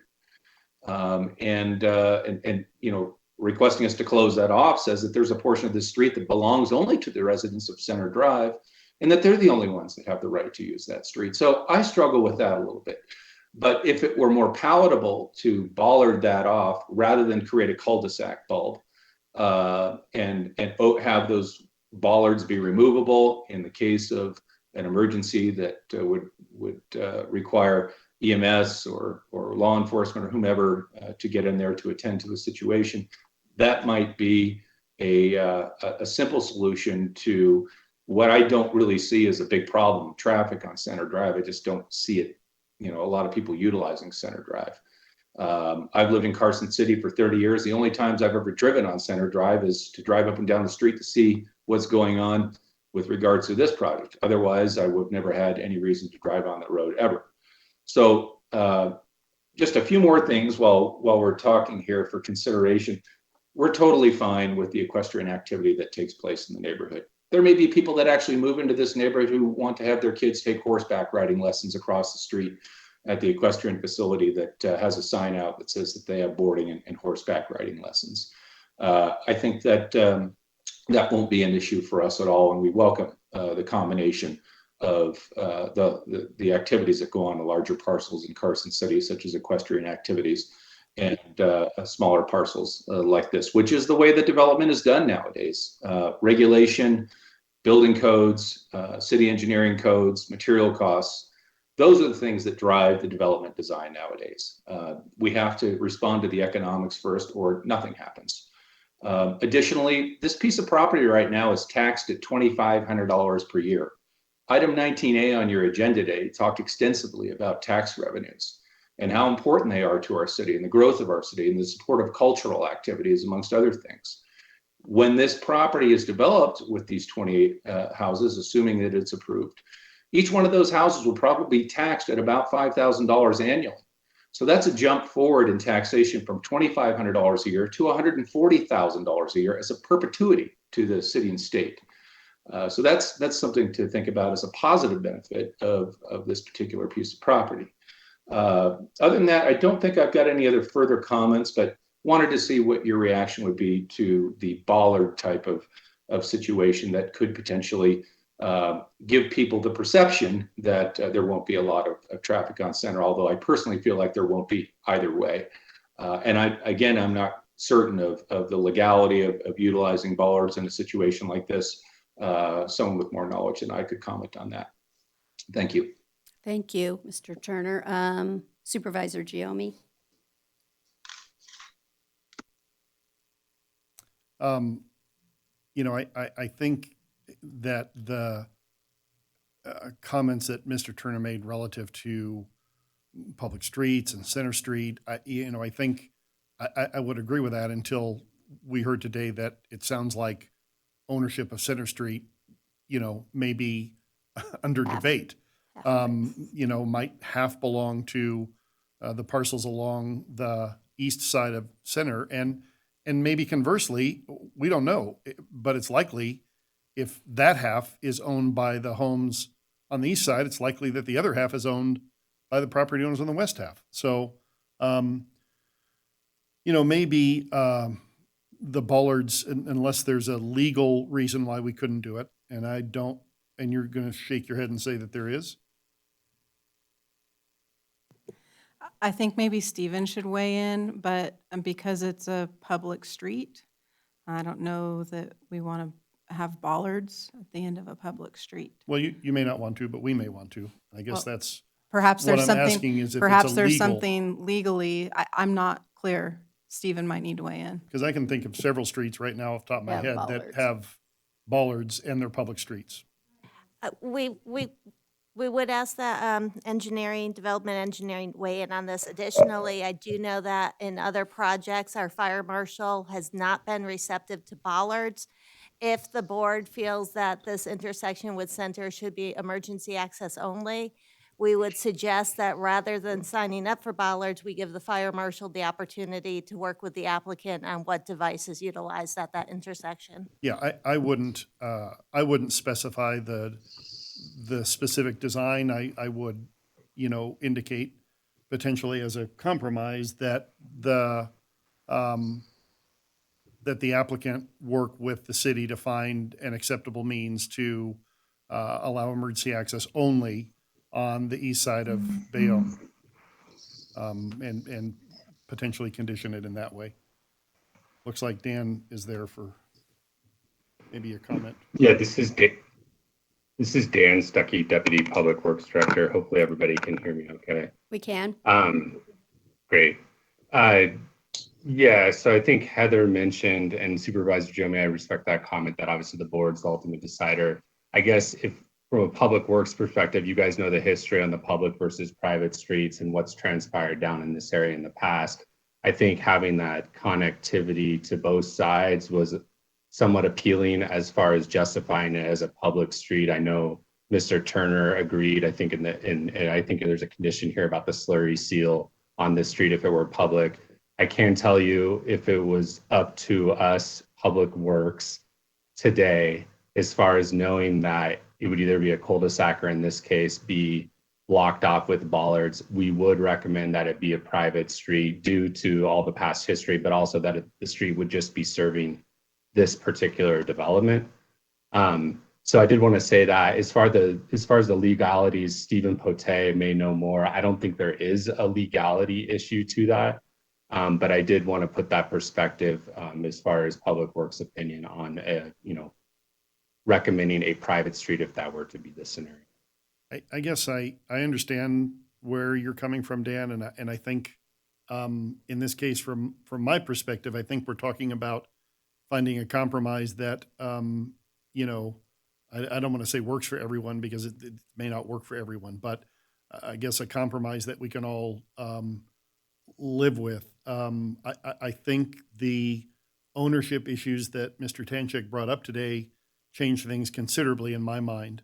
I think, absent that, I would have been inclined to agree that it should go all the way through. But given that and the uncertainties of that, it seems to me that this, might be a solution that at least I could live with while maintaining it as a public street and let people walking down there or drive down there or whatever the case may be.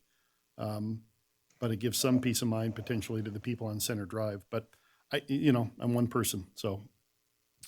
Supervisor Yeah, White. I will and then- just- Oh, go ahead. I would just add to that, I think Supervisor Giomi, you did mention it, but as far as, and I don't want to speak for the fire department, but obviously there would need to be adequate emergency, if there was a bollards there as far as turning around for fire trucks and all that and access there, which Stephen may be able to speak to, or maybe you, Supervisor Giomi, but I know there are certain standards there. Yeah, So I would obviously. You may not have heard, Dan, but we said that we would specify that the method or means to close that end of the street would be up to the city to decide what they will and won't approve based on fire code and whatever other ordinances we have. Bollards, a floating gate, a spaceship, doesn't really matter to me if we close it, whatever legally works.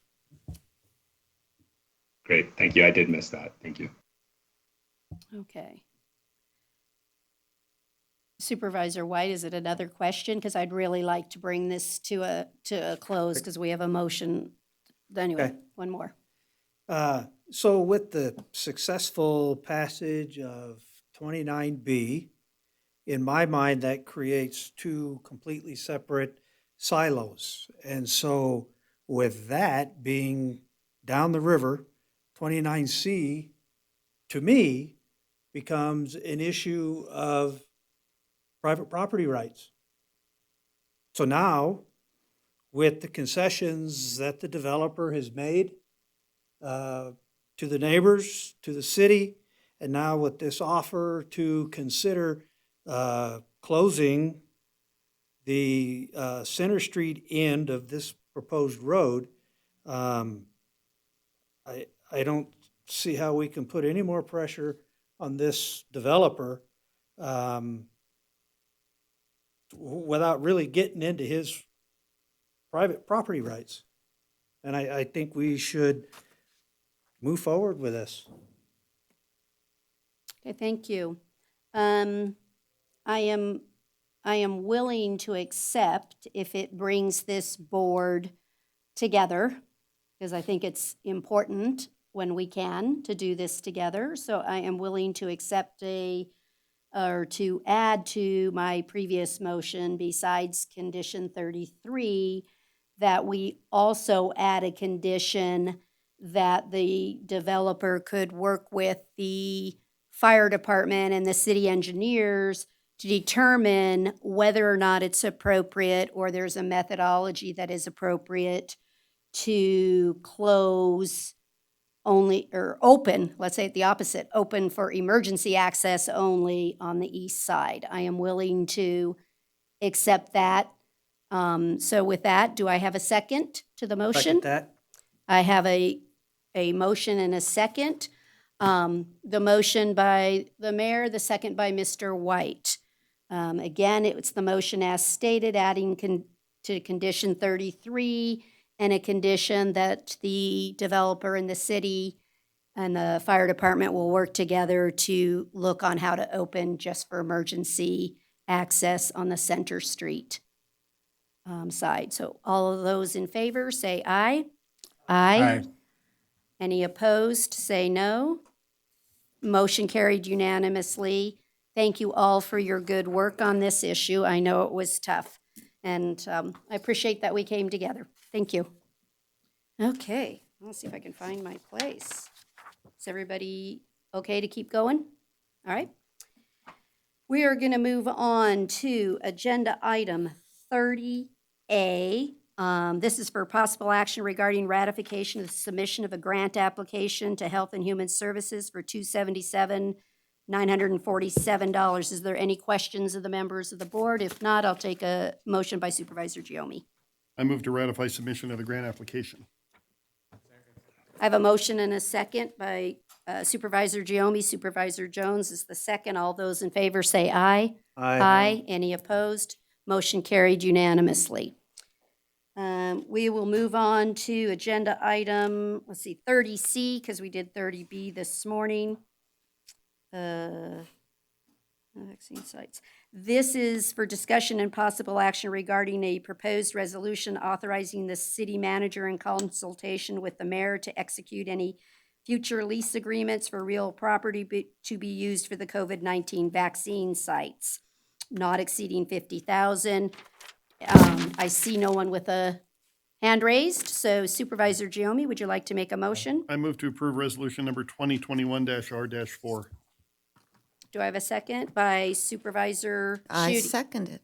All those in favor say aye. Aye. Any opposed, say no.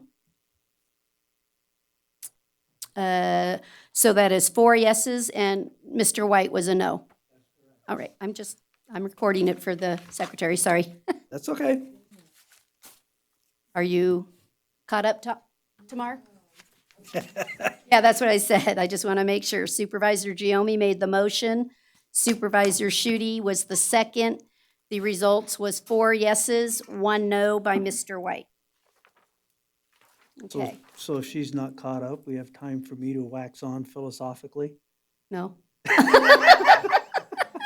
I'm moving on. She's going to catch up because I can remember that one. And I know Aubrey wrote it all down too, right? Okay. We're going to move on to item 31A. This is our normal standing item. Who's going to go first today? Nikki? So Nikki Aker, Director, Carson City Health and Human Services. For the record, I'm going to let Jeannie go ahead and give her report first. She has a meeting at 3 to discuss none other than vaccine. Go. Good afternoon, everyone. Jeannie Freeman for the record. Just want to give you a few updates on our operations and what's happening over at Carson City Health right now. As you know, we have 10 FEMA Blue Shirts that are in town for 60 days helping us with data entry and so forth. One of them, his name is Kenneth. He is taking the lead on our volunteer management piece. So Kenneth has started this week. He is working closely with another one of our staff members named Sydney and making sure that we have all of our volunteers aligned up with our city volunteer packets, as well as having them in the Battleborn core system so they can have background checks and making sure that we have everything in place, as well as doing an assessment of the volunteers as to the skill sets that they have, the interest area that they want to serve in, and also figuring out if they're willing to travel, and if so, how far and how many hours and so forth. So we can try to get that all together. Starting this week, we opened up vaccine eligibility to the next employment subgroup. So we are now adding the community support frontline staff. That includes frontline workers who support food, shelter, court and legal services, and social services and other necessities of life for the needy groups and individuals. It also includes our food bank distributors, community health workers, veterinary nurses, technicians, and veterinarians. So that opened up this week. So that is certainly going to increase, the number of people who are seeking vaccines, but we've also accomplished a lot related to vaccines. And as you heard yesterday, the governor made the announcement that starting next Monday, that the state will be opening up for vaccinating those who are 65 years and older, and the pharmacies next week. So all the pharmacies that are currently doing vaccinations in the state will be adding the 65 plus to their repertoire of those that they will be vaccinating. They'll still be vaccinating those 70 and older as well, but we won't be moving as an agency to doing 65 plus until March 1st. And the reason for that is we still have 70 plus on our wait list with the senior center, and we're going to be holding a couple of events that are just set aside for 70 plus so that we can help get additional numbers of those folks through. We've also been working with Immunize Nevada, and they've been working closely with our senior center to have some special events that are just for 70 plus so that we can continue to serve those who don't have access to the internet, don't have access to computers, to be able to make sure we get them scheduled for their vaccines. As far as vaccine goes, the vaccine has been delayed this week. We have not received our doses yet. The weather across the country is putting a real hindrance on what's going on. If you've paid any attention, which I'm sure you all have, there's ice storms, there's airports that are closed, there's all kinds of things that are going on that are really hindering the vaccine with getting here. As a result, we have been in the process of rescheduling events. We have not canceled events. I want that to be very clear for all of you and the public. We have told those that had their appointments that we will reschedule their event once the vaccine arrives. We do not want them to have their appointments canceled and then have them have to go back into the system and schedule their appointments again. We realize that this is out of their control. It is out of our control with what the weather is, and we want to make sure that we're providing them the service. They have an appointment. We will honor that appointment. We just don't know what the date is going to be on that yet until the vaccine arrives. As far as vaccine numbers go, and just so you know, a part of the reason that I need to dash out for a 3 o'clock meeting is because we're working on plans F through O. We talk about plan A, B, and C. We're now working on plans F through O. So trying to make sure that we have every contingency possibly set up for when that vaccine may arrive. I may be literally sitting in the lobby this weekend all day waiting for FedEx to show up, so there's a lot of things that we're going to make sure that we have in place and what that does. We're unsure if it's going to mean there's a delay in vaccine next week. We're just rolling with the weather punches right now, and that's all we can do. And we pivot, and we have these plans in place, and we just kind of go with it. We're not unique. Across the entire nation, they're experiencing the delays. Everywhere in Nevada is experiencing the delays. And at the end of today, we have literally 0 doses on hand. So we finished up another facility that is a skilled living facility, assisted living facility, and we have 0 on hand. So we, like I said, not canceling appointments, we're rescheduling, and we'll make sure that we have that communication. We've got a lot of people making a lot of phone calls and sending a lot of emails and working with our senior centers related to that. So to give you an idea, as of yesterday, which means you're going to hear that we have some doses on hand, but I promise you as of today we don't. But as of yesterday, Carson City Health and Human Services has received 13,950 vaccines, and we have administered 14,193 because of those extra doses that come out of the vials. And when we say we haven't wasted a dose, we haven't wasted a dose. And not a single one has gone to waste, not a single one has expired. And I know that the public is concerned about that, but as you can see, we've administered far more than we have received because we pull every dose that we can out of those vials to make sure that we get what's there. I do want to say that we are working closely with a lot of our partners. The state immunization program, the Nevada Pharmacy Board, and some private partners have been really great to work with. We appreciate all their help. We appreciate our counties and of what they're doing for the quads. We have staff from Story County that are in-house that are helping with investigations and data entry. We have staff from Fernley and Lyon County that are assisting with taking calls for the call center from their offices and helping with making appointments. All the senior centers from across the counties. We have a lot of support from different staff from across the county. So it's not just a CCHHS thing. It's really a collaborative of what's there, and we appreciate all of them. So I am available for questions from you. So just in general, I know that you didn't get the vaccine that you were anticipating. Do you see that our number is going to increase? I'm hearing lots of information from all over the place. Do you see it increasing at Health and Human Services or really via the pharmacy and health center route, that yours will remain constant and they will increase the other providers? Sure. So next week, the cap allocation that came to the Quad County region of those who are the pandemic vaccine providers, it increased slightly. And so we got about 300 additional doses that we were allowed to have ordered next week. Those were distributed amongst all of the vaccine providers that have signed up at this point in time. We do know that the federal pharmacy program increased their allocations to the Walmarts, which means that there are more doses coming into the Quad counties that are not necessarily in the allocations that sit with those vaccine providers. We also know that there was some additional vaccine that came for the pharmacies that were then distributed to the Bridge program pharmacies that the state has. So those are more doses that are coming in to the Quad County region. And then earlier this week, we did hear on a state call that it is anticipated in the next 2 to 3 weeks that we will see an increase in allocation. So we're just kind of waiting to see what that really looks like and how much that really is. But we are also encouraging other providers that if they're interested in becoming a pandemic provider, even if they aren't capable of handling the vaccine the way that it is stored now, there are other vaccines that are on the horizon of being approved for emergency use authorization. And we do anticipate that the Johnson & Johnson product will be going up for emergency use authorization probably by the early part of March. And that one is handled differently, is stored differently, and it doesn't require the same kind of freezer capacity that these other two do. So if there are providers who are interested in doing that, it's good for them to start that process and get signed on with the state to be a pandemic vaccinator, and then we can turn around, and then when that does come available, if there's other vaccines that they can store and handle, then they're ready to go. So we have, without weather, we have hope on the horizon that our overall vaccine numbers per week is increasing. Yes. That's wonderful news. That's just wonderful news. Maybe not as much as we would want, but yes, they are increasing. Yes, we're greedy, and if there's anybody out there that knows how to get us more, on behalf of Carson City, call me. I'm willing to work on that. Getting our residents vaccinated is of utmost importance, and to all of them. It's absolutely the number one call that I receive. Mm-hmm. When can I get my vaccine? Why did you choose this person over that person? I have to tell you, it's not about choosing.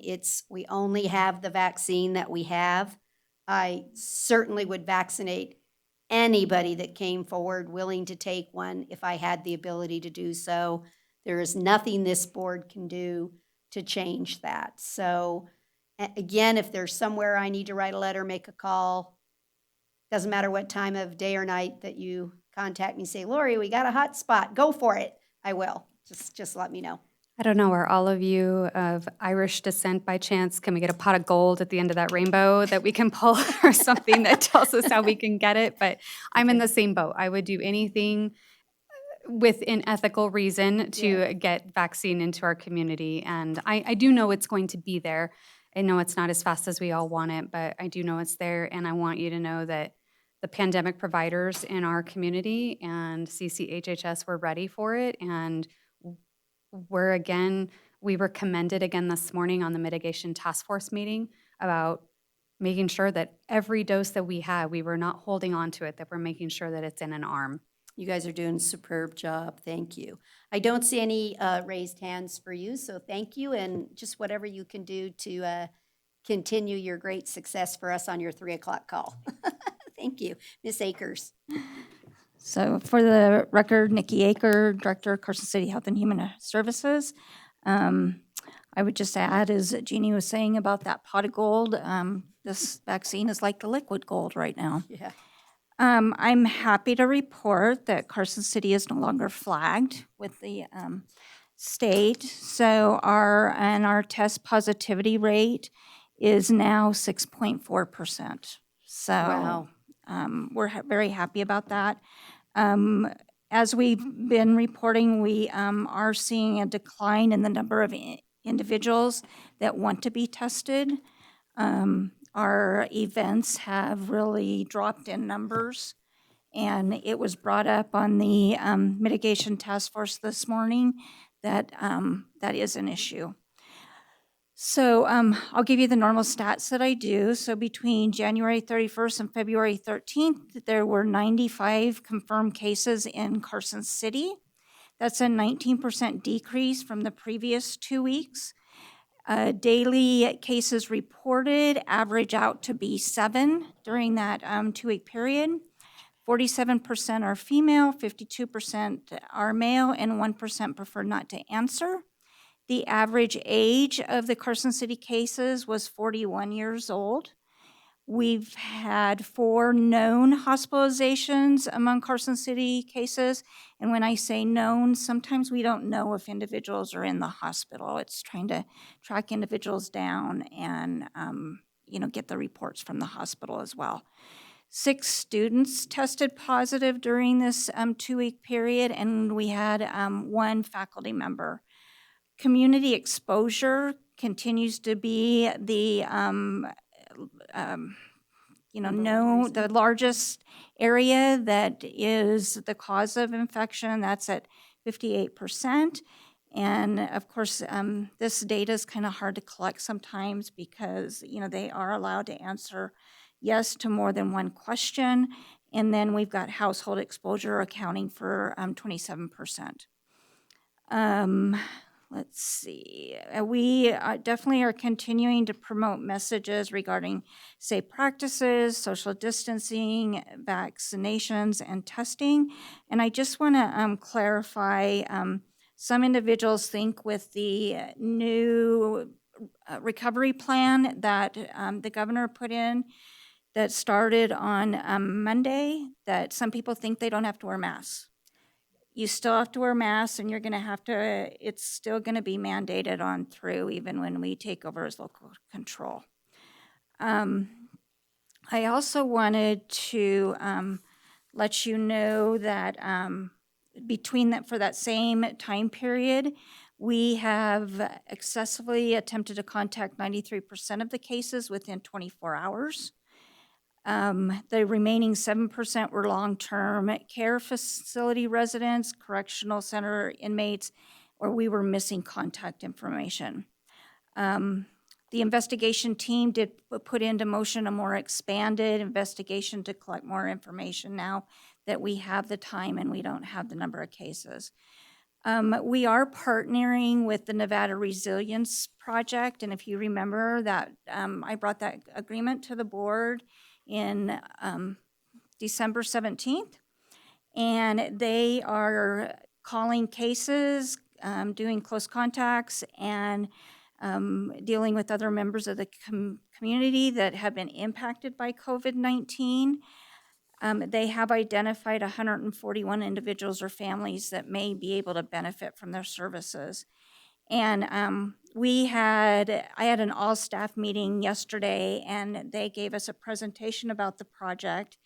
And, as my staff and myself are very involved with this, and we're taking a pretty big hit. It's tough some days with everything that's going on. And I've asked them to come to our staff meetings and assist with us, and so that we can keep our staff healthy. So with that, I'll take any questions. So I just definitely have a question because I'm getting phone calls and I'm watching the news. So I will just say I'm a little bit irritated. I'm listening to Channel 4 trying to intimate that the city's IT staff has not responded to the glitch on the immunization system. And I want to clear this up for the public. We are using a third-party vendor, Immunize Nevada. It simply means we have not loaded more opportunities to take the vaccine. It's a calendaring issue that the system has, but it's not like our IT staff can go over there and just wave the wand. So I was just upset because Channel 4 tried to indicate that you said you were going to fix it in a couple of days, and it's a month later and you haven't done anything. Can you please talk to us about that? Because I also saw a comment purportedly from our staff indicating like it was going to be fixed in a couple of days. So please help me understand this. things change daily, you know, and so yes, we are borrowing that system from Immunize Nevada. Our city IT staff cannot fix it. However, we are working with the state on a product they have, and it's looking promising, and so we may be moving to the state's product. So But it- we're working through that. We've also looked at a different product, and we are thinking that the state product will do what we need. And so we're still working on it. Well, We what are the realize. other counties using? I guess that's what I'm trying to, what are they using So to Southern make theirs? Nevada Yeah. was using this, in fact, they still may be using the same system we are. Okay. And they're experiencing the same problems. As far as I know, they're going to be going to the state's product. And I'm not sure what Washoe County is doing. I don't think they're using Appointee, the product that we're using right now. They may have created their own, but I am not positive. But yes, for information for the public, our IT cannot do a thing with this. Thank you for clarifying that, because again, I know how hard they all work too, and I just thought that the news piece really put it squarely on their shoulders, and I wanted to make sure that both our IT staff and the public realized we know it's not them. It has nothing to do with our IT staff, so just to get that out on And the I would record. just put a plug in for our IT staff. I know if they could fix it, they would. We have really utilized them a lot. And they help us a great deal. So they definitely, if they could fix it, they would. Well, and I want to say that the volunteering, we did have group one. We're saying group one gets it done, but that's beside the point. The IT staff did go and rewire and configure and give us a site where 10 volunteers at a time can do this data input. So I just want to assure the residents and anyone that is listening that Carson City truly is ready to go. We have hundreds of volunteers that, if need be, it sounds like we now have our person that will be calling them, so you don't have to email me. He has the whole list. I put a spreadsheet together for him that when we're ready to, hopefully soon, what was his name? I'm sorry. The volunteer that's going to help us? Kenneth. Kenneth will be calling you. So if you're listening to me, not Lori, Kenneth. But it was a pleasure. And again, IT staff, if you're listening, thank you for all your hard work in supporting this process. And I would say that the room that they got ready for the training is where the FEMA blue shirts are right now. It's a great space to do the data input. And I would just add that, this problem is not unique to our area. When all this has been going on, companies are struggling and trying to get things put up very quickly. You try one thing and you move to something else, and that's what we've had to do and be ready for changing our direction quickly, just like you heard with the delay in vaccine. It's, I call it now, it's a bump in the road and we'll get over it. And thank you for that. Again, I think it's hard for the public on the other end that has this ray of sunshine that's dangling in front of them that they can see, and they're grasping.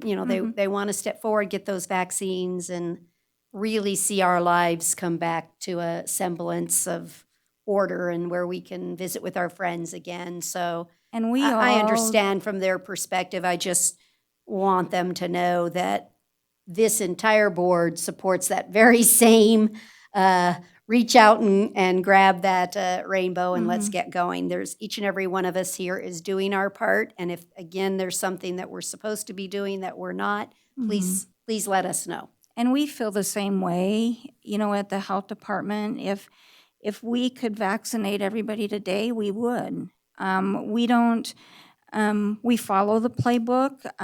It's tough some days, you know, but we look at that as guidance.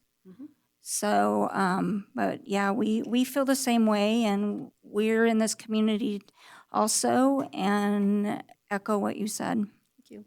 I don't see any questions, so thank you so very much. And again, for your great work. Please relay that to your staff. Okay, we're going to move on to item 31B. Ms. Paulson, you want to take us through the legislation that you need decisions on?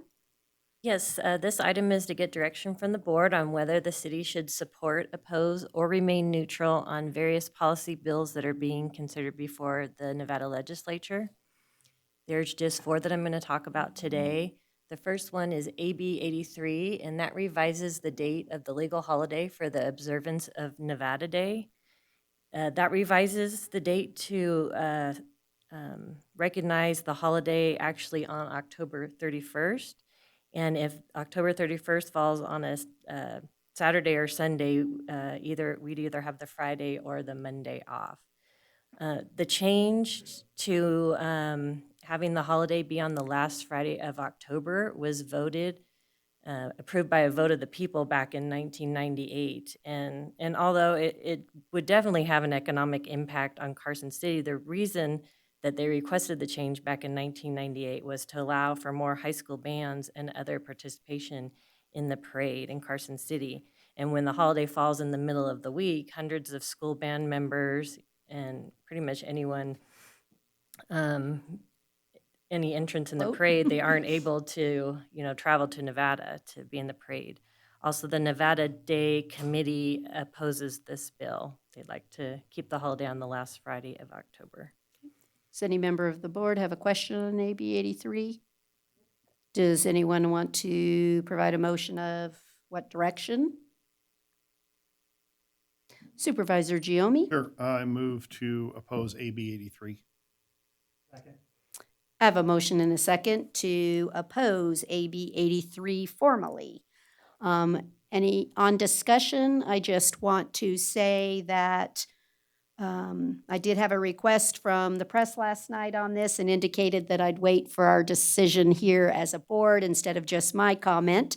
I'm definitely opposed to Assembly Bill 83 because I think the purpose was the celebration to be allowed by all members of our state. And by doing this, it allows the Elko County High School to come, or Lovelock. And so I don't think it's just a Carson City celebration.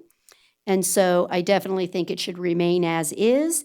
And I'm also a proponent that if the people passed it, then the people need to change their mind and have another vote to make the change. So does anybody else want, Supervisor Schutte?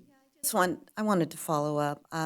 As a Carson City kid, the memories of Nevada Day and Halloween, really quite wonderful. That said, Nevada Day is for Nevada. And while I would love to selfishly celebrate on October 31st, this truly is Nevada Day, and there's really nothing better than high school bands and middle school bands coming to Carson and celebrating, and it's just wonderful, so.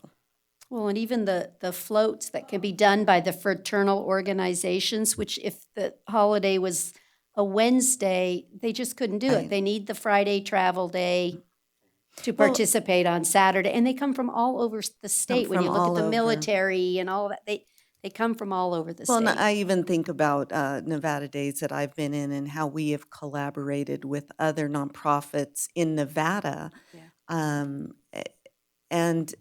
walked together. And so it's just a great opportunity for people within Nevada to celebrate our wonderful state. Thank you. I see no further hands up, so all of those in favor say aye. Aye. Aye. Any opposed? The motion carries unanimously. Motion by Supervisor Giomi, second by Supervisor White for the record. Thank you. Clear that. All right, Ms. Paulson? The next one is AB 90, and this requires counties to pay impact fees to certain local governments for projects of inter-county significance. This bill requires counties to determine whether projects are projects of inter-county significance, and if so, request impact statements from the adjoining jurisdictions before any final action to approve the development, construction, or expansion of a project of inter-county significance. Then there must be, allowed time for the affected local governments to be able to submit an impact statement. This would most likely delay projects by several months while impact statement analysis can be completed. The bill also states the various ways the county can compensate the affected local governments through general funds, revenue from the project, and interlocal agreement to mitigate the impacts, or the county may assess an impact fee on the project for the purpose of using the impact fees collected to compensate the affected local government. Does anyone have any questions? Do we already know? I'll just go on to the record to say I don't support this. I think something that you saw even here today, the decisions to do projects are already very difficult, even within our own boundaries. I also think that it guarantees revenue to the county that doesn't even have the project, that they get to set. They're saying what their impact is and certifying and saying, now you got to pay me for that. I think we would put lots of impacts, like, oh, there's going to be traffic, so you have to repave all my roads. I just think this is not the proper way to do things. And so Supervisor Giomi, you had a comment. Yeah, no, I just, you could conceivably have Washoe City become a city, and anything we did at the north end of Carson could potentially impact this Washoe City. I mean, it's a way for city governments to get money that they don't really have a right to. I don't support it. Okay. I don't see any other hands up. So, Mr. White, you've indicated you'll make a motion, please. I move that we petition to AB 90. Second. I have a motion by Supervisor White and a second by Supervisor Giomi to oppose AB 90. All those in favor say aye. Aye. Anyone opposed say no. The motion carried unanimously. I can talk about this one if you'd like, Nancy. Sure. As our rep, and Lisa can weigh in as the other rep on the CWSD. But this was a bill that CWSD has been working on for nearly 2 years. The inclusion of Story County in the Carson Water Subconservancy District. Originally, we sought to include both Story County and Alpine County. They are in the watershed. They are members of the Carson River Coalition, and they are able to vote as ex officio members, but neither are full members of the Carson Water Subconservancy District. We couldn't get support at the legislature this year to try and go through the hassle of including a California county. Yeah. So we did get several local senators to sponsor this, including Kiefer, I believe, co-sponsored it, but Senator Settlemeyer proposed the bill, and I believe there's a couple of Assemblymen, Titus and I believe even PK O'Neill are supporting this. It basically just includes Story County, the portions of Story County that are in the Carson River watershed, and it will give them 2 representatives. It'll expand the body by 2, and it'll give them 2 voting members on the board. Right now, they just have a single representative. And we're going to make a run at adding Alpine County through the California legislature first, and then it'll give us hopefully a couple of years to try and get them. There really is a lot to be said for CWSD, and if we're able to include a California county in a bi-state agency like that, it's saying a lot. Huge. So we're trying to do it. Anyway, that's I would encourage your support. Supervisor Schutte? I also encourage the support. And really what was so interesting, even last night's meeting, as information comes out and learning about the watershed and the process, and everybody on watching, they were saying, wow, how can we share this with our communities? How can we make this more available to the public so that there's a real understanding of the whys behind whether it's conservation or access to water, infrastructure. And so I just think the more people who have access to this info, the better. And so absolutely the extra board. Supervisor White? Thanks again. So obviously I supported the last two bills, but honestly, I haven't had an opportunity to really digest what this is. This is the first consideration that I have had, and I do know that the Carson River watershed is very complicated, and frankly, I have to have more time to digest what this bill is. And so I'm just wondering, I don't want to throw cold water on the party here, but is it more appropriate to abstain? Because I can't support it. I don't know what it does. Abstention is probably not your option because you don't have a conflict of interest. Not reading it doesn't count. However, you may vote no if you're not comfortable yet. Or you can say that your vote would be neutral at this point. Those are some options that you could put on the record. So neutral might be your answer. You're not pro or con because you haven't had an opportunity to dive in. Yeah, we don't have that option. No, on I'm the just saying board, you could so- make that statement on the record so that if you're voting no, you could say I'm neutral at this point. So I would like to make that clear then, that it just simply due to not having digested this bill, I would be neutral. Okay. I'd like to let everyone know something too on legislation. I am so sorry, really, for each and every one of us that they move with warp speed, whether we like it or not, and they will pass things we were lucky to see it for a day. So I understand your consternation, Mr. White. I think, again, Lisa and Stacy have the privilege of serving on the Water Subconservancy, Right. so they have a lot more information. He also serves on NACO. I serve on the League of Cities, so you're correct. Potentially, many of us have already a lot more insight into this issue, and so I'm very comfortable voting just because I have a lot more information than you do. And I would just add that the Carson Water Subconservancy District does have taxing authority in the districts they're in, but this bill at Story County's request is specifically written in such a way that it does not require them to add or increase their ad valorem tax. It requires them to Pay their pay share. the equivalent of Right. that through their already existing general fund. So they will become a full member if this passes of the CWSD without having to spend any or increase taxes, ad valorem or C-tax in any way. And essentially, it just adds them as a voting member to the district. But I understand what you're saying. The other thing I would just add to the rest of the board, that Lori is right.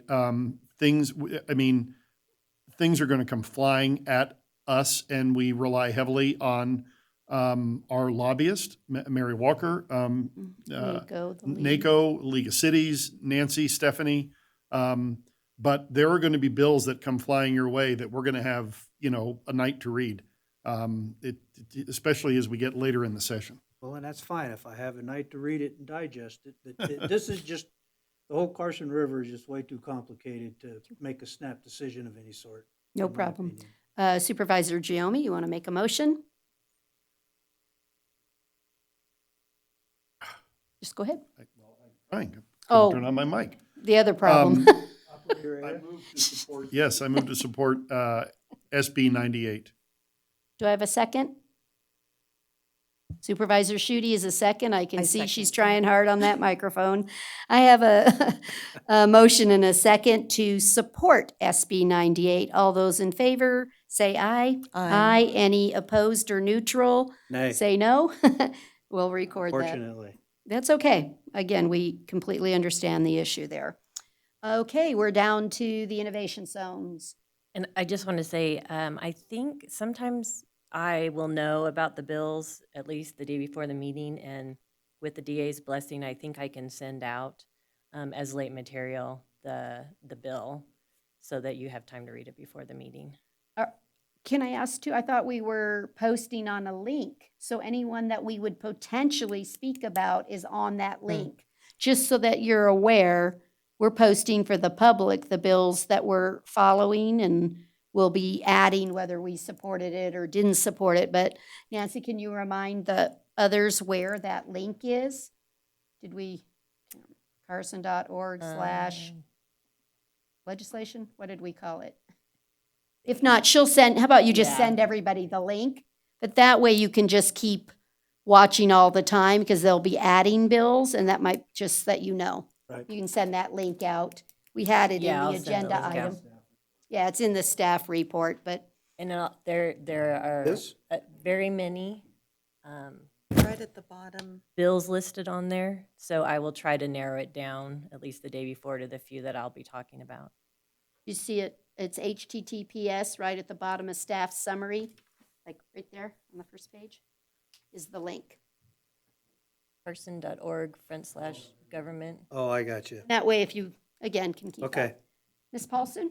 All right, so this last one is creation of innovation zones. This bill draft was included in your late material. The bill has not come out yet. This is proposed legislation to allow a private blockchain company the ability to have the sovereign powers of a county, including police powers, land use powers, election powers, taxation powers, etc., if they follow certain criteria and restrictions. To be eligible for approval of an innovation zone, the proposed area must consist of 50,000 continuous acres of undeveloped land owned or controlled by the applicant, be located within a single county, not be part of a city, town, tax increment area, or redevelopment, not have any permanent residence on the date the application is submitted. So although this bill would not affect Carson City because the zone can't be part of a city, and our city encompasses the entire county, this could set a precedent for other businesses to apply for innovation zones with the sovereign powers of a county. And for example, future legislation could loosen what the current requirements are that they're proposing. So just to reiterate to everyone, there's no actual BDR assigned to this yet. The governor is supporting this particular item through GoEd and stuff, so it doesn't have an official number yet, but I'm going to venture to guess this will, I might be wrong, but it's going to drop in the middle of the night and it's going to be voted on one day later. Just suggesting that we arm our staff with whatever position we might like to do on this, but there is no formal BDR number or bill number yet, just so that I'm clear. If you're trying to find it yourself out there, it does not currently exist. We're just trying to be ahead of the game. Supervisor White, you had your hand up first. Yes, thank you again. So this is one that I have looked at when the idea was floated over a year ago. It's a really bad idea. This company, just in case anybody doesn't know this, has already spent $30 million on water rights out of Gerlach that they expect to pipe into this innovation city. And would it be appropriate if we just put a laughy face out there for the governor to see? No. We can take a position. Thank you. It is definitely getting to the end of the day. Okay. Supervisor Giomi. Yeah, I agree. I don't think this is a great idea, whether we have to outright oppose it or just remain neutral since it really doesn't affect us. I could go either way on that, but, allowing a company that either owns or you could conceivably lease the land, because it said owns or controls, you could conceivably lease 50,000 acres from the BLM and create your own county in the middle of Nevada. I think it's definitely not something we should support. And again, I could go either way in terms of just, not saying anything about it or outright opposing it. Thank you. I think I always worry too, and I tried to read through this. There are taxes that are distributed via a county vehicle, so vehicle taxes, things like that, that are based, and so I'm unable to see that they're excluded from any of our excise taxes and things that we share that I think currently, and as we all know, this one is, as you said, specific to blockchain. So that would remove all of the revenue benefits after all this is getting developed from Story County. That I just think it's not a good idea. I'm sure that there's some reason that they think there is, but I also don't like giving control to a company, a business. This isn't being generated from the people that live there asking to be created as a county. It's, Well, I don't know, it's almost Big Brother coming in and think the saying, most- we can do great for you and we're gonna, The most crazy thing about it to me is that the initial governing body, it's a business. 2 of the members have to be from the business. Yeah. So that, to me, that's not governing. That's Well, and there's turning- actually no residents when it starts. And maybe to me, that's the most egregious part of the entire thought process here. You And- have governing because you have residents and people to govern. So this particular bill starts off with, there are 0 residents. So I just can't support this methodology. I am sure that it is a well-intentioned bill to look for avenues that somebody wants to make a smart city and they want to do it fast They wanna and do not it have on any our rules or backs. regulations. Well, Yeah. all of us counties have rules and regulations, and as you can see, we don't do anything fast. So So. I don't when- like, I'm When it comes to opposed. the law enforcement side, that comes along with this, does the Pinkertons and the earliest version of the Texas Rangers ring a bell? No. Okay. So does anyone want to make a motion to oppose this or? Well, I'll make a motion. Okay. I move that we express our opposition to the idea of the innovation zones as they have been presented. Okay. Is there a second? I have a motion and a second to oppose as submitted the innovation zones. All those in favor say aye. Aye. Any opposed? The motion carried unanimously. Thank you. Okay, that's it for the legislation. So we're going to move on to agenda item number 32, which deals with status reviews, future agenda items. I would like to let the board know that if you have a chance, I'll give you lots of advance notice. Please read Title 4, specifically 4.13, which deals with our liquor board and licensing. We'll probably be bringing an agenda item relatively soon, so I'd like you to please read up on that area so that you're versed in it when the sheriff and we make a presentation Give that through number that. again. 4.13. If you'll read that section, I would appreciate it. Does any member of the board have any items they need to share from any of their other committees or anything? Nope. Supervisor White says he would like to share something. And once again, thank you. The sheriff mentioned briefly this morning a new program that has been taken up. The informal working name is called HOST. It's the Homeless Outreach Team. They will be, that particular officer will be working very closely with the MOST team. The hostess with the host and mostest. most. Something like Again, that. that's the The host with the informal, most. not yet official name.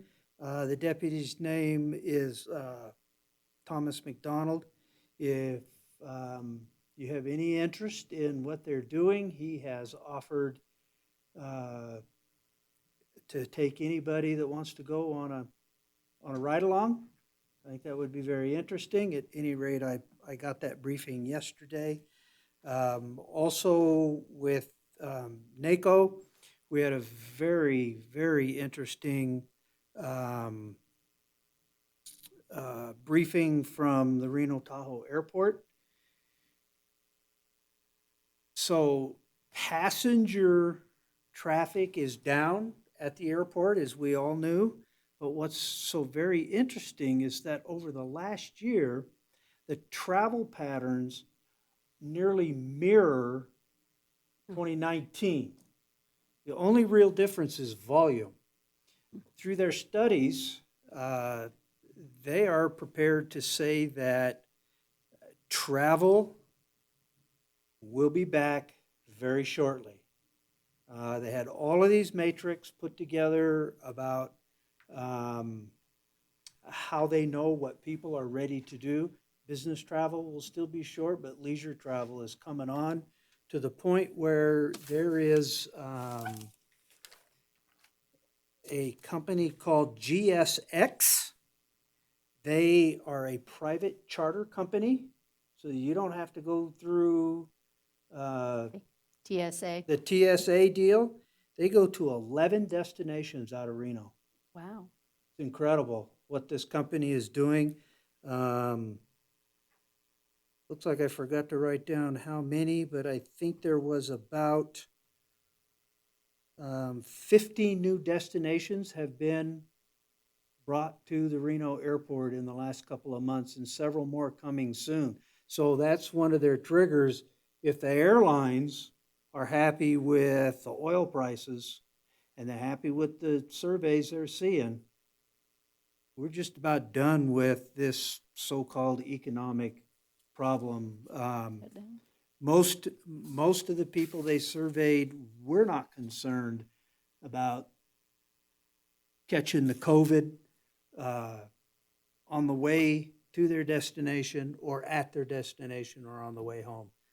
I kind of think that means they're not traveling where they think the COVID's bad, but because San Francisco airport's numbers are in the dumpster, literally. GSX, you can book directly on their website. You don't have to do anything special. You can go and check out their prices on the GSX website directly. You don't have to. Is that right? It's not it.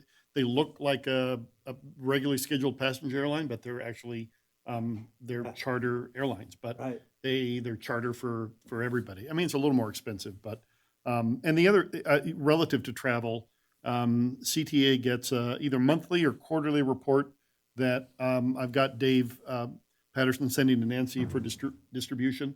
And that document is from a travel company that measures people's desire and willingness to travel. And so that will come to you. I think it's, do you recall, Nancy, is it once a month that that survey or? From JSX or from the? No, Reno it's airport? I can't remember. It'll come from Nancy from a company that CTA contracts with. Anyway, look for Maybe that. once a quarter. Maybe now, it's I'm once not a quarter. sure. Yeah. Anyway, it's extensive research. They do extensive research on people who are inclined to travel, and it's really directed at, viewing people's, everything you talked about. So I get the monthly report from the Reno airport, and it's been interesting for me to be looking at how those numbers are changing. And what was really interesting is that freight in and out of Reno is actually up. They really broke that down yesterday, and regular goods are at their normal. It's the e-commerce packages that have driven the freight numbers. And then we had a briefing on the, whether you all have heard about it or not, but the Nevada's update on its antique railroad system. They did quite a lot of study. They discovered that 70% of the truck traffic in Nevada is coming in and out of California. And so they are endeavoring to update Nevada's railroads. So there's a intermodal terminal going proposed for Fernley, for Hazen, and for Hawthorne. They've already spent millions of dollars on this, and I have a question that I would throw out there with, they also recently introduced Nevada climate change, which says we won't have fossil fuels by 2050. How in the world do they think they're going to spend this billions of dollars on a train system and then not have fossil fuel?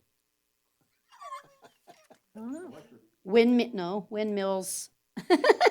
On the train. I don't think so, Tim. It's okay. At any rate, that's my report. Oh, don't you have other good news to share with us on, did you guys get a certificate of occupancy? We did. Please share that with the public. We finally, after several years, the Nevada State Prison Preservation Society has received from the State Public Works our change to our certificate of occupancy. So we are no longer a prison.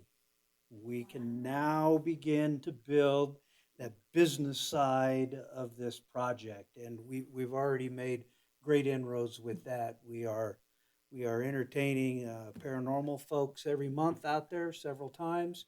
That's an interesting project. Getting our feet on the ground, building that kind of business model that the rest of this project will mushroom from. I could go on for hours, so I better Just the stop. good news, thank you. Ms. Paulson.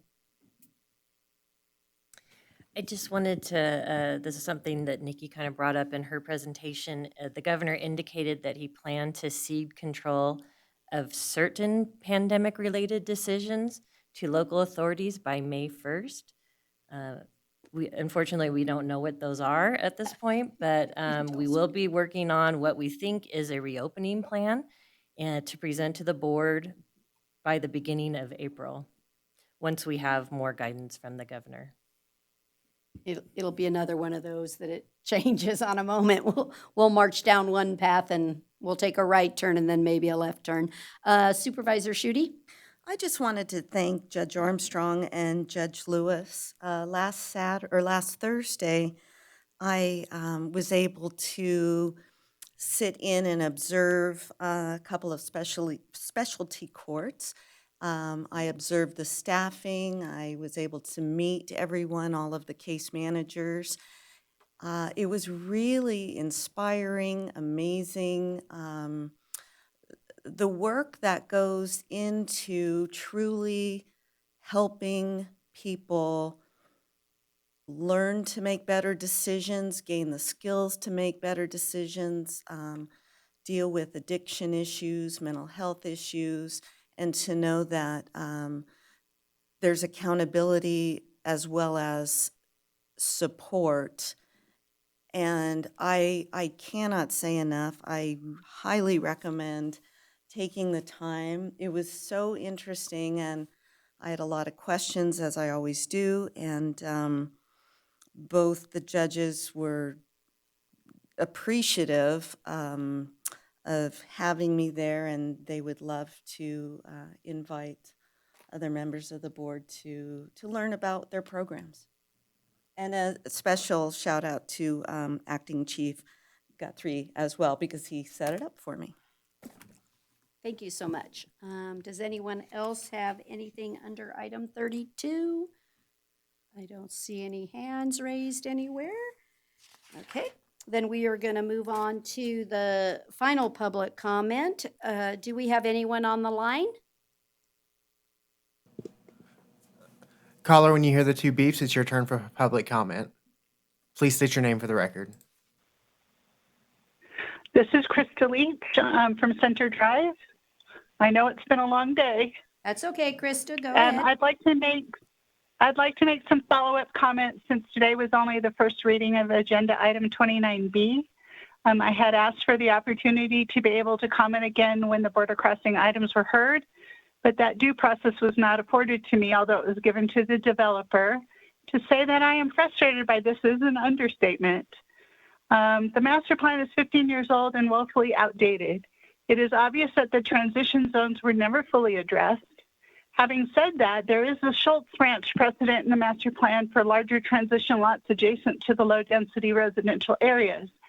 It is clear that this was also a condition of the South Point subdivision directly to the north of the subject property.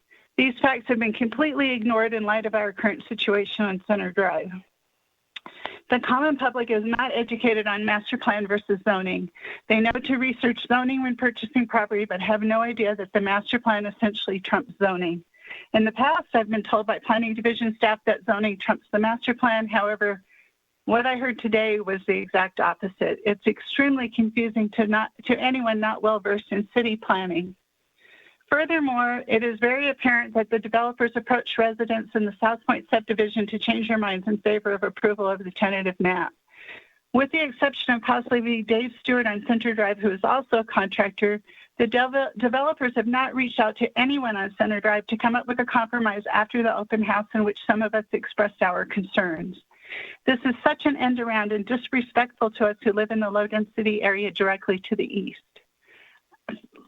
Lastly, I would like to point out that while bollards are a step forward, there are access roads at Silver Sage Drive and Clearview Drive for the Silverview townhomes directly to the west of the planned border crossing. So that should be possible for border crossing as well. Thank you. Thank you, Krista, for that. Appreciate your comments. Is there any additional public comment on the line? No, Madam Chair. Okay, if we have nothing further then, no objections, I'm gonna hit the gavel. Okay, we're adjourned. Thank you very much for a good meeting. I know it was a long day, but thank you.